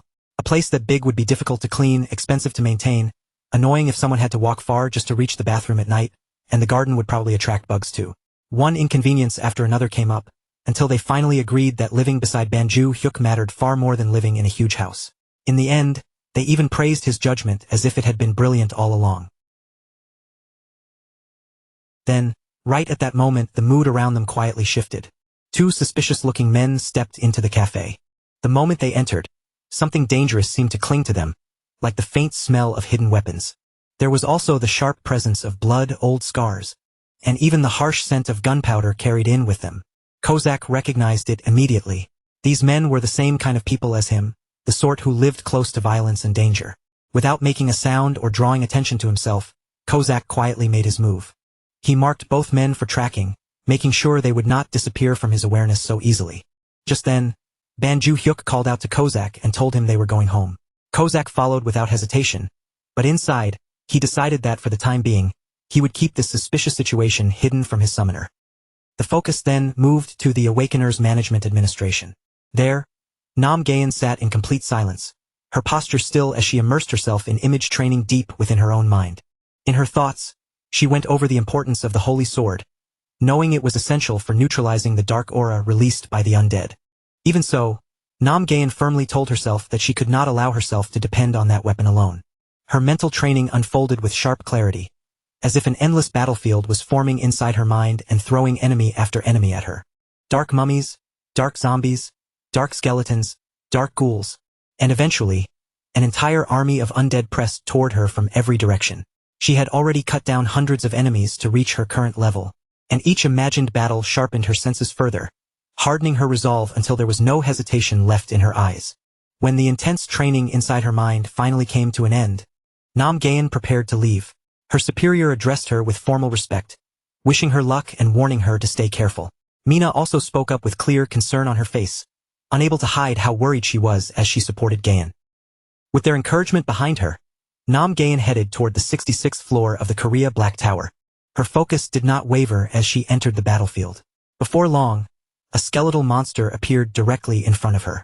Without wasting even a second, Nam Gayan rushed straight into combat, meeting the undead threat head-on. Hour after hour passed as the battle turned into a brutal struggle, pushing her body and mind to their limits. And after 10 exhausting hours, Nam Gayan finally emerged from the tower. Her strength was drained, her breathing came rough and uneven, and the fatigue was written all over her body. Seeing her like that, Mina rushed toward her in panic.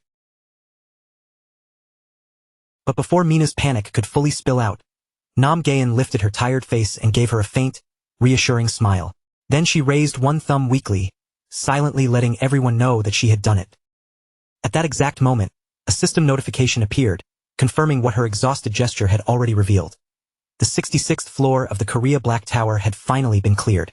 The screen displayed the details one after another, showing the location in Gangwon-do, Republic of Korea, the floor that had been cleared, the tower's progression to the 67th floor, and the newly updated time limits that came with that victory. The moment Mina saw it, she could barely contain her excitement as she rushed to inform Gwangil and their superior. Both of them were swept up in joy, and the boss immediately ordered a press release to be sent out without delay, fully aware that this was an achievement the whole nation needed to hear about. It did not take long for the news to explode across every major media outlet. Broadcasts began announcing that South Korea had successfully cleared the 66th floor of the Black Tower, and special reports quickly followed. Across the country, people reacted with overwhelming relief and admiration, saying they had been holding their breath for the past 6 months and could finally sleep without fear again. Comments flooded in from every direction, calling the achievement legendary and admitting that without Nam Gayan, the country might truly have been doomed. Others began calling her South Korea's new number one, saying that real heroes were the ones who quietly stood their ground when everyone else was terrified. Her sacrifice and loyalty struck the public deeply, especially when people compared her unwavering dedication to those who had run away during the crisis. Emotional reactions continued spreading as viewers confessed that they had cried watching her walk into the battle alone. Soon, voices began calling for the nation to support her properly, while others celebrated not only her success, but also the role of the Holy Sword Dungeon in making this victory possible. During her interview, Nam Gayan did not let the praise go to her head. Instead of claiming all the glory for herself, she humbly said the victory was only possible because of the citizens' support. She also sincerely thanked the owner who had lent her the Holy Sword, showing a quiet modesty even while the entire country was praising her name. Meanwhile, Ban Ju-hyuk watched the broadcast on television while speaking with Gwangil over the phone. He had already expected Nam Gayan to succeed, but even so, he felt relieved, knowing the 6 months they had gained would give him enough breathing room to climb the higher floors at his own pace. After he ended the call, Ban Ju-hyuk found himself unable to sit still. A restless energy filled him, and he wanted to enter the 35th floor as soon as possible, but his progress had been delayed because of Go-bang's condition. Then, without warning, a new system notification appeared in front of him. The message showed a catalog update for Savage Meat Shield. Ban Ju-hyuk's eyes immediately caught the important detail. The restriction that had been blocking the summon was finally gone. Without wasting a second, he summoned Meatball, the companion also known as Go-bang. As the summoning light formed before him, Ban Ju-hyuk watched with eager anticipation, wondering whether the upgrade result would be SR rank or even SSR rank. The system confirmed that Savage Meat Shield had been successfully called through designated summon. Ban Ju-hyuk welcomed Go-bang back with relief, but the moment he actually saw him, his expression shifted into pure shock. Go-bang no longer had the same huge, bulky body as before. Standing there now was a fit, muscular, almost ridiculously handsome warrior, with a sharper build and clearly defined 8-pack abs. Go-bang thanked him sincerely, admitting that he had been afraid he might never return, and that being summoned again filled him with deep gratitude. The system then displayed his updated catalog, confirming that his rank had risen all the way to SSR. He was now classified as a Savage Warrior, and the screen listed his detailed stats, including manifestation limits, satisfaction rating, and cooldown time. Soon after, Dalrai and Kozak were summoned as well. The two of them greeted Ban Ju-hyuk respectfully, just as they usually did. But the moment their eyes landed on Go-bang's new appearance, both of them froze in place. Kozak looked confused and uneasy, then questioned whether their existence had somehow been exposed to another person. Ban Ju-hyuk quickly explained that the transformed warrior standing in front of them was none other than Go-bang himself. Even so, their disbelief was obvious. Kozak still struggled to accept it, while Ban Ju-hyuk congratulated Go-bang on his reinforcement and pointed out that the sudden rise in rank had completely changed his body. To make absolutely sure of his identity, Ban Ju-hyuk asked Go-bang to recite the 3 laws of the summoned. Go-bang tried to answer properly, but he could not remember the laws clearly at all, stumbling over them in a way that felt painfully familiar. That clumsy response immediately reassured Ban Ju-hyuk. No matter how different he looked now, this was definitely the same Go-bang. And with Go-bang finally back, Ban Ju-hyuk suggested that they enter the tower again for a farming mission. The team agreed without much hesitation and prepared to move out. Soon, they arrived on the 34th floor of the Korea Black Tower, where massive demons stood waiting in front of them. Go-bang stepped forward first and said he would take the lead. Ban Ju-hyuk hesitated, unable to hide his concern. After all, Go-bang's new form looked much smaller compared to the huge, towering body he used to have, and Ban Ju-hyuk was not sure how that would affect him in battle. Ban Ju-hyuk suggested that Go-bang should at least receive Dalrice buffs and work together with Kozak for safety. But Go-bang refused. He said he wanted to test his evolved strength on his own and see what his upgraded body could really do. Seeing the resolve in Go-bang's face, Ban Ju-hyuk reluctantly agreed to let him try. Even then, he still told Kozak to stay prepared, just in case they needed to step in and help at any moment. Go-bang then moved forward alone. He threw back his head and released a thunderous shout, loud enough to shake the battlefield. That roar instantly pulled every demon's attention toward him at the same time. Ban Ju-hyuk tensed in alarm, thinking it would have been much smarter to lure them out and fight them one by one. But before that worry could settle, Go-bang's body began transforming again right before their eyes, swelling larger and larger.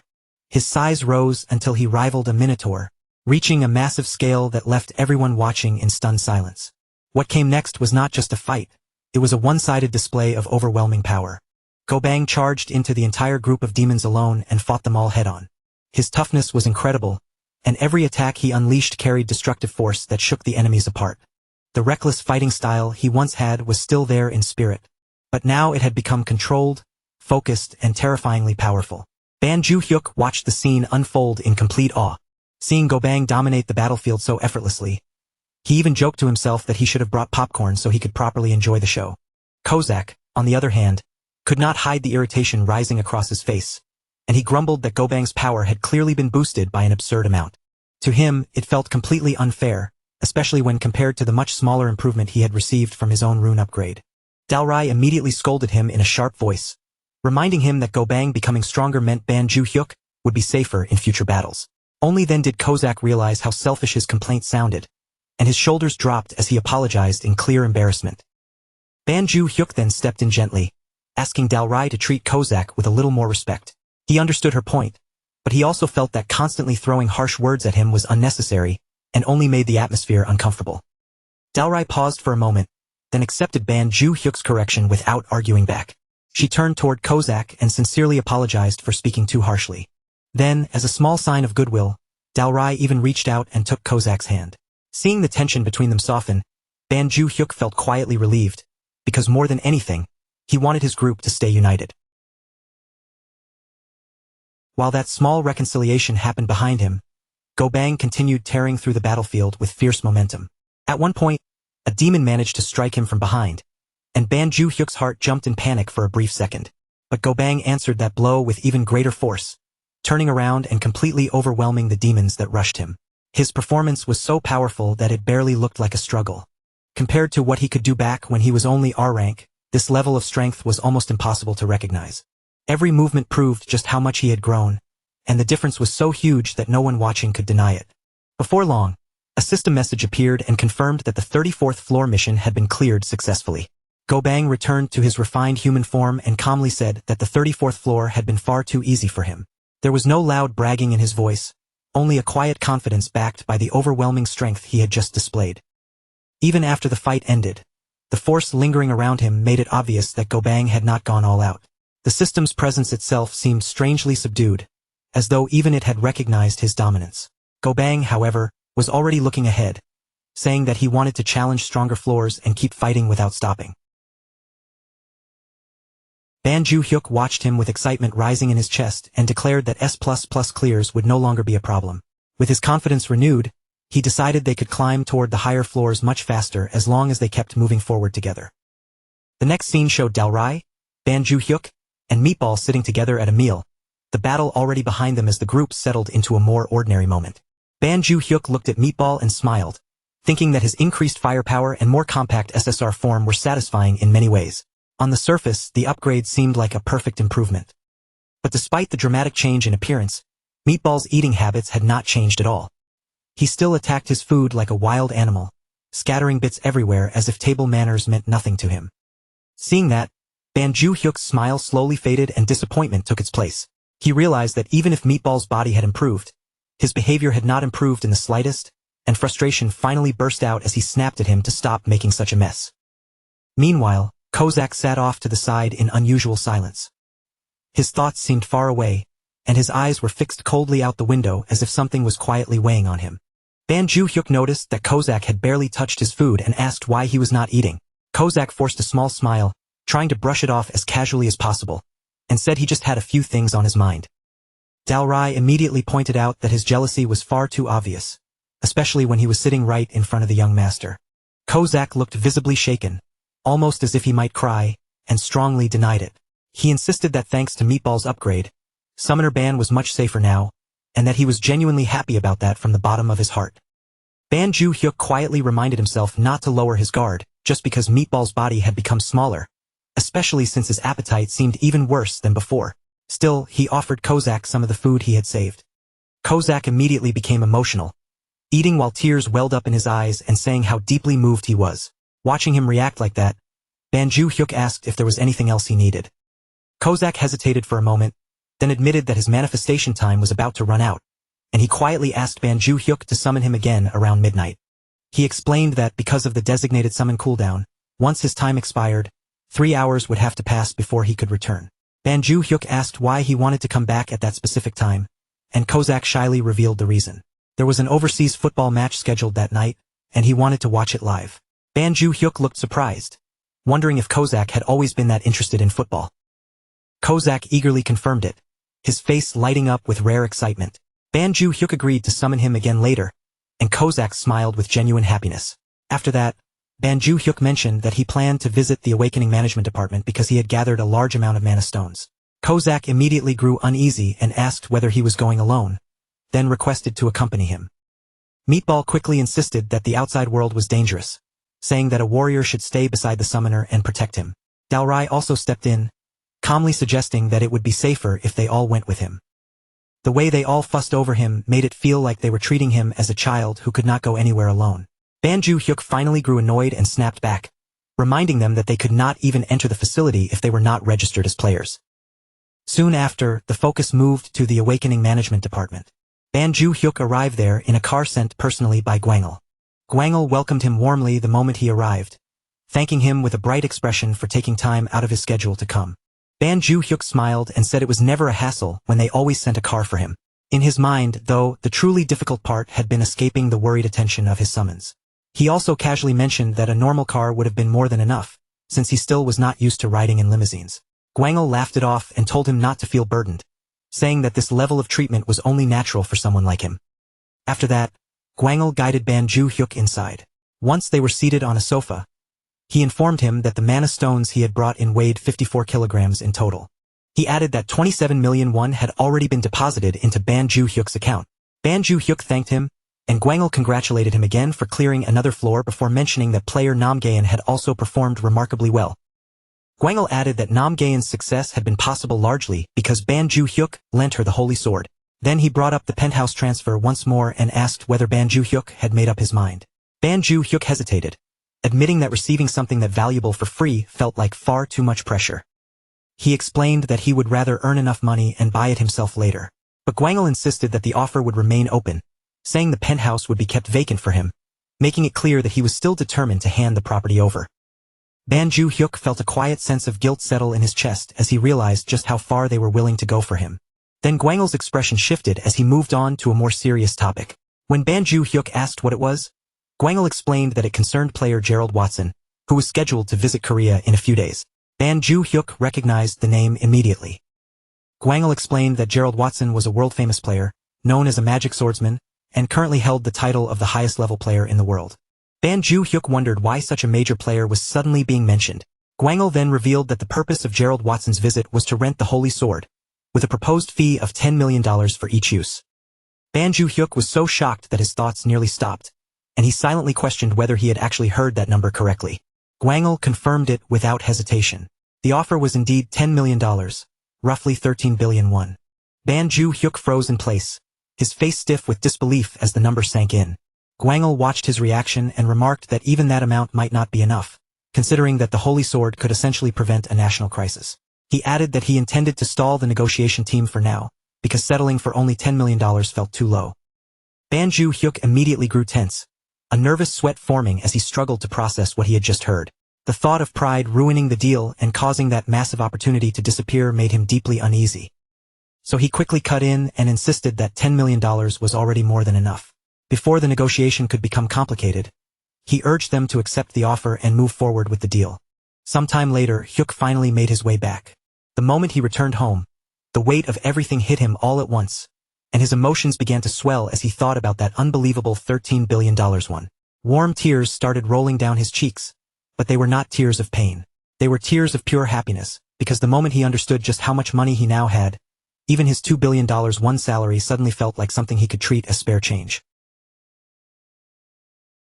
As that realization sank in, Hyuk thought about his parents, and a deep feeling rose in his chest. After everything he had been through, it finally felt like he had truly made it. Then, as his stomach began to growl, his mind drifted toward food. Fried chicken sounded perfect. Jokbal sounded amazing. Beef yukho crossed his mind, and then tuna sashimi followed right after. For a second, he was so overwhelmed by the luxury of choice that he almost convinced himself to order everything at once. But just before he went through with it, Hyuk stopped himself, pulled back from the temptation, and decided to keep things simple by eating ramen instead. Even while he sat there eating, the tears kept slipping down his face.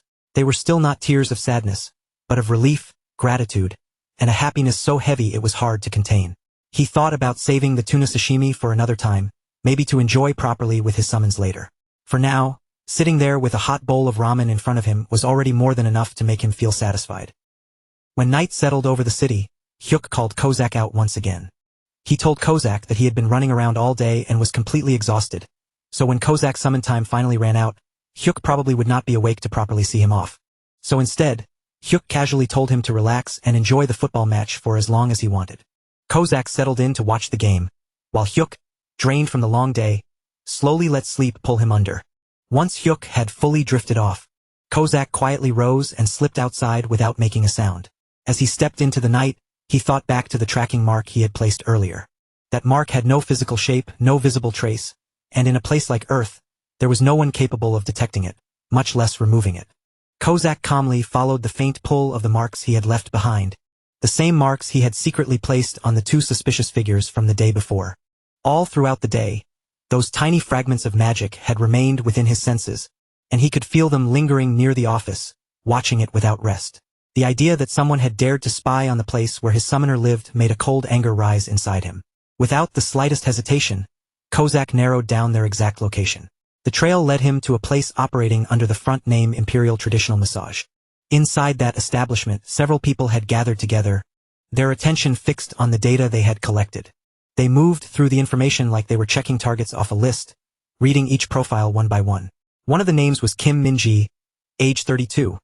Recently contracted to an elite team and estimated to have reached at least the 30th floor. After that, more names came up, including Jang Dong-soo. Then they arrived at Ban Ju-hyuk, 25 years old. His profile noted that he had signed his contract just over 2 months earlier, and his current tower position was estimated to be somewhere in the upper 20s. After reviewing the details, their judgment came fast. For now, he did not appear to present any immediate problem. The man in charge, Dong Quanlin, captain of the Northeast Special Forces Brigade of the Chinese People's Liberation Army, made the situation plain. This would be a one-time operation.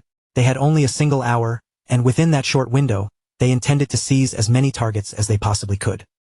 But before anything could properly move forward, one of the men suddenly lost his head in an instant, his body dropping where it stood. A moment later, the severed head struck the floor with a heavy, sickening thud. Panic spread through the room almost immediately. The remaining members rushed outside with their weapons raised, eyes darting in every direction as they desperately tried to find the attacker. Back inside, Dong Quanlin kept organizing the player photographs, forcing himself to stay focused. Then he suddenly noticed someone seated nearby as if he had been there the entire time. The intruder was calmly studying one of the photos, looking at it with quiet interest while commenting on his summoner's appearance, as though the chaos around him had nothing to do with him at all.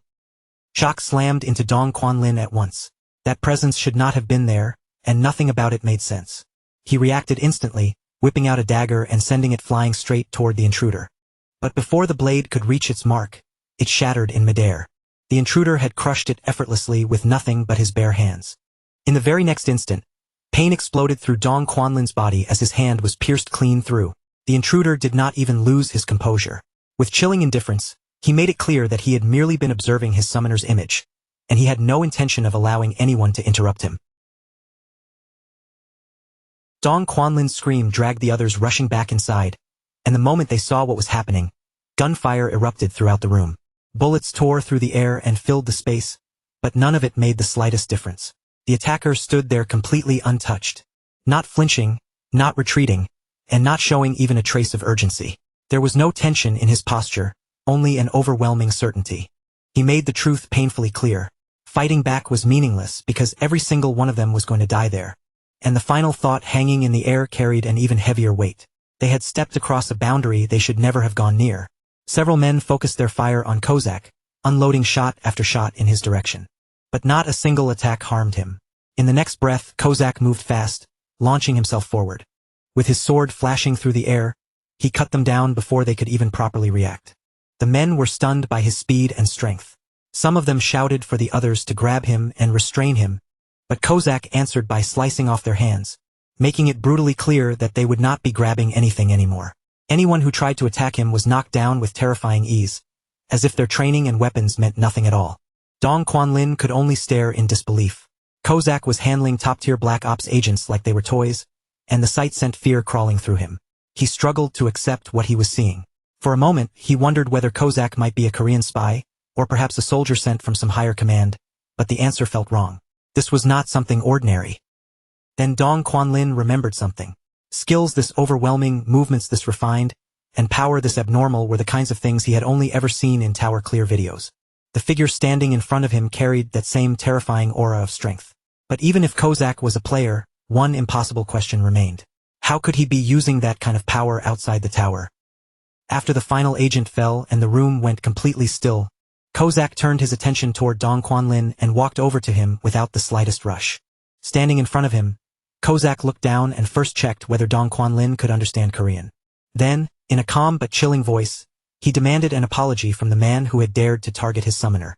Dong Quanlin quickly apologized, forcing the words out in fear, but by then, it was already far too late for an apology to save him. Kozak showed no mercy at all. With one cold motion, he cut off Dong Quanlin's head anyway. Before the end, Kozak made certain Dong Quanlin understood exactly who he had offended and why this punishment had come for him. After that, Kozak even tied a bright red bow onto Dong Quanlin's severed head, then placed it neatly on top of a table before turning away and leaving the scene behind. But as Kozak walked away, his confidence suddenly cracked, and panic began creeping over him. A terrible thought hit him all at once. Summoner Hyuk might absolutely hate this kind of outcome. Even so, Kozak knew himself too well. This was simply the way he handled enemies, and changing that was not easy. Then he remembered Hyuk's warning not to kill, and the thought of being kicked out if Hyuk discovered what happened made him freeze for a moment. So, after hesitating, Kozak went back and removed the red bow from Dong Quanlin's head, as if that small change could somehow make the scene less suspicious. The next day arrived. Hyuk gathered everyone together once again. He brought up the previous night in a casual tone and mentioned that Kozak seemed to have enjoyed watching football. Kozak honestly admitted that he had. Then Hyuk added that he had stocked food in the fridge for Kozak, yet none of it had been touched. Kozak explained that he had been too absorbed in the match to think about eating. Hyuk found that strangely funny, and with a small smile, he told the others to let him know whenever Kozak wanted to watch another game. Not long after that, the three of them got ready to challenge the 35th floor and defeat the Minotaur King. The moment they entered, a system window appeared before them, announcing that they had arrived on Korea's 35th floor of the Black Tower. Their mission was simple but intense. They had to defeat 80 Minotaurs of any type, along with one Minotaur King, all within 13 hours. Their current count showed 0 Minotaurs defeated and 0 Minotaur Kings defeated. The instant the Minotaurs spotted the group, they let out deafening roars, and the battle began. Hyuk looked ahead and saw a huge number of them swarming across the area.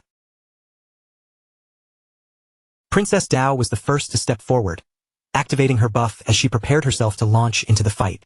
Meatball's body grew larger, his form swelling with power as he braced himself to charge straight into the enemy. Kozak moved next, shooting forward with incredible speed that instantly cut through the battlefield. As he rushed ahead, he thought back to the 34th floor and how Meatball had stolen all the attention there. This time, Kozak was determined to prove himself properly and show everyone what a true SSR rank summon was capable of. With speed that was almost impossible to follow, Kozak began slicing through the Minotaurs one after another, cutting them down with sharp, precise strikes. Hyuk watched the sudden burst of aggression with confusion, unable to understand why Kozak had become so fired up out of nowhere. Meanwhile, Meatball was still crushing Minotaurs with overwhelming force and confidently told Kozak to stay safely behind him while he handled the front line. Kozak immediately shot back, refusing the support and insisting that he could take care of everything himself. Watching Kozak and Meatball tear through the enemies at the same time, Hyuk quickly realized that their clearing speed was rising at an incredible rate. Still, Hyuk did not want to stand around doing nothing. He decided he should at least take down a few enemies himself and prove that he had something to contribute. With that determination burning in him, he remembered the shadow step technique he had created in midair. Holding on to that resolve, Hyuk activated shadow step while airborne and moved toward the Minotaurs, preparing to launch his own attack. But because of the WIPM trait, his attacks naturally ended up aimed only at the weaker Minotaurs. Right then, the Minotaur King suddenly appeared on the battlefield. Hyuk's eyes widened in shock, and fear shot through him.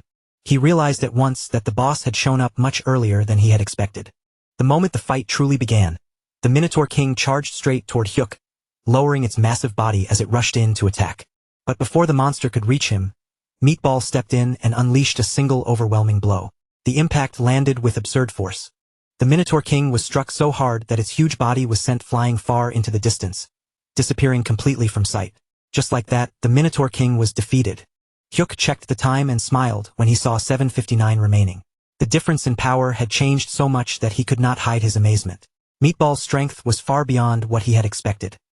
Hearing Hyuk praise Meatball like that, Kozak's mood immediately sank, and he collapsed to the ground in disappointment.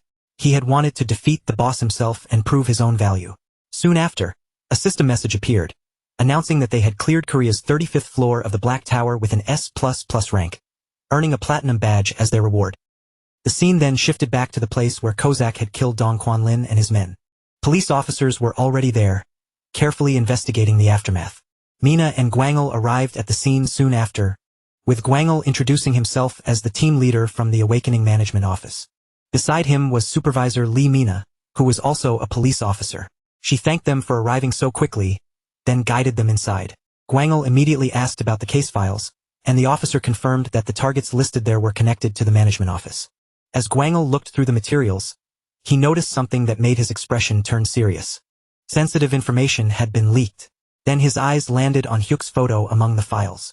At that moment, Gwangul realized that even Banju Hyuk's information had been exposed. Gwangul's expression hardened, and he immediately told Mina to call every executive into an emergency meeting without wasting another second. Mina understood the urgency right away and moved to carry out the order. Meanwhile, back in Hyuk's room, Hyuk stared at his newest reward with bright, expectant eyes, already wondering what kind of perk the 35th badge would give him this time. Kozak, looking oddly serious, suggested that before they tried anything again, they should first get water from the dispenser and use it like holy water. In his mind, praying beforehand might improve their luck, and Hyuk paused for a moment, thinking that maybe it was not the worst idea. But Dalrai immediately stepped in and shut that idea down, firmly saying that the water was not holy at all. She warned them that praying with ordinary dispenser water could actually bring bad luck instead. Hearing that, Hyuk's face tightened with irritation, because he remembered very clearly that Dalrai herself had been summoned earlier after using that same dispenser water. When Dalrai noticed the look on his face, she suddenly became nervous and asked if something was wrong, or if there was dirt on her face. Hyuk quickly brushed it off, saying it was nothing, and decided to keep that thought to himself. Instead of arguing, Hyuk turned his attention back to the reward and focused on checking the new perk.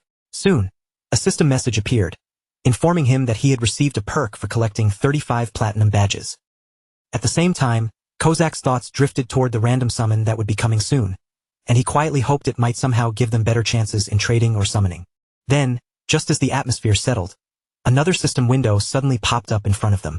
The message announced that Hyuk's tower had received the Golden Aegis of Warm Dawn, and right after that it listed another reward as well, the Golden Mace of Cold Twilight. Hyuk's eyes widened in surprise when he realized there were two items instead of one. The first reward, the Golden Aegis of Warm Dawn, came with an impressive list of abilities. It boosted concentration, could create a bright flash, strengthened both physical and magical defense, and even allowed him to reflect attacks whenever he blocked successfully. On top of that, it kept the user calm no matter what state they were in, and it was impossible to destroy. The second item, the Golden Mace of Cold Twilight, was just as ridiculous. It increased attack speed, froze enemies, extended his attack range, and even had a chance to create an ice field whenever it struck a target. Its power seemed to drag enemies toward a cold twilight rest, and just like the shield, it was completely indestructible. Hyuk could barely contain his excitement. The abilities were so good that his whole face lit up, and before long, he was happily dancing in place. Kozak noticed that huge grin spreading across Hyuk's face and immediately pointed it out to Dalrai. Kozak grew worried that Hyuk might become even more reckless now that he had gained such powerful equipment, and he wondered what they were supposed to do about it. Dalrai whispered that they might have to grab onto his pants to stop him from rushing ahead. Kozak doubted that would work, remembering they had already tried something like that before. He started regretting that they had not prayed earlier, but Dalrai insisted that dispenser water would not have helped anyway, and things might have turned out even worse. Then Meatball calmly reminded them that when they had prayed with dispenser water before, Dalrai was the one who appeared. Dalrai froze in surprise at that comment, and for a moment, it almost seemed like Meatball had become clever enough to make jokes, which left the others staring in disbelief. But Meatball quickly explained that warriors did not lie, and he did not even know how to joke in the first place. Kozak immediately agreed, saying that Meatball was telling the truth, as if trying to recover from the awkward moment. Dalrai let out an uncomfortable little laugh, then began convincing herself that the dispenser must not have been ordinary after all. In her mind, it had to be a divine dispenser, one powerful enough to turn plain water into holy water and even summon her into the world. Kozak quickly corrected her, flatly saying that it was just a regular dispenser. But Dalrai stubbornly insisted that they should believe the opposite. While the argument continued, Meatball reminded everyone of the bigger issue. A random summon would happen soon, meaning their master was about to bring in someone new. That would make 4 summons in total. But since Hyuk's trade ability had not been enhanced yet, the 3-person summon limit would likely continue for the time being. Dalrai and Kozak both understood the problem and agreed. Then Meatball brought up a much more serious question. What would happen if the newly summoned person turned out to be more useful than one of them? The moment Kozak heard that, sweat began to bead on his face as the possibility sank in. He started comparing everyone in his head. Meatball could take hits and deal serious damage, while Dalrai provided top-tier support. But Kozak, as an assassin, suddenly felt his position becoming uncertain. If someone had to leave, he realized with growing dread that the most likely candidate would be him. The atmosphere among Hyuk's summons suddenly became heavy after Meatball brought up that frightening possibility. Meatball wondered what would happen if a future summon proved even more useful than the current group. If that happened, one of them might have no choice but to leave. Dalrai responded coldly, saying that anyone who felt unnecessary should step down on their own. In her eyes, a truly valuable servant would naturally take the empty place. Meatball quickly agreed with her harsh opinion, treating it as the proper mindset for their group. Kozak heard every word, and frustration welled up inside him. He lowered his head with a gloomy expression, painfully aware that Dalrai and Meatball were talking as if neither of them had any chance of being replaced. It annoyed him, but the worst part was that he could not completely deny it. Desperate to find some way out, Kozak suddenly came up with an idea and let out a nervous chuckle. Maybe if they reached the 40th floor, Hyuk could gain a trait enhancement, allowing them to clear more floors quickly before the next random summon appeared. Clinging to that hope, Kozak became excited and suggested that they should hurry their climb. Dalrai immediately snapped at him and rejected the idea with anger in her voice. She reminded him that climbing the dangerous upper floors was the young master's decision, not theirs to force. Then she sharply asked whether Kozak would really feel comfortable if Hyuk risked himself just for a servant like him. Her words hit Kozak hard, and his spirits sank in an instant. With his shoulders drooping, he awkwardly admitted that he had not meant it that way. After a moment of hesitation, he sadly accepted the possibility and quietly told himself that when the time came, he would step down gracefully. Even so, he could not deny that his time with the group had been fun. Before the mood could grow even darker, Hyuk suddenly appeared and cut into their conversation. His voice was firm as he demanded to know who had said Kozak needed to leave. Meatball immediately panicked and tried to defend himself, insisting that he had not meant anything directly and had only been talking about a hypothetical situation. Hyuk turned his gaze toward Meatball and challenged that logic head-on. He asked whether Meatball would step aside, if some perfect shield knight appeared someday and seemed better suited for the role. Then Hyuk looked over at Dalrai and asked the same kind of question, wondering if she believed she should be thrown away just because a saintess or priest showed up later. Hyuk then declared firmly that if he was going to climb the tower, he had no intention of leaving any of them behind. He assured them that this team would stay together until their climb was over. After saying it so confidently, Hyuk secretly wondered if that line had sounded kind of cool. Those words struck Kozak straight in the heart. Tears poured down his face as he thanked Hyuk over and over, completely overwhelmed by the declaration. Seeing just how anxious Kozak had been, Hyuk felt bad and apologized. Then he made a quick decision, announcing that they would keep clearing floors non-stop until he gained a trait enhancement that allowed for summons to be active at the same time. Kozak was deeply touched, but at the same time, worry filled his face. He told Hyuk that it was alright and admitted that he would never forgive himself if Hyuk pushed his body too hard because of him. Hyuk simply smiled and offered a different solution.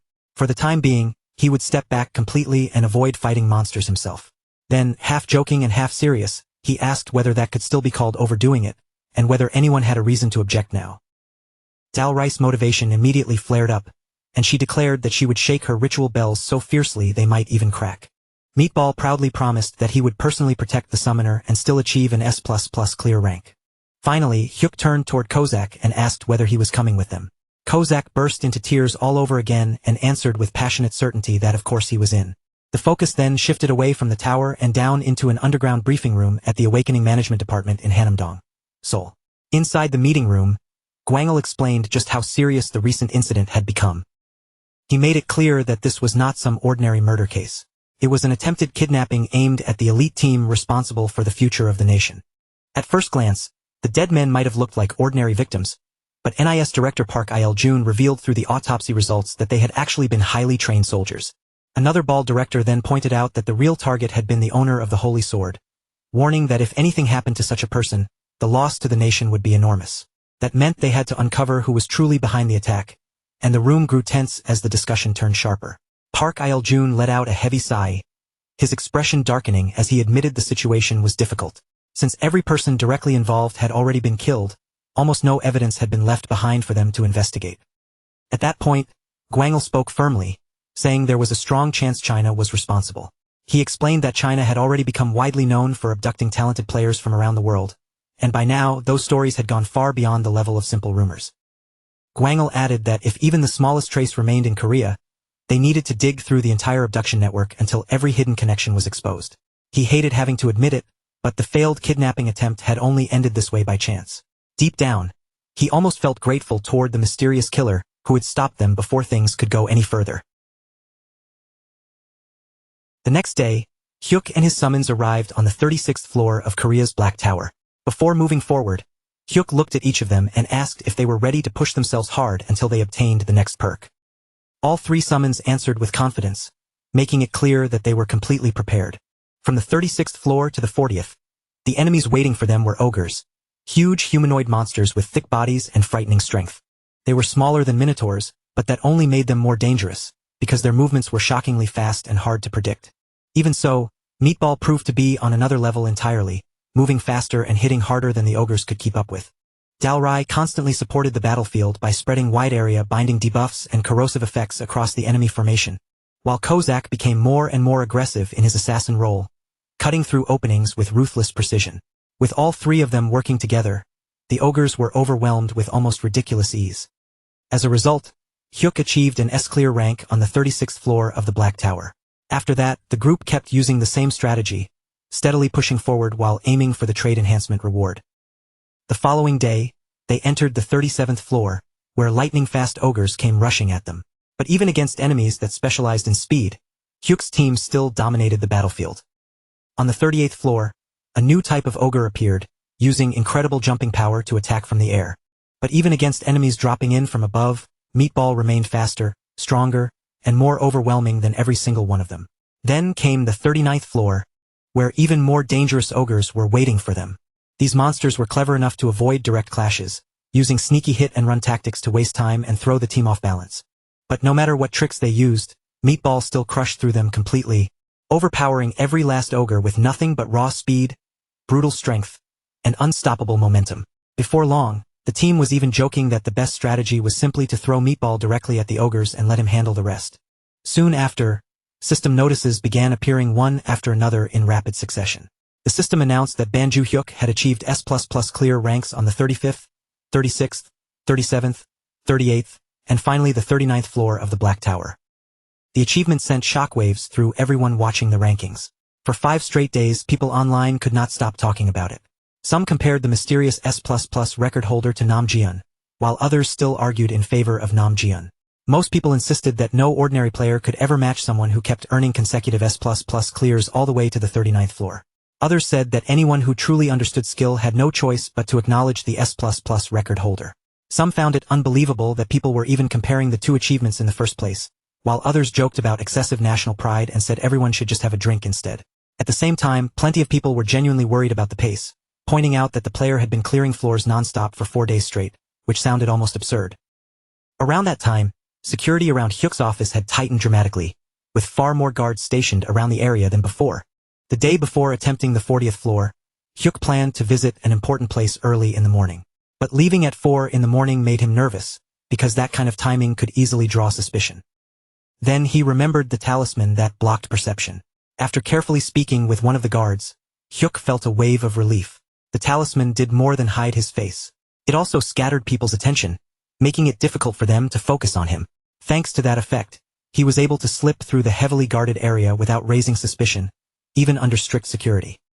Once he made it outside, Hyuk flagged down a taxi and climbed in. He politely asked the driver to take him to Gongju Traditional Market in Cheongnam, then added that he would appreciate it if they could get there a little faster. The driver looked surprised when he heard how far the destination was. But the moment Hyuk offered 500,001 won, his attitude changed instantly. Suddenly full of energy, the driver told Hyuk to fasten his seatbelt tightly. Eventually, they arrived at Gongju Traditional Market. After getting there, Hyuk summoned Kozak and immediately apologized for dragging him out while he had been in the bathroom. Kozak brushed it off without complaint, insisting that everything was fine and speaking proudly about his loyalty. The two of them then walked through the market side by side, talking about what they needed to buy.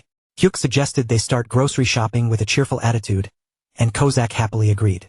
Together, they bought all kinds of food, fruits, and supplies from the market stalls, moving from place to place until they had gathered everything they needed before heading out again, this time making their way toward Mount Yongsan. When they finally arrived there, Hyuk called Dalrai and Meatball over as well. Dalrai greeted him politely, saying she had been waiting for him. Meatball, meanwhile, proudly announced that he would carry all the luggage by himself and told everyone to hand it over to him. With their supplies gathered, the group began moving deeper into the area. As they walked farther in, Dalrai smiled gently and said that even though this world was different from the one she knew, the mountains looked surprisingly similar. Because of that resemblance, she believed the place she had mentioned before might actually still exist. Hyuk told everyone to follow him, and Meatball immediately lifted Hyuk onto his shoulders while carrying their belongings as they continued forward together. After walking for a while, they eventually discovered a hidden hiking spot tucked away from the usual path. Hyuk was amazed that such a beautiful place existed so far off the normal trail. Then Dalrai pointed toward a large rock and instructed Meatball to move it aside. Meatball obeyed right away, stepping forward and pushing the heavy rock out of the way without hesitation. Beneath the rock, Hyuk discovered a hidden altar. Dalrai then told everyone to clean it carefully using the water they had collected earlier. While the others worked on cleaning the altar, Dalrai calmly began sharpening her sword against the stone. Seeing her dressed in white mourning clothes while slowly sharpening a blade made Hyuk feel deeply uneasy. In his mind, he could not help wondering if she was still holding a grudge against him for constantly nagging her. Once the altar had been cleaned, Dalrai began her ritual. Her body rose into the air as she prayed to the heavens, asking them to bless young Master Banju Hyuk with great fortune. At the same time, Hyuk prayed again and again with desperate intensity, hoping with all his heart that a trait enhancement would appear once the ritual was complete. As soon as the ritual ended, they wasted no time and immediately entered the 40th floor. A system message appeared before them, announcing a 13-hour time limit and laying out the clear conditions. They had to eliminate 80 ogres of any type, along with 11 twin-head ogres. At this point, ordinary ogres were no longer a real threat to Hyuk's team. Even the twin-head ogres, which should have been the main danger of the floor, were wiped out almost the moment they appeared. Not long after the battle began, another notification appeared, announcing that Hyuk had achieved an S-clear rank on the 40th floor of the Black Tower. Then the system rewarded him with a platinum badge for obtaining an S++ clear, followed by another message explaining that a new perk would be granted after collecting 40 platinum badges.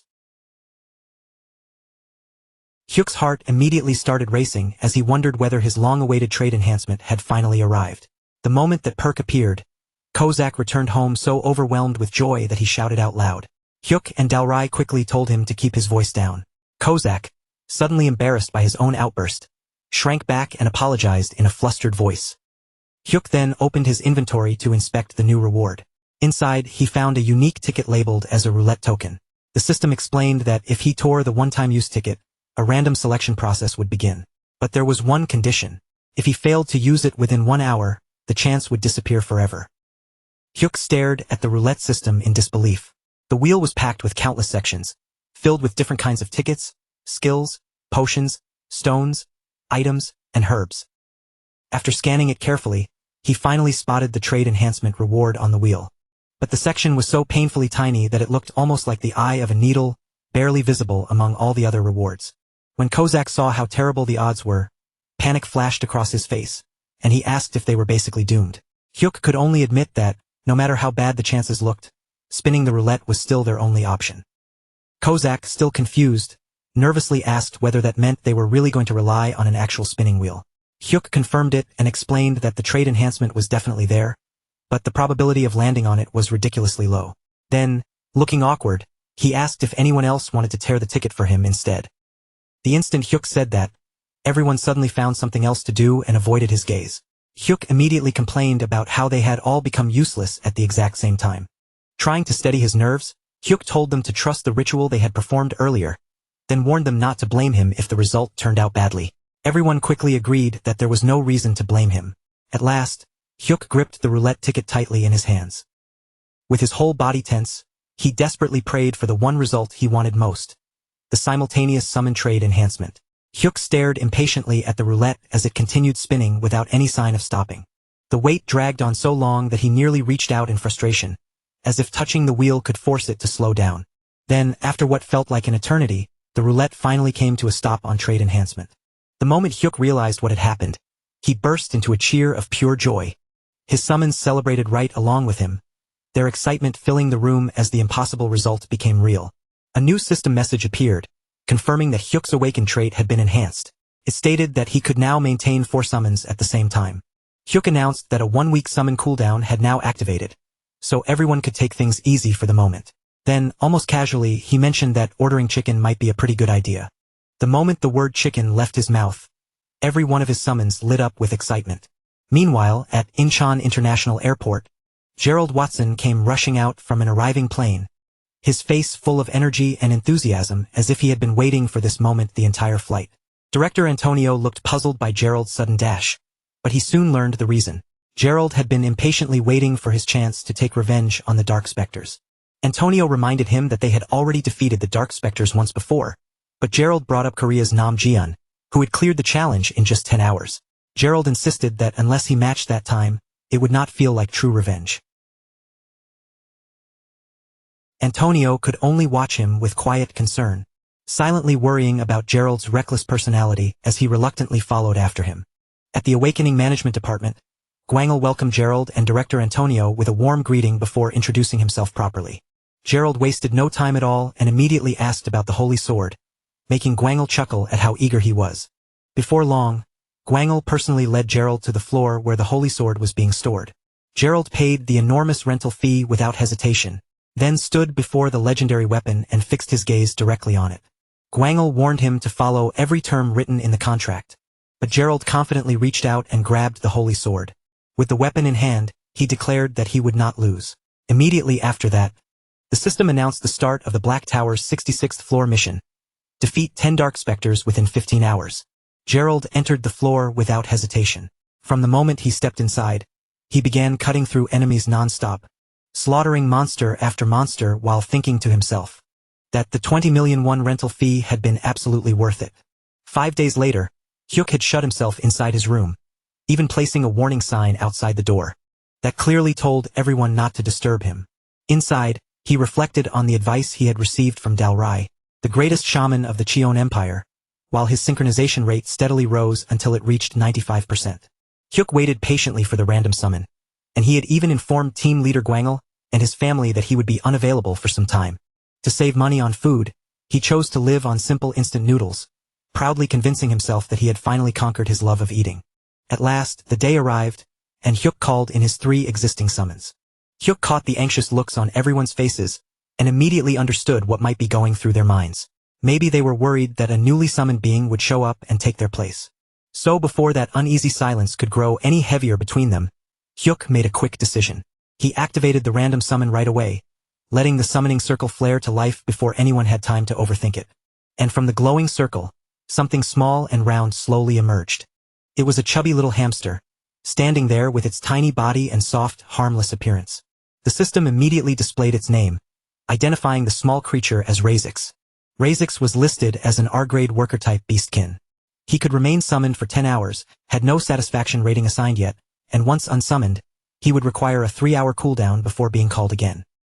Hyuk could only stare at the tiny hamster in front of him, completely frozen in disbelief. After all that build-up, the summon he received was not some mighty warrior or mysterious beast. It was only an R-grade worker and a hamster on top of that. No matter how he looked at it, Hyuk couldn't help feeling that this summon had ended in failure. But while Hyuk was struggling to accept the result, his other summons reacted in the exact opposite way. The moment they saw Razix's adorable little face, they were instantly captivated, trembling with nervous excitement. Razix, however, noticed the awkward mood and began tearing up, timidly asking if he should just go back home. Seeing the little hamster look so hurt made Hyuk feel guilty at once. Softening his voice, he gently told Razix that he would summon him again later, then carefully unsummoned him for the time being. Hyuk was disappointed, but he tried to stay practical. Even if Razix was not what he had hoped for, there had to be some way to make use of him. Still, the result felt painfully anticlimactic. Then another system notification appeared, revealing that he had received a skill cooldown reset ticket.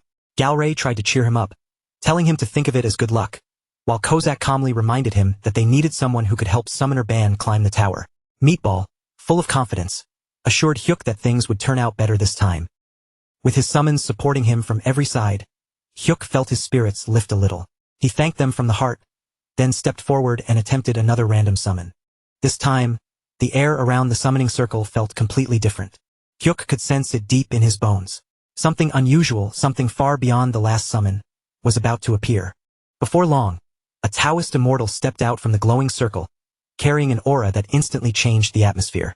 The system's introduction appeared with a description so ominous that it made the room feel heavier. This being was called the greatest enemy of Morim, the most sinister figure in Yungwon, and a monster responsible for countless deaths. His name was Gwangma, the Mad Demon. He was an LSSR rarity summon, a legendary super rare human-type Morim warrior who could remain for 3 hours before requiring a 3-hour cooldown. Hyuk's expression stiffened as he read that horrifying description. But then, to his surprise, Gwangma greeted him with perfect politeness. Feeling a little relieved, Hyuk returned the greeting, thinking that at least on the surface, this terrifying summon seemed to have manners. But that brief sense of relief did not last long, because Gwangma's past soon came to light. Long ago, in an era swallowed by chaos and bloodshed, Morim and the government maintained an unspoken agreement not to interfere in each other's affairs. It was a delicate boundary that everyone understood, yet Gwangma shattered that taboo without hesitation. He crossed the line in the most shocking way possible by beheading the emperor himself. Afterward, the emperor's severed head was displayed openly in the market square, turning the entire land upside down.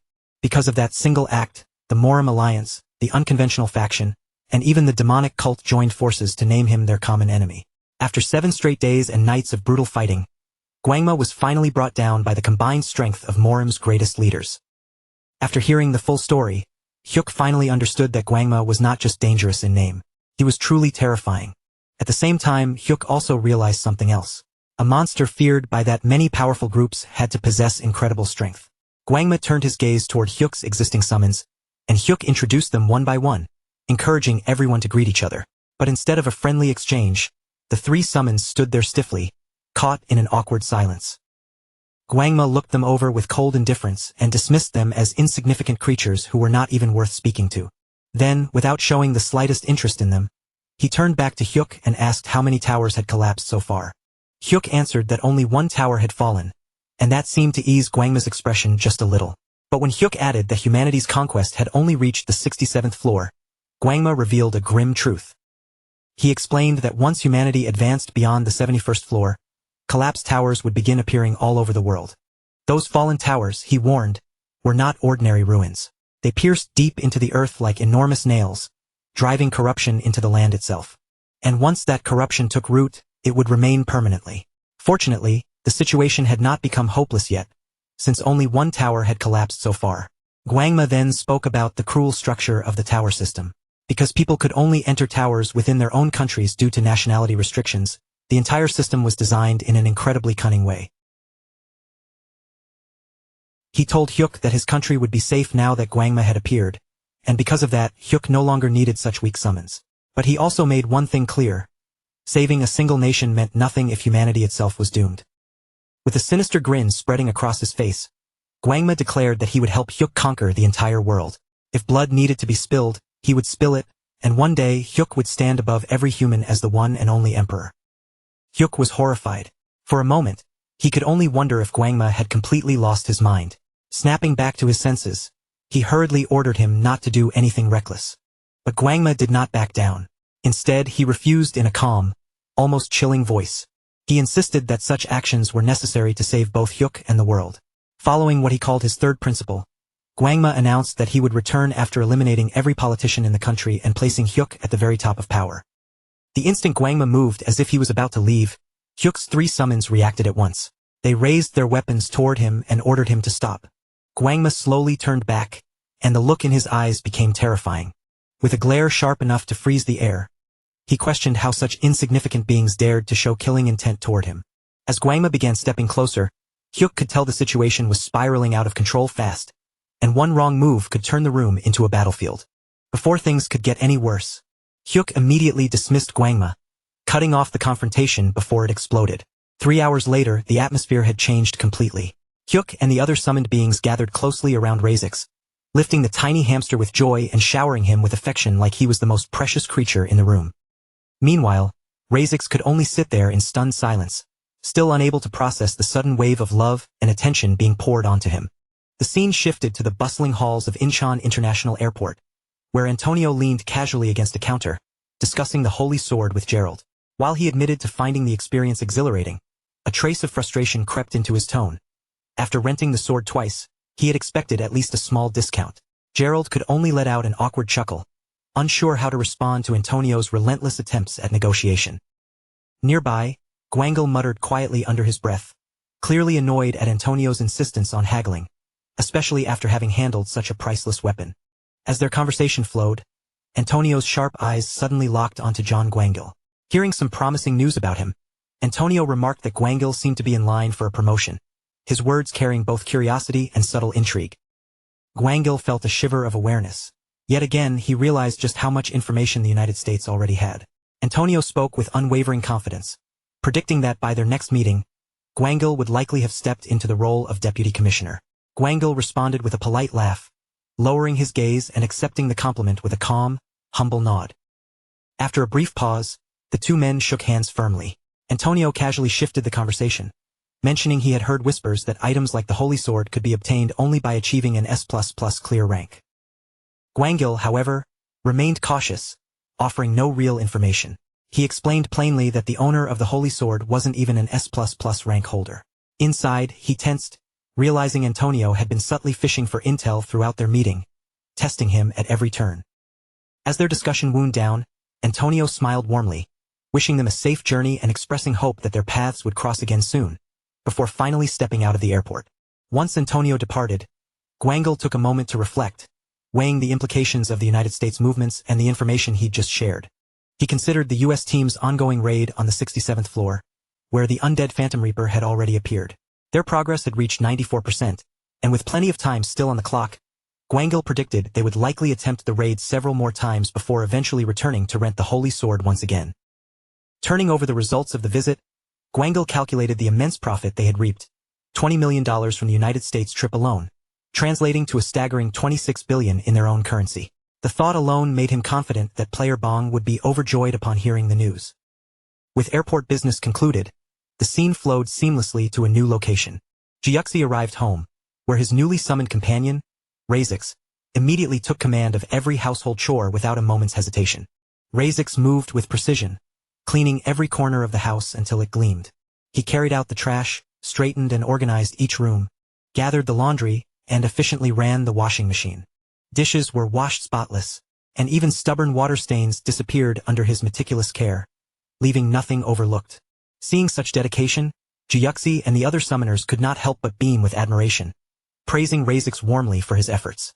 Del Rey, in particular, had grown fond of Razix, scooping him up with childlike excitement and hugging him tightly as if he were a cherished infant.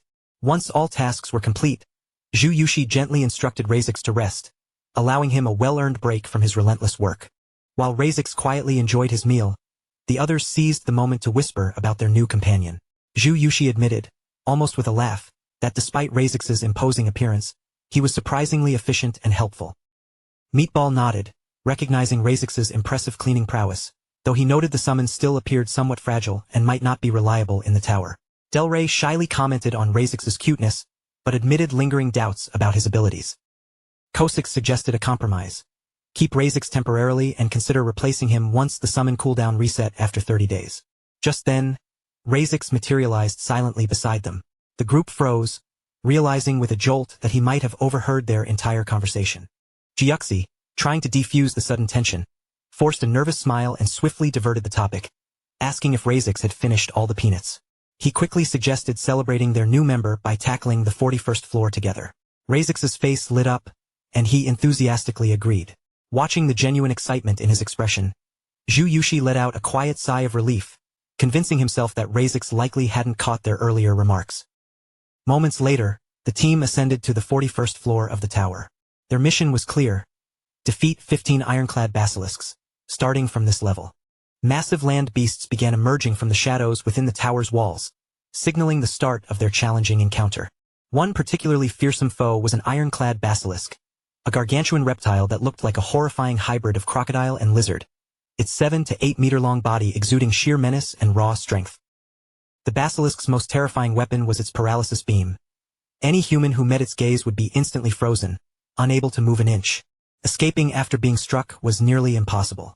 Thankfully, by this point, items capable of countering the effect existed.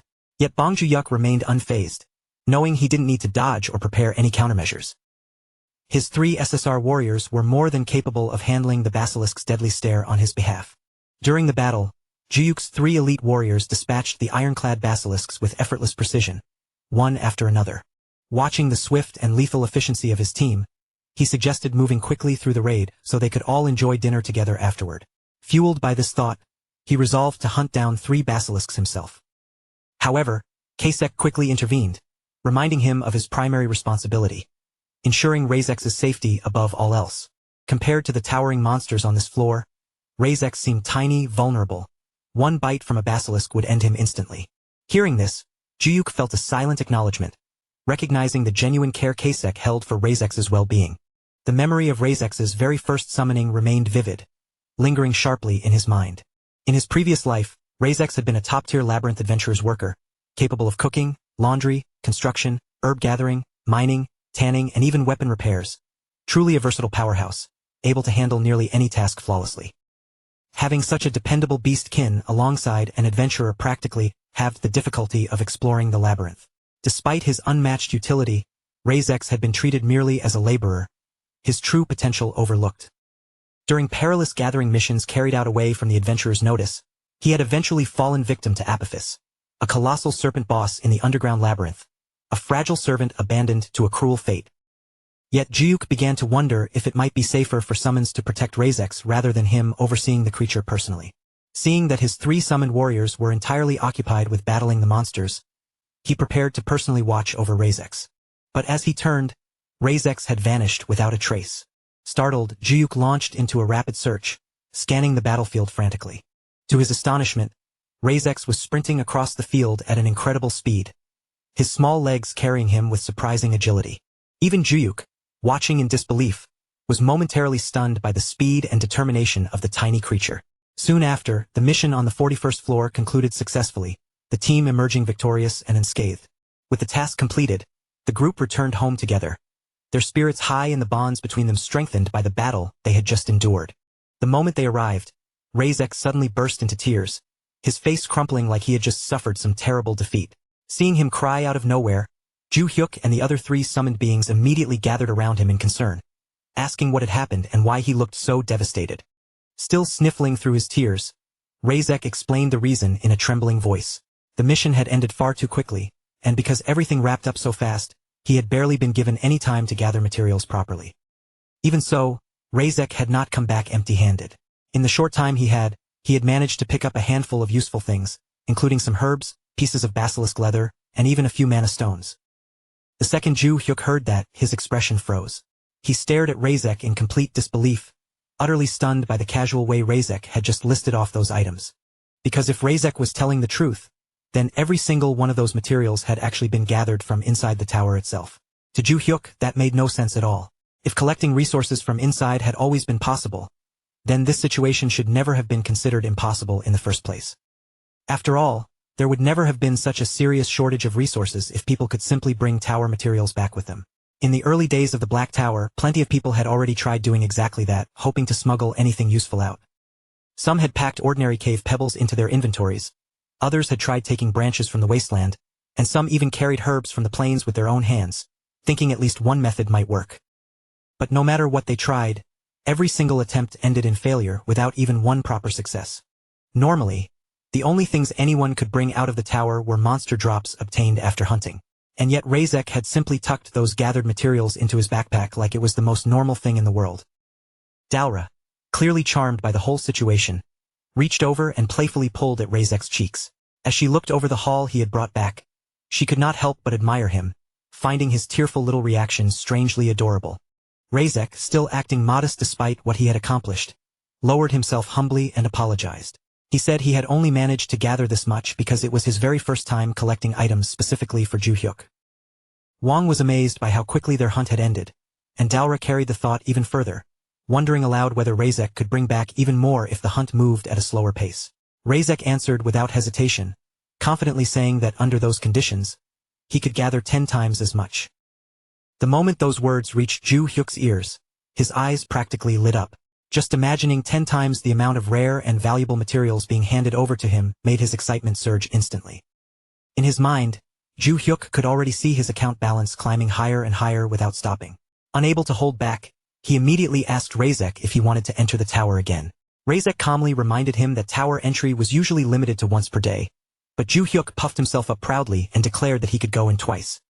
Razek's face brightened into a cheerful smile at that. To him, his summoner seemed unbelievably impressive, almost too amazing to be real, and with that excited mood surrounding them, the group prepared to move locations once again. Ju Hyuk, meanwhile, joyfully thought back to the incredible reward he had received after successfully summoning the Mad Demon and clearing his very first LSSR challenge. That prize had been so satisfying that just remembering it filled him with pure delight all over again. Not long after that, the 5 of them entered the 41st tower once more. As they pushed forward, Ju Hyuk could not stop thinking about how dangerously close he had come to overlooking someone so valuable. All because Razek's combat strength looked weak at first glance. And right then, the truth hit him clearly. Razek's gathering ability was powerful enough to surpass even an LSSR. Ju Hyuk felt like he must have been out of his mind for ever underestimating Razek in the first place. His thoughts were now overflowing with excitement, profit, and all the possibilities waiting ahead, and with that eager energy burning inside him, he pressed forward without slowing down. Once again, the meatball palanquin began to move, carrying what Ju Hyuk jokingly thought of as actual money riding right in front of him. But almost immediately, he corrected that thought, mentally treating Razek not as money, but as an honored escort lord who deserved to be carried with the utmost respect.